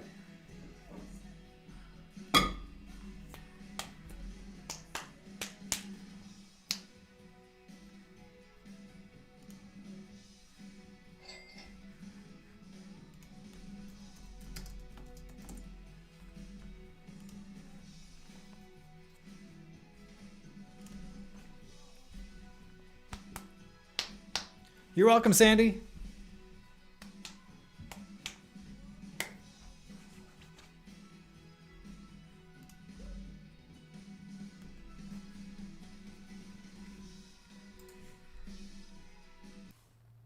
But that, if you don't leave it up and running all day, if you go to another channel, you come back, that's why you're going to lose it. That's why you can take my layout if you want, or you can take these individual windows and add them to the to your layout. But when you start clicking on channels and then you come back to this, you're not going to see them all. It's that simple. So you can do one of two things. You can save the windows to the cloud, these two windows, the three windows to the cloud. Bring back your layout, and then add these three windows back to your layout. All right, guys, I am going to do my video now. It's a disjointed day for me.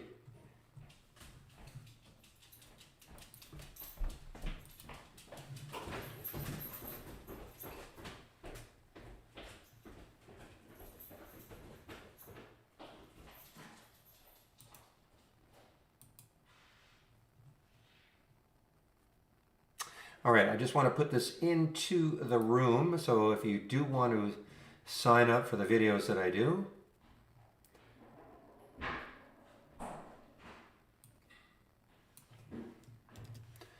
and this would be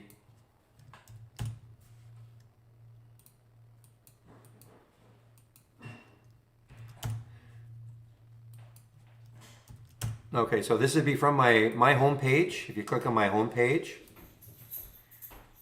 and where it says daily market recap, you can click on that and you can subscribe to my videos.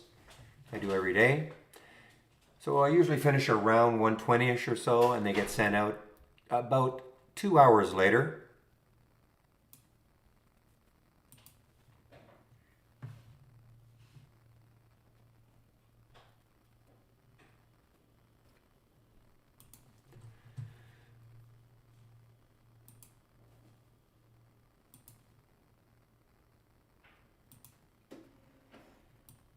Okay, guys, I just want to get this in the announcement that I'll be gone until about 1:20.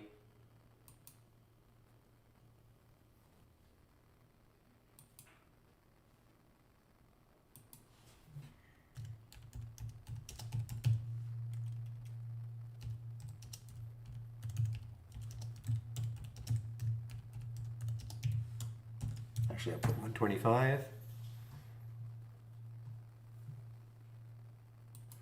APTO, okay, quickly, Kaiser, yes.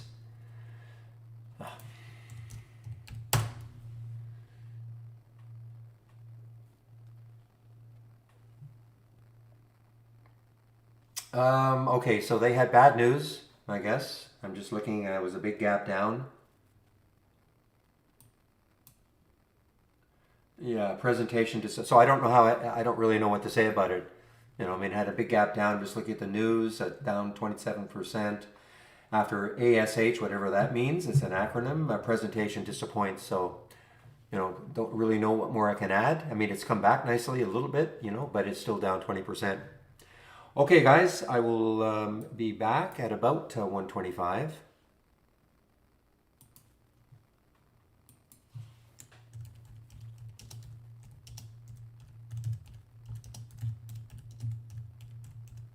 And nice to see you're feeling a little bit better. Okay, guys, I'm on mute now.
All right, guys, I'm back.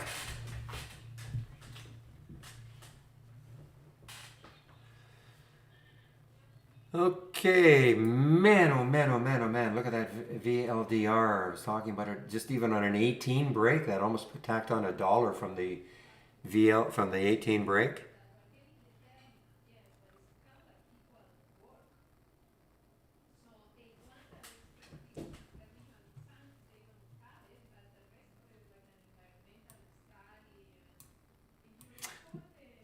And there's the other, another, yeah, no, IEC, I'm sorry, IEC is not uranium, sorry. IEC, what are you doing? Let's back this up to see what sort of resistance there is there. Oh man, there's nothing. There's nothing. IEC, it's not a lifetime high, but I don't know how many years you have to go back.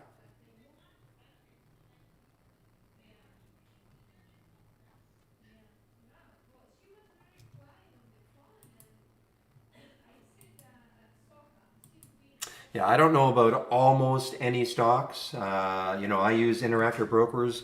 Interactive Brokers their reputation used to be that a lot of shorts were available for many different stocks. But I've noticed Fidelity. William, who is in the room, uses Fidelity. So sometimes I will not have shorts, and he will, and it could be vice versa. So I don't know if there's one broker that you can say has shorts all the time.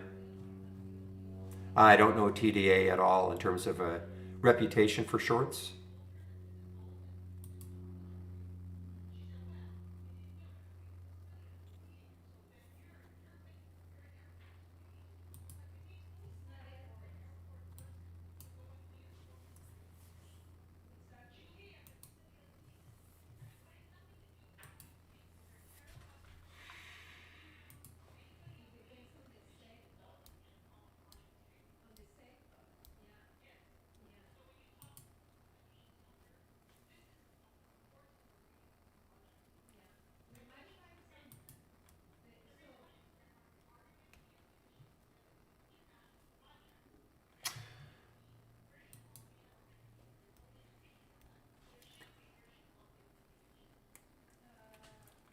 Here's another one on the move here, guys. Some volume coming in. MKG. I don't think I've ever seen this one. Where are they out of? Florida. Okay. MKGI. Not sure I've really ever seen that one. Well, okay. It used to be. I mean, there was a Canadian company I used to be with. Well, not with, but have as a brokerage. Yeah, the same sort of thing. No shorts under five. Certainly, Interactive Brokers. That's not even an issue. Now, they may not have shorts available for a stock under, but it's not because it's under five.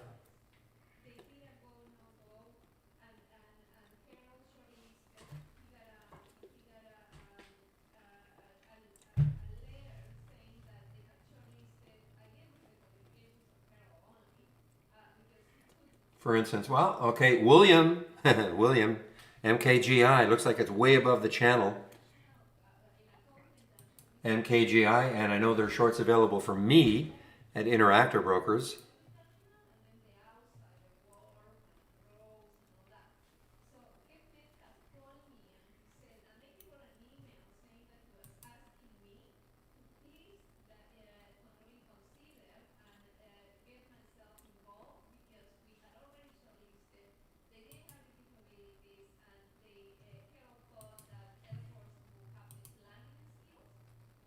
You're right. There's only 4,500 for MKGI at Interactive Brokers.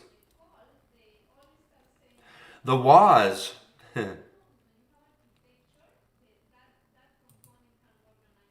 Yeah, welcome, Chris.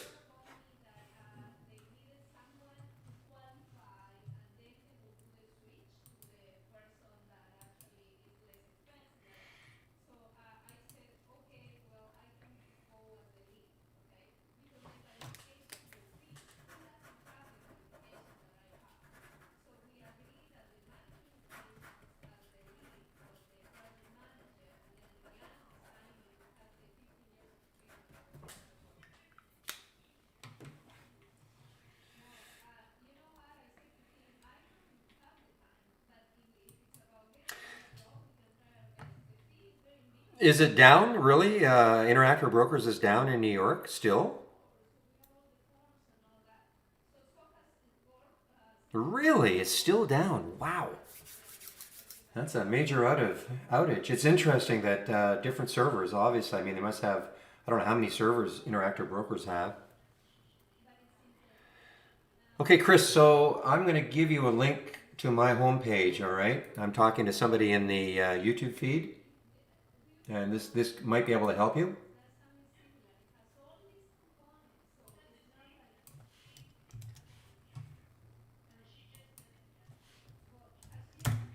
Okay, so Chris, if you can see my screen,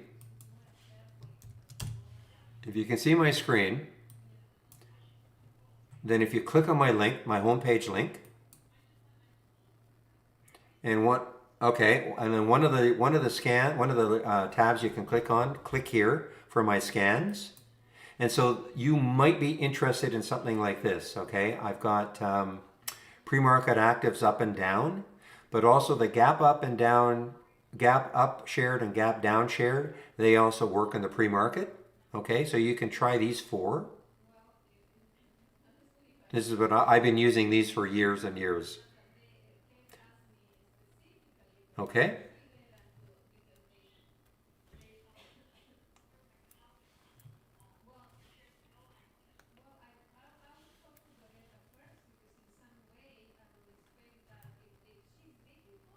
And of course, as always, you can take a look at them.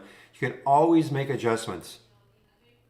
Yes, yes. I mean, that's why it's called pre-market actives up and down. These will give actual alerts. These are more like top lists, but if you want to, you want to find the ones that are really moving in the pre-market, you also want a top list to see the ones that are really up. But then these will actually give an alert every time a new high or low is made. So there you go. You came to the right room. No, Jim, no. It's just not the use of it, Yeah, no, you can't do it. It's just not the use of it. I mean, that's where an alert window works a lot better for history.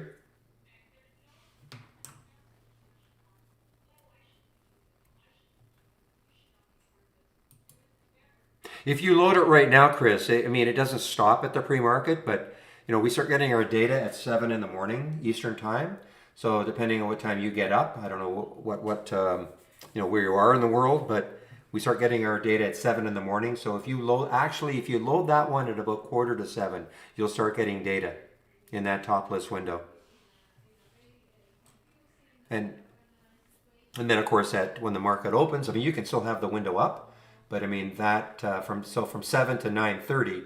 Look at IZEA on the move here. It's not a super low float either, 45 million in the float.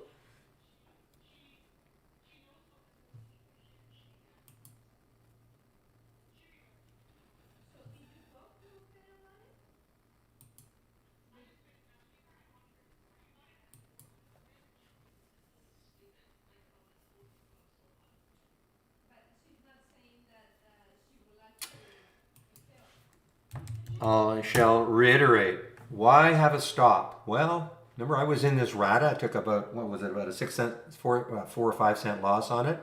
I could have got really stubborn and kept holding it and turning into like a 40 or 50 cent loss for no reason other than stubbornness, which I did not have. Well, unfortunately, Chris, our data starts at 7 in the morning, so there's nothing you can do about that.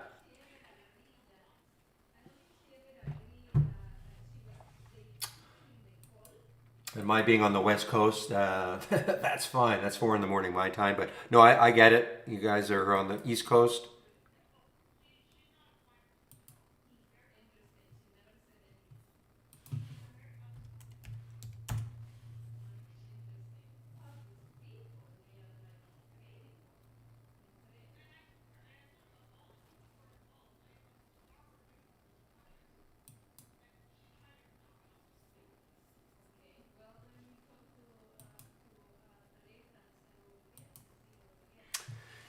So another one, I mean, it looks like a SPAC.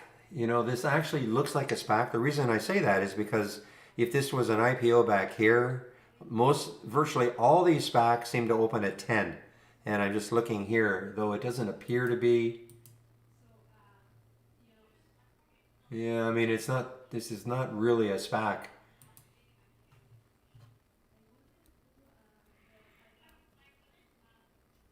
Wow, you're getting up before 4 in the morning?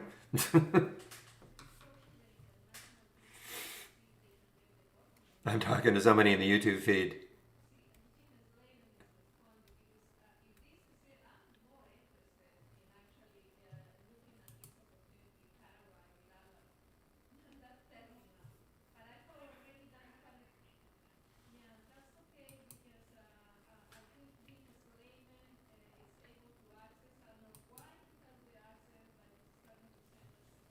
I won't ask. I mean, that's when I'm up, but I mean, I have to be up.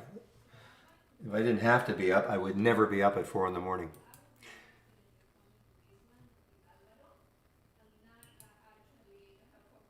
Okay, guys, there's another one on the move here. SCYX. Another low float. So what sort of room does this have? Take a look. 730. Yeah, not a lot of room, maybe. I mean, look at the monthly chart. Last month, the high was 737, so it could stall right there.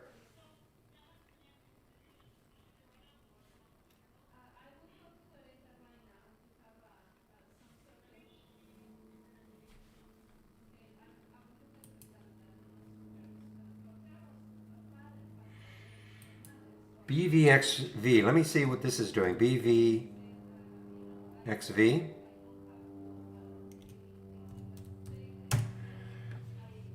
Okay, so this is actually one, I took this trade early. I was testing to see if my IB would work, which it did. I took it actually a couple of times. Interesting to watch this one going forward because, it got absolutely hammered on this day. This is not a week. This is one day down, basically. Right here.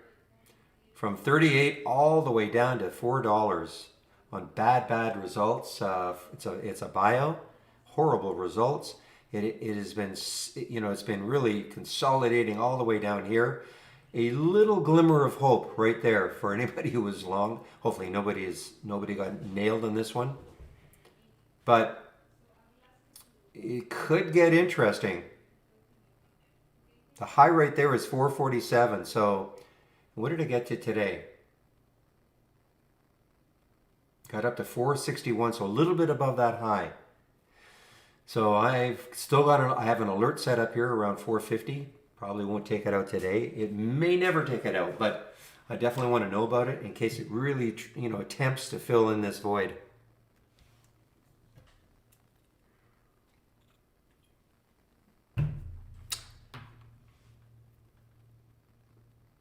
Yeah, every time. Yeah, it's 7 a.m. Yes. When I talk about times, 7 a.m., 7 to 7, and I'm always talking Eastern time, ET. That's a challenge. On the other hand, your day is done early.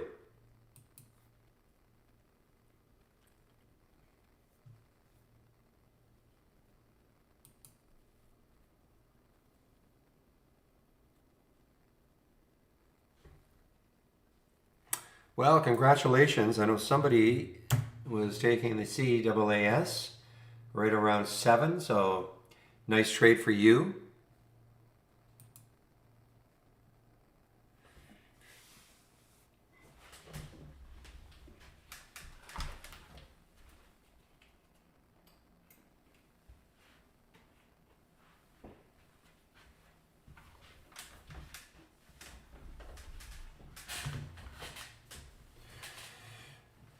All right, let's take a look at the SPY. So yeah, so we have this pretty big downturn. Still a little bit of a disconnect here. Tech is still up.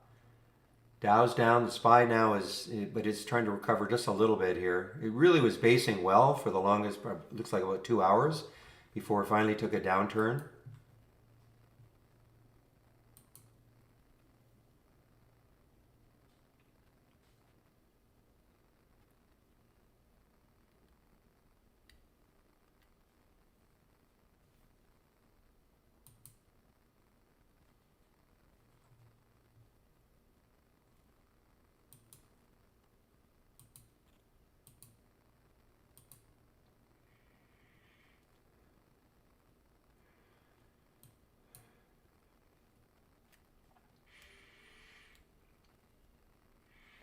Okay, guys. Anybody with IB, because I just don't remember how I did it, and probably is in some kind of the general instructions, how to have that little delay that when you take a trade or submit it, it gives you that one extra step saying, "Are you sure?" If you have IB, that disappeared for me today. So the first time I took a trade, I was taken aback, as they say. But it's some kind of an option that allows you to just take one extra pause.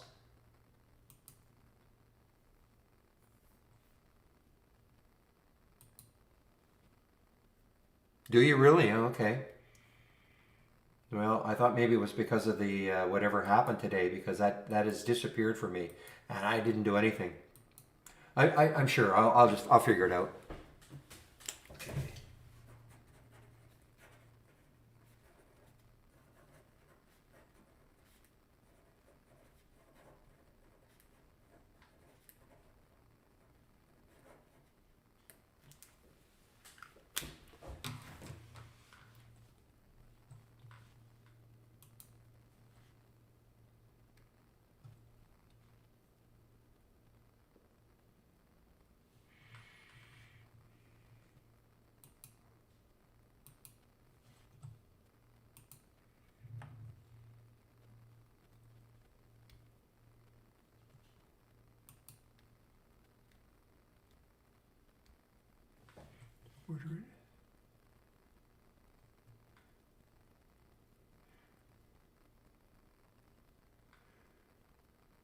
Where is that wrench?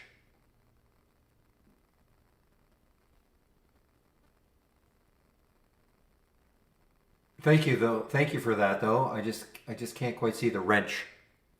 Top right.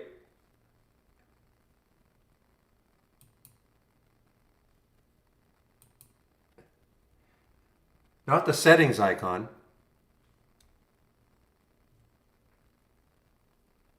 I don't see a wrench. I know what a wrench looks like. I don't see a wrench.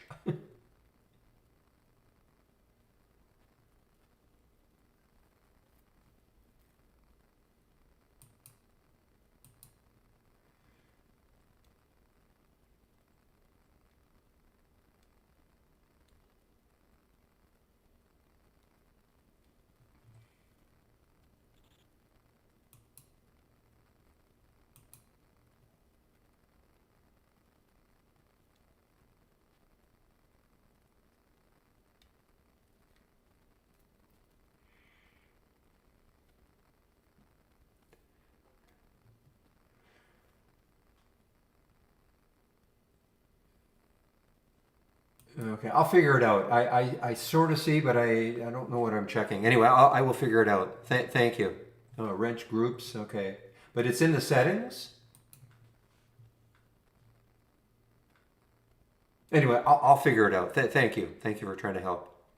Don't want to dominate the room here. Look at, yeah, man. TRNE.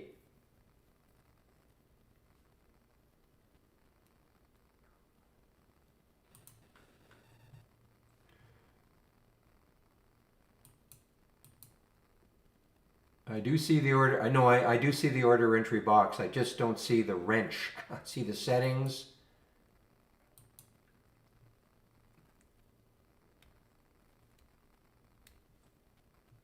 Sumo.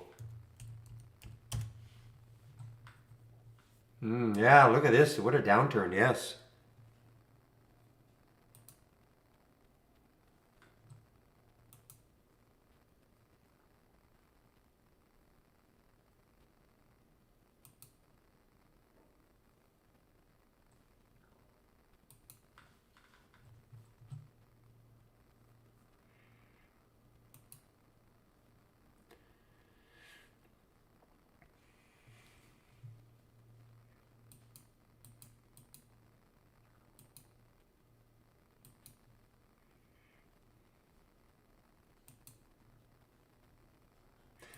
Yeah, stops are very important.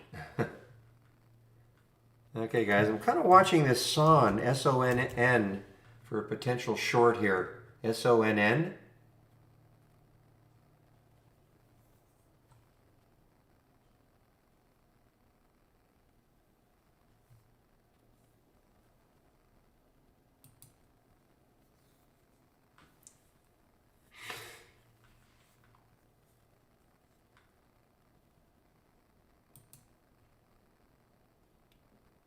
Yeah, look at Mara now. Boy, I'm glad I didn't hop into that one. I just don't understand GBTC. Now, if GBTC is going up, no, it's not. Well, just don't think these are really ready yet.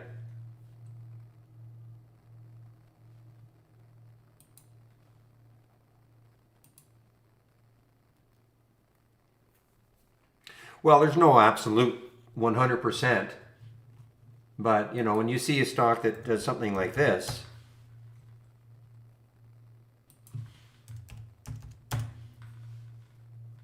something like this, that's pretty parabolic on the 2-minute chart.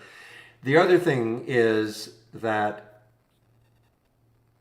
we talk about channels, and I'm hoping that we'll be able to have some kind of an official announcement regarding TradingView, but I'm looking at that, and it is broken above that 30-minute channel. But I don't want to get too detailed with that.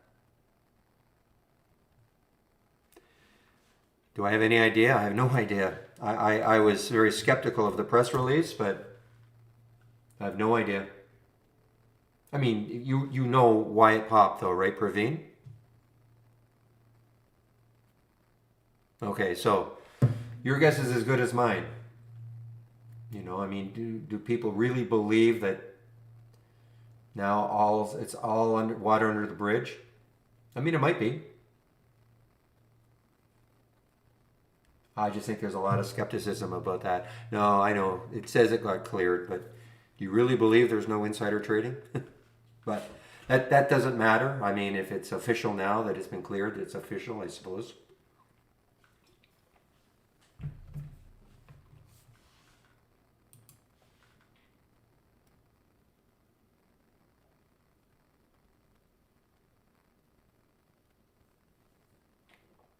Yeah, so the spread issue would be something, of course, it depends on the price.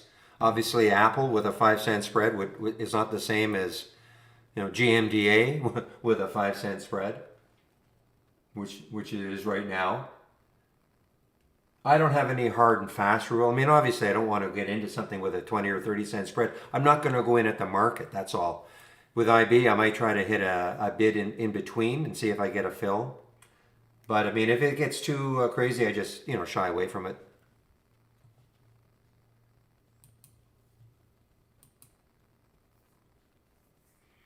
Also, the time of the day, you'll see really bad spreads early on in the day, especially on some of these ones that don't trade that much. But all of a sudden, they're having, even if they're having big explosion days, but typically they don't trade that much.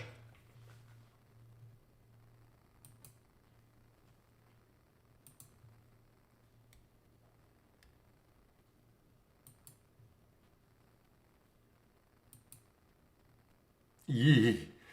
10:03. Okay, well, good luck.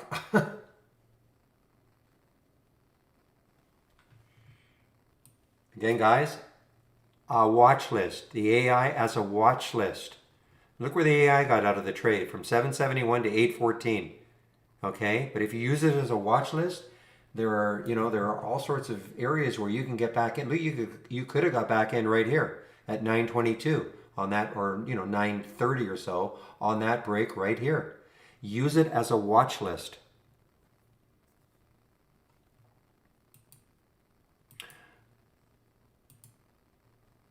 And I hope if the person's in the room, I don't mind addressing that person, but somebody, sent a relatively nasty, no, I don't want to call it a nasty email, just saying, you know what, by the time I see the AI alert, it's too late. Because they're looking at the AI like if you don't get in right at the penny, then then there's no point. And I'm always saying anyway, I mean, the AI is not in it to make a nickel or a dime.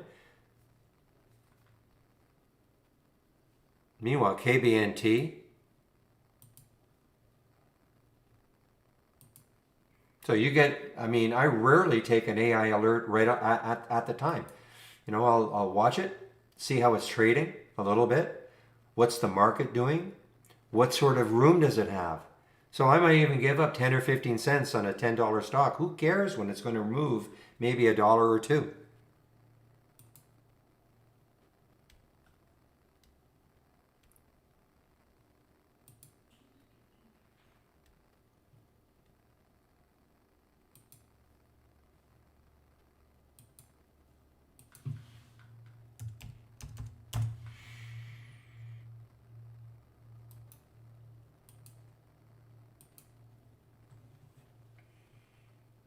I mean, so, look at this. I mean, we're up, this is now a 36%, 771 to 1046.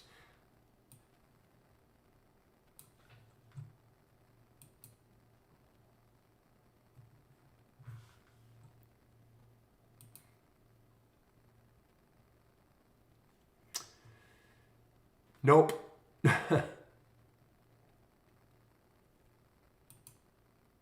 Yeah. No update.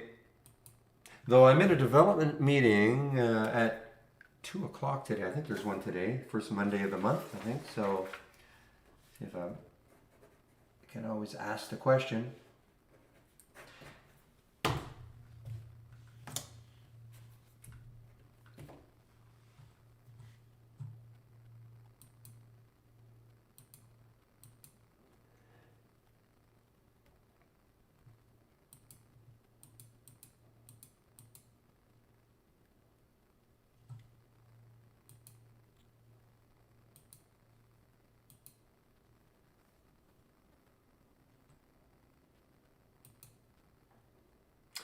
Look at this one tanking here.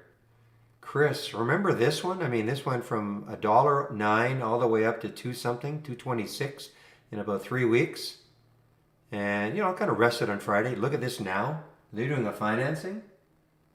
Nope. Announces updated preliminary data from ongoing phase 1 study. Obviously not good. I will say this. If you guys have IB and you use their headlines, you may have noticed that when we click on a headline now, it loads instantly. I use our news and I use IB's news, and now this is loading instantly. As I mean, it's I don't know, maybe I don't know if there's anything to do with what happened today, but.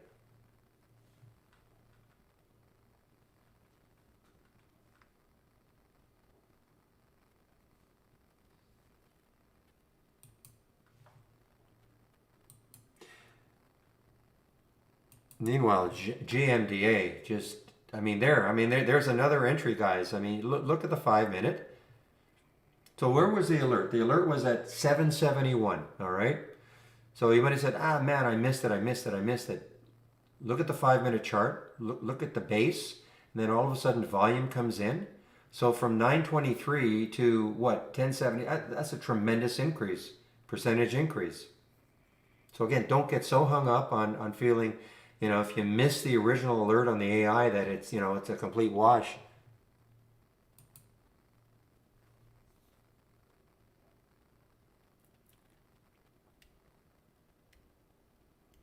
That's amazing, Calvin, that are you in the New York area also?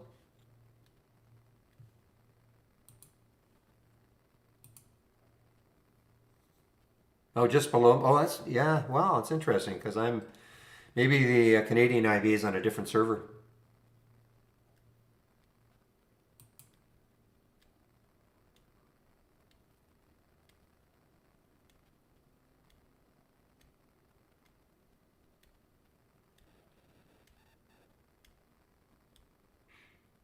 Yeah, on that one, I really don't know, Racer. A lot of people for earnings will look for earnings the day after, the day after that to see if there's continuation. But I have no stats on like a gap up and go and will they keep going on her. I have no stats on that.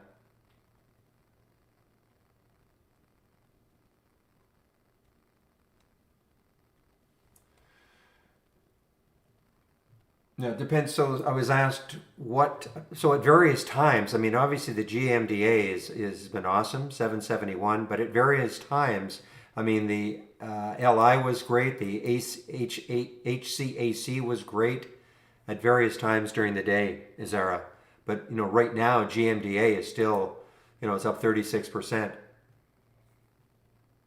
So, some of them have had pullbacks from the original alerts. Whereas, of course, you would get out before they pulled back to the entry price.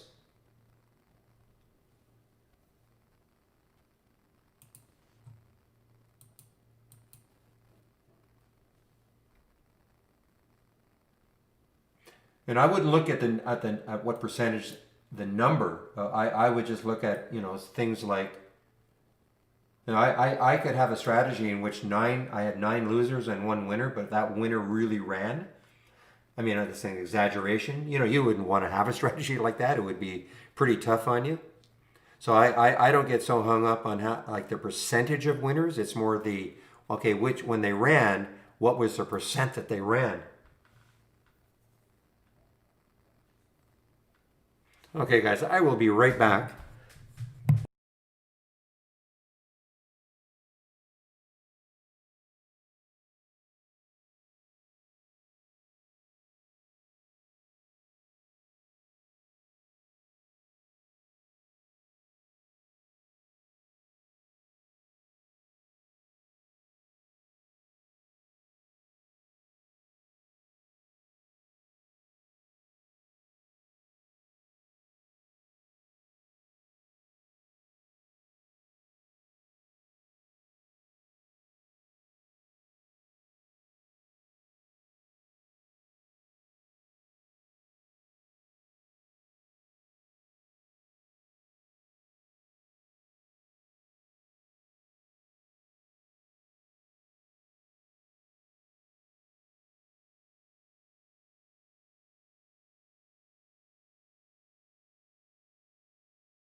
Okay, guys, I'm back. I think you've asked that. Calvin, I don't know if you're the one who's been asking that question. I have no answer for you, so I have no answer for that. I think I've seen that question before. I don't know if it's been from you or somebody else, but I really. Oh, I see. Okay.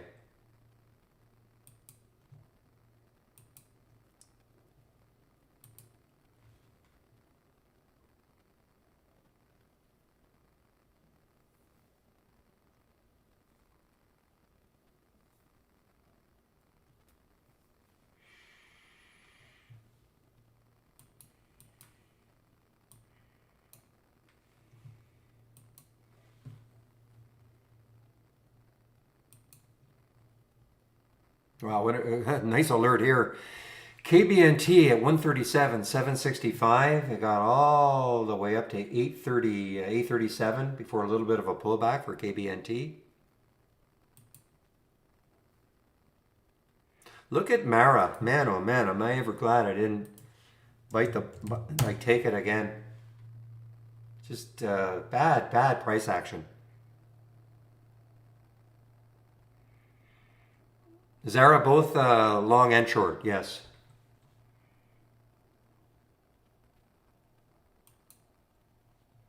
So you have an entry price, you have a stop price, and then it's up to you to manage the trades. Uh,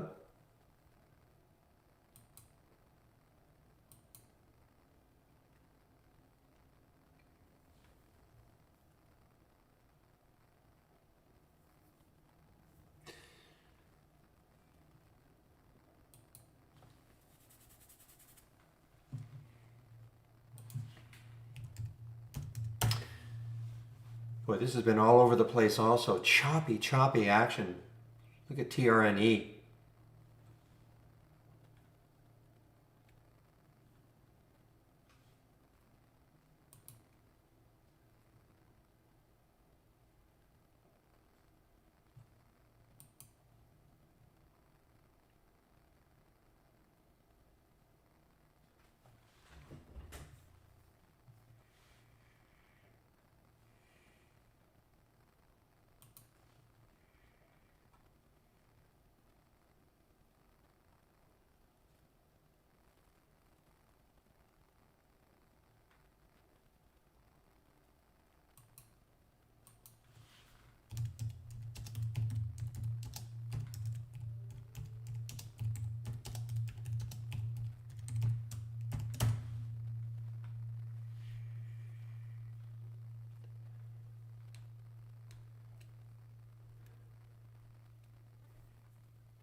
Boy, this looks interesting. This GCMG, it's an all-time high now. Again, I don't know if this is really an IPO here, but regardless, this is an looks like an all, according to our charts, it's an all-time high.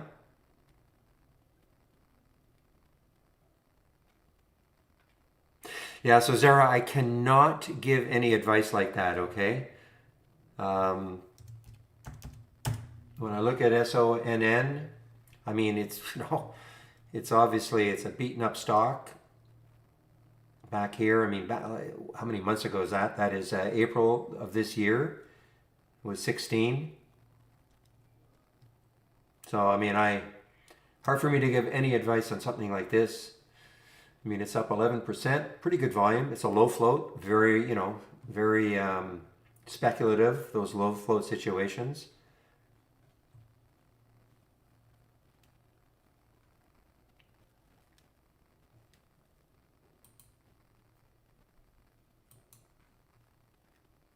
I'm actually looking to short it intraday. If it takes out this right here, just because it's sort of, this is what I'm talking about, these channels, okay, right there. It's at the top. And again, that is from TradingView, and hopefully we're going to have a bit of a relationship with them.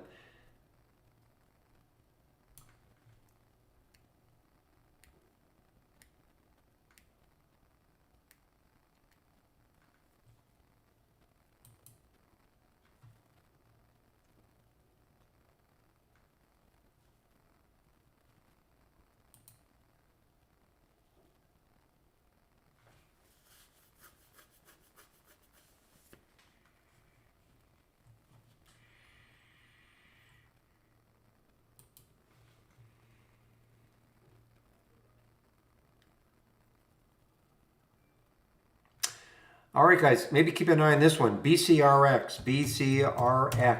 Keep an eye on this one. Doing a nice little pattern right there, just underneath the whole number. Kind of a red bar ignored. If this pops above, and you see in the pre-market it got up to 760. So keep an eye on BCRX.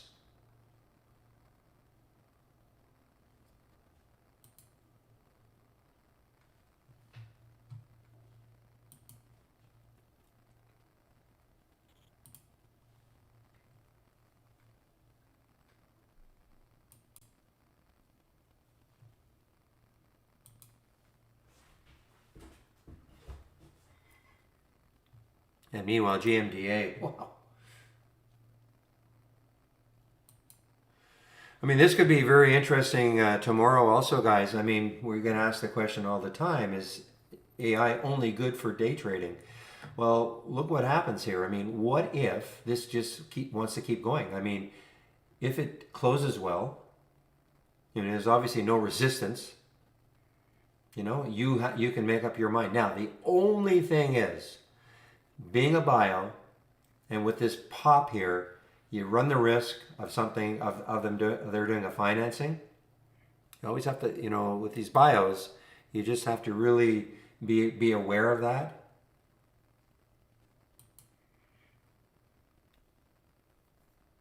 I don't know their situation at all in terms of what sort of money, but I mean, a lot of them, they'll look at a pop like this and say, okay, good time to do a financing. Take advantage of the price increase.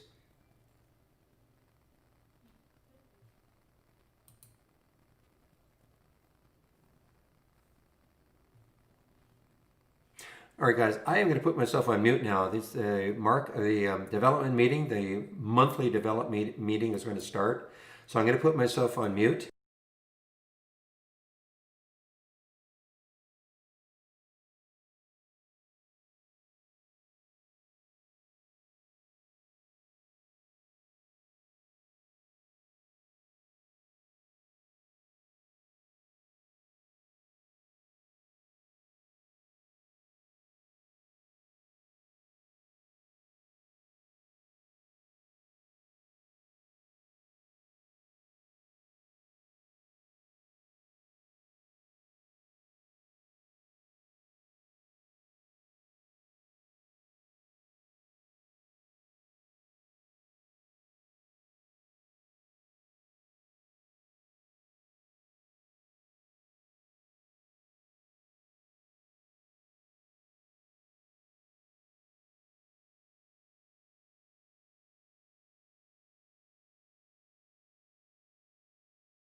All right, guys, I'm back. That was a long meeting.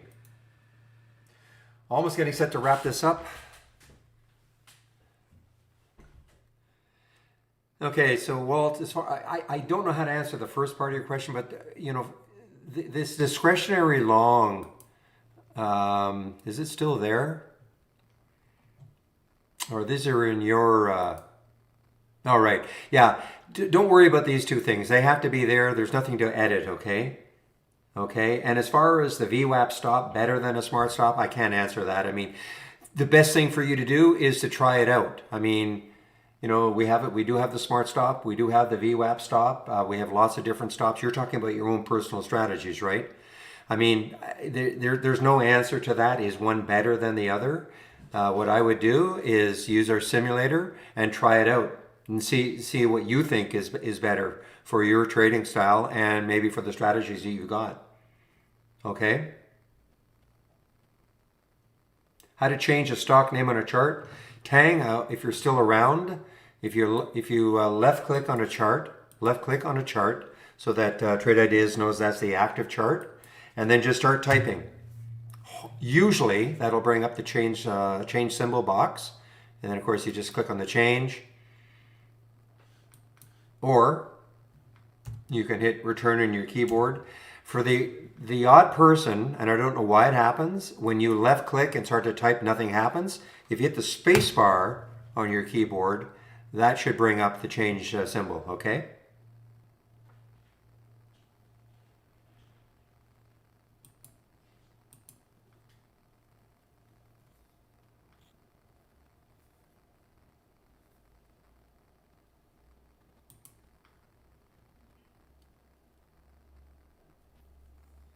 That's okay. I mean, $1 a day, that's okay. You know, it's nice sometimes just to take a break from trading, but watch the market.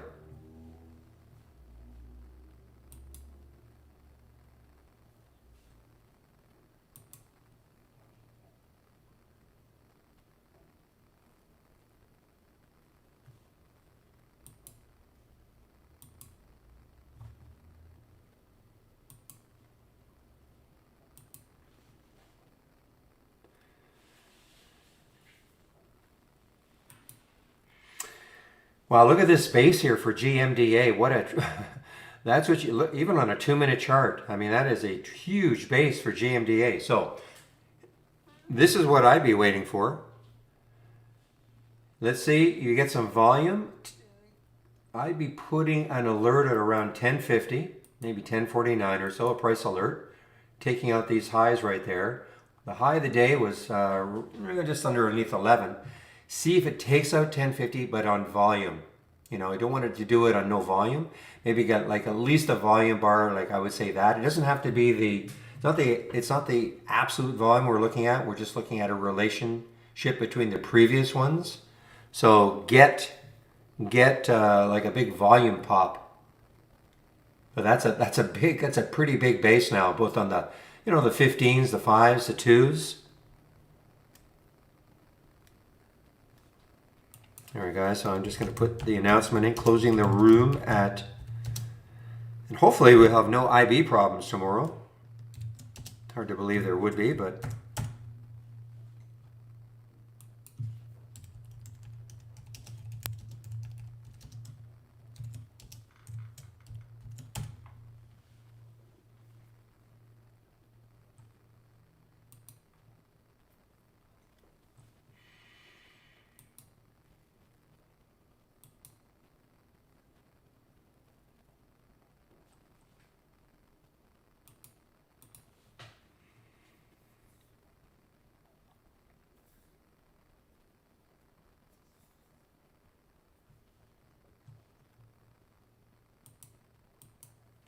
so if you have any questions, ask them now before I close the room.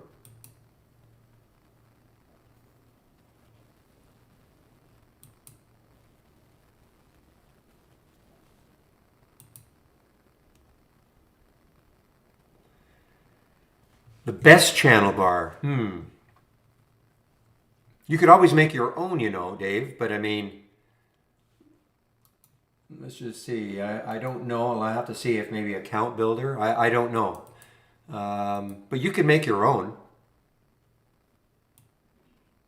But let me just see if there's something that says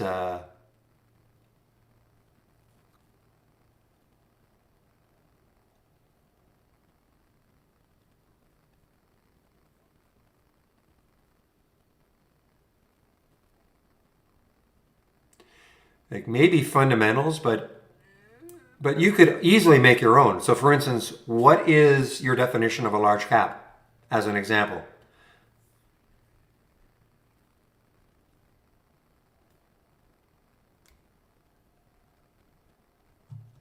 Because if you create your, but okay, but it has to have a market cap of what? So if you create your own alert window and top list window first, okay, and then start adding your filters in.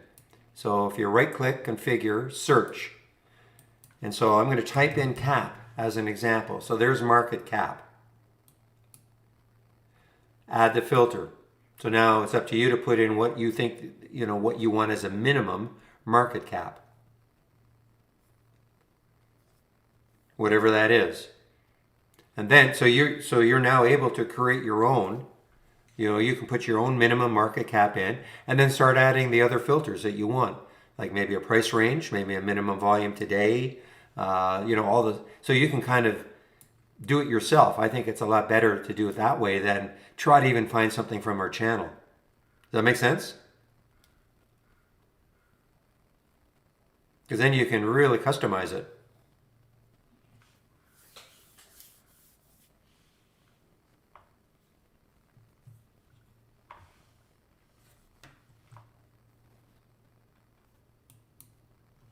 Okay.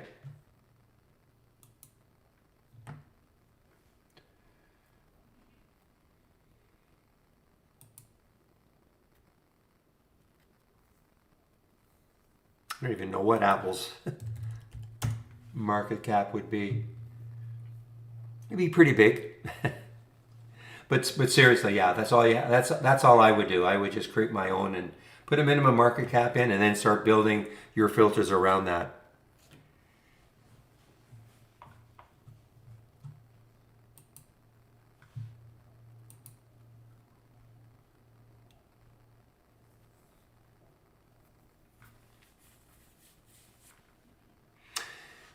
Do I, Jeremy? I don't personally have an after hours scan, but we do have an after hours channel. Question in the YouTube feed. So if you go to from the toolbar, click on new and then channel bar and then all the way down here, after hours. So we do have an after hours channel that you can look at. Did you get that? So again, from the toolbar, click on new and then channel bar, and then scroll to the bottom here, and where it says after hours. So that is an after hours.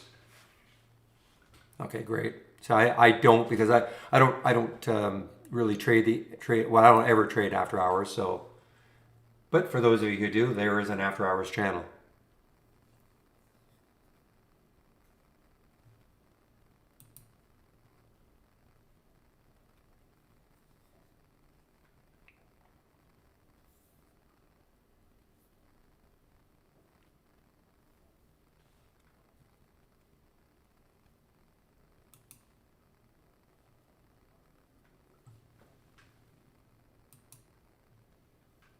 Boy, this is fascinating. Look on the 2-minute chart how well this is facing. I mean, that for GMDA, just flattening out right here. But you never know. I'm telling you, at the end of the the last hour or so, I mean, traders see this. I mean, it's up 50%, and it's basically it's on an all-time. I mean, we don't have. Well, okay, actually, let's take a look here.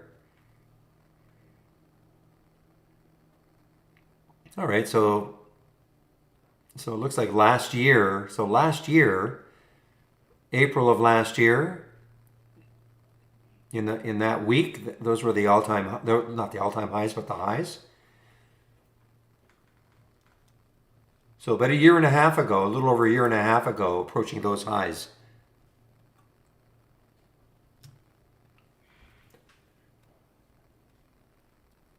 But obviously had some news today to spur it on.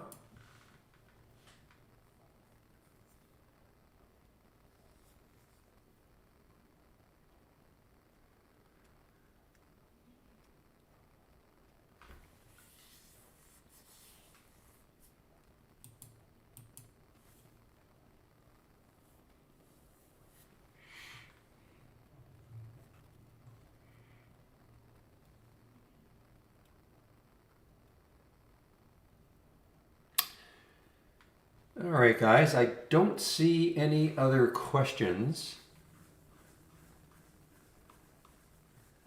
So I think I'll wrap this up now.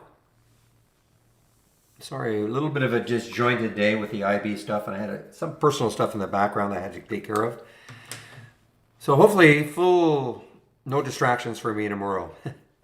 So I'll open the room tomorrow at 9 o'clock Eastern time. So hope everybody has a great evening, and we'll see you then. Bye-bye.